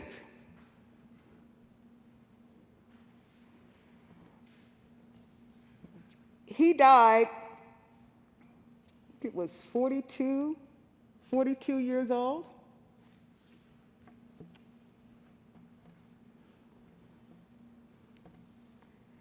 It takes breath for us to breathe. We take air in and we exhale it out. The air we breathe, something that we shouldn't take lightly because it's essential to life, is to be able to breathe. So you've seen the violence, the outrage around the country. And when you see protesting going on, oftentimes, when you see the kind of things that's going on, it's because when you see how police handle Black people sometimes, there always seems to end up with a dead body somewhere. The first brutality incident that I saw was with Rodney King. They almost beat him to death. Because when you call law enforcement in, you expect to be helped. You don't expect for law enforcement to show up, and at the end of that, there's a dead body. Over this last month, we've had a series of incidents like that. Breonna Taylor, she was an EMT, in her home, in bed sleep. Police, no-knock raid on the door.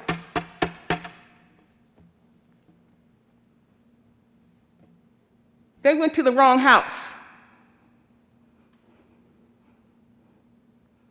They went to the wrong house. The people that they were looking for was already in custody. People are upset. She should be alive. She should be able to breathe, just like we are right now. But she's gone.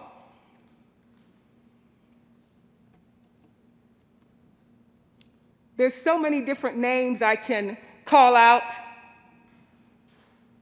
Michael Brown, Trayvon Martin, Philando Castillo, Sandra Bland,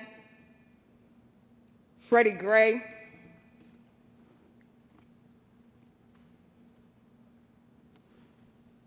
Dying in the hands of police officers. It saddens me because it's hard for me to explain this to my grandchildren. So I'm not here to ask you for any of your thoughts or prayers. I'm here to ask for your leadership. Because it appears that the injustice continues time and time again. And I'm not seeing any change. The only change I'm seeing is someone has a cell phone and they record the action. Just imagine how many of those kinds of incidents have not been captured on video. Would the good senator from Arapahoe County like to be? Members, for those speaking, we have a 10-minute limit. However, with consent of the Senate and seeing no objection, if there's no objection, Senator Fields, you can continue. Is there any objection to Senator Fields continuing? Senator Fields, please proceed. Thank you, Mr. President, and thank all of you for your attention. But this is really hard. This is really, really hard. It's hard being black in America. Because there seems to be someone that will remind you of the color of your skin. And it seems like sometimes the color of your skin is a threat to some people, so they shoot you down.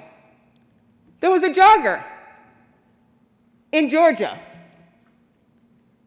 and two white guys in a truck decided he was in the wrong place at the wrong time. They shot him because he was black in the wrong place at the wrong time. That's the same thing that happened with Trayvon Martin. He was in a gated community buying some Skittles. Someone thought that he was at the wrong place at the wrong time. He can't breathe. Sandra Bland, Texas, she was in Texas. Police pulled her over. They find out later she's dead in a jail cell. I'm looking for leadership. And I'm looking for leadership to emerge out of each and every one of you. If you see something that's wrong, that's demonstrating hatred, I'm asking you to do something about that. Don't just let it slide. I've had to talk to my son. He's no longer here, but we had to talk. You probably heard the talk. We have to teach our young men how to behave when you get pulled over by the police. Because if you don't, you might end up not being able to breathe. So members, I know that we've already asked for a moment of silence, but I would like to, Mr. President, ask for another moment of silence as it relates to those who have been victimized and harmed when in custody of the police. The Senate will observe a moment of silence.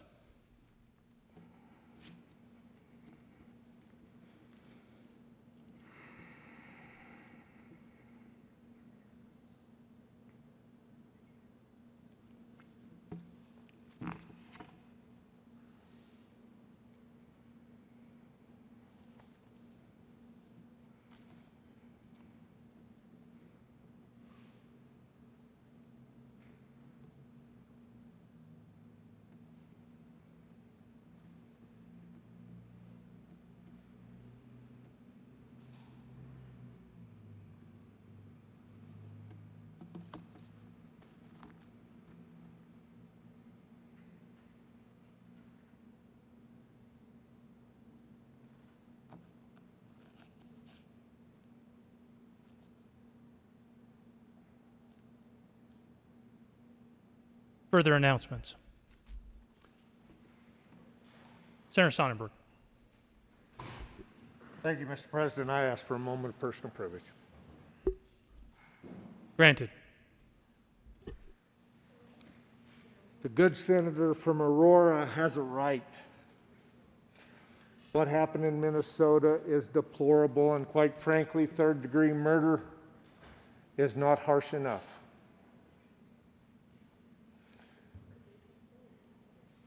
There are a lot of things that go on in our country, in a free society, that are wrong. And she asked for us for leadership, and she's right. We should not stand and do nothing. When we know there's something wrong, we need to stand up and make a stand and do something about it. And I run that video that she talks about through the back of my mind, and why did the person that was taking the video not do something? Why did the others around not do something? Why did the other policemen, the other three, not do something? With all that said, I want to make sure that we understand that policemen are our friends.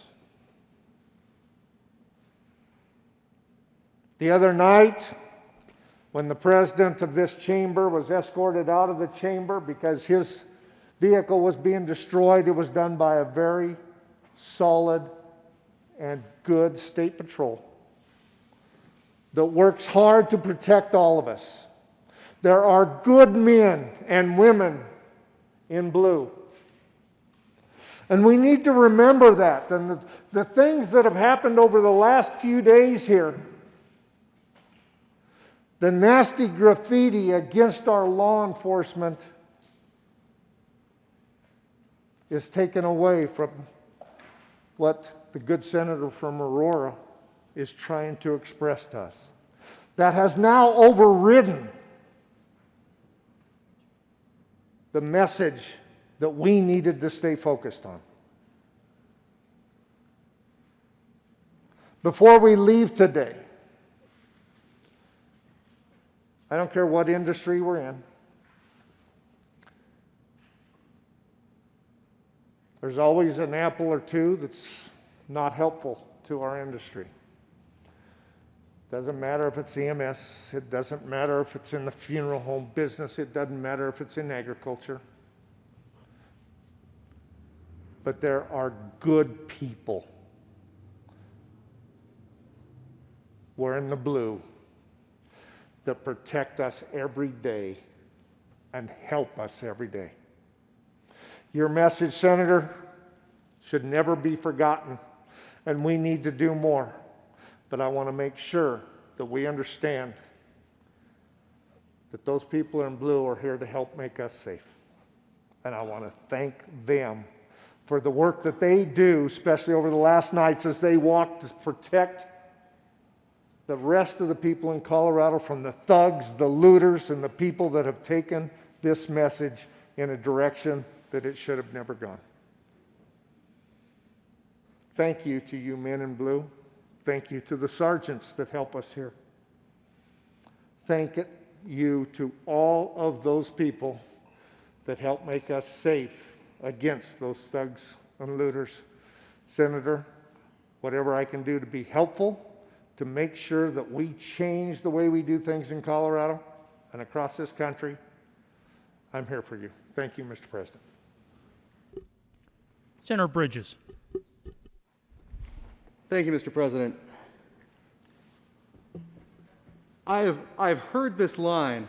Senator, would you request? Oh, may I request a moment of personal privilege? Granted. Thank you.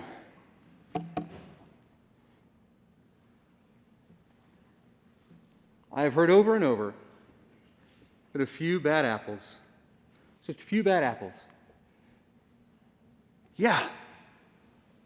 I am so grateful for the work that is done every day on our behalf by peace officers across this state, across this country, in this capital. I was telling him some of this morning that I saw that video when shots were fired on Thursday last week, and everyone was running towards the Capitol. Everyone was running away.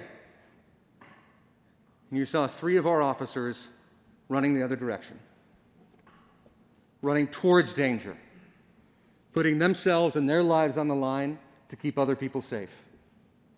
Just a few bad apples. But that's not the full saying. The full saying is a few bad apples spoil the bunch. And for too long, we have allowed it to be just a few bad apples. That's what structural racism means. It means that if we don't do something, if we don't change something, if we don't attempt to root out those bad apples, if we have a structure that places loyalty to your friends and allies on the force instead of to the law that you were sworn to uphold and protect, a few bad apples spoil the bunch.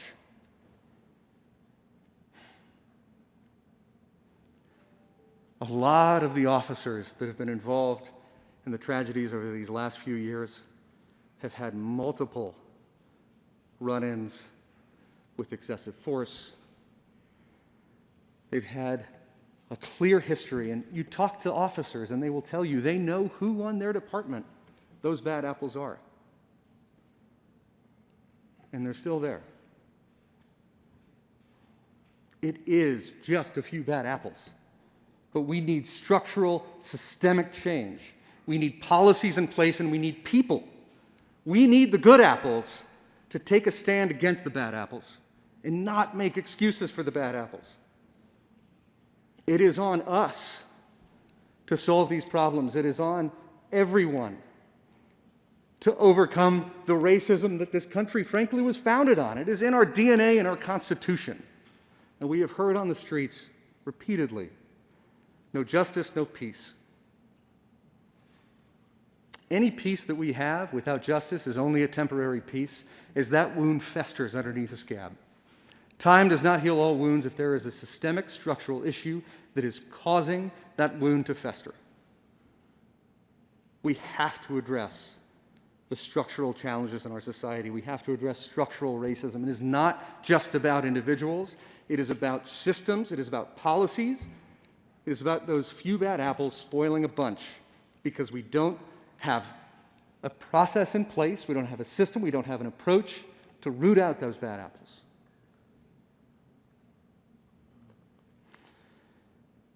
I hope over these next few weeks we can put some of those policies in place.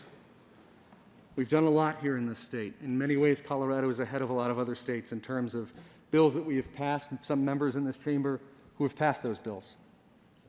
We have more work to do. As long as there are still a few bad apples, they can spoil the bunch. Let's fix that. Thank you. Senator Winter.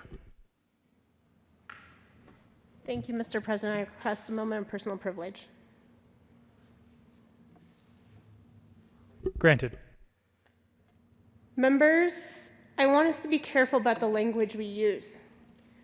When in this well, we call police that incite violence on our Black community a few bad apples, and we call the people protesting in pain who have been told not to kneel, who have been told not to say Black Lives Matter, who have been told repeatedly not to protest peacefully, and they get called thugs in this well.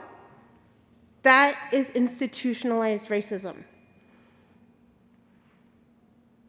We need to be careful about the language we use and understand the impact it has.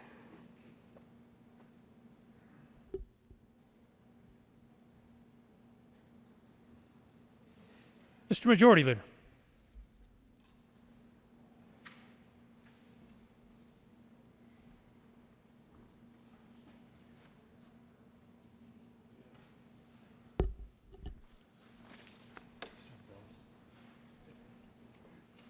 Thank you, Mr. President.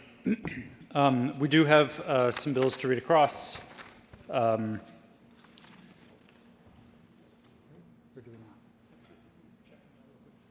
Announcements. Senator Gonzalez.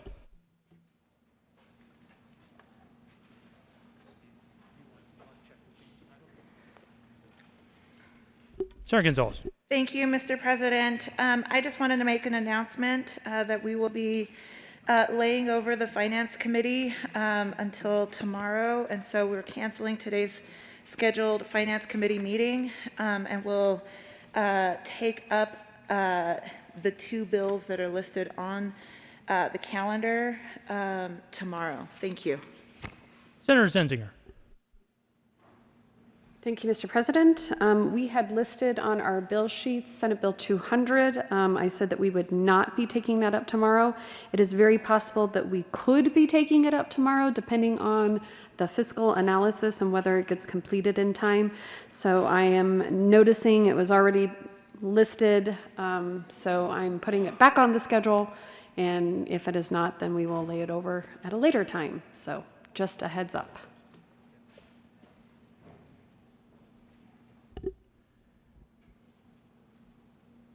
Mr. Majority Leader. Thank you, Mr. President. Sorry about that. We do not have bills to read across. We expect a pretty fast, relatively speaking, Finance Committee. So we're going to keep the desk open for just a little bit in the hopes that we can get that committee report read across. That's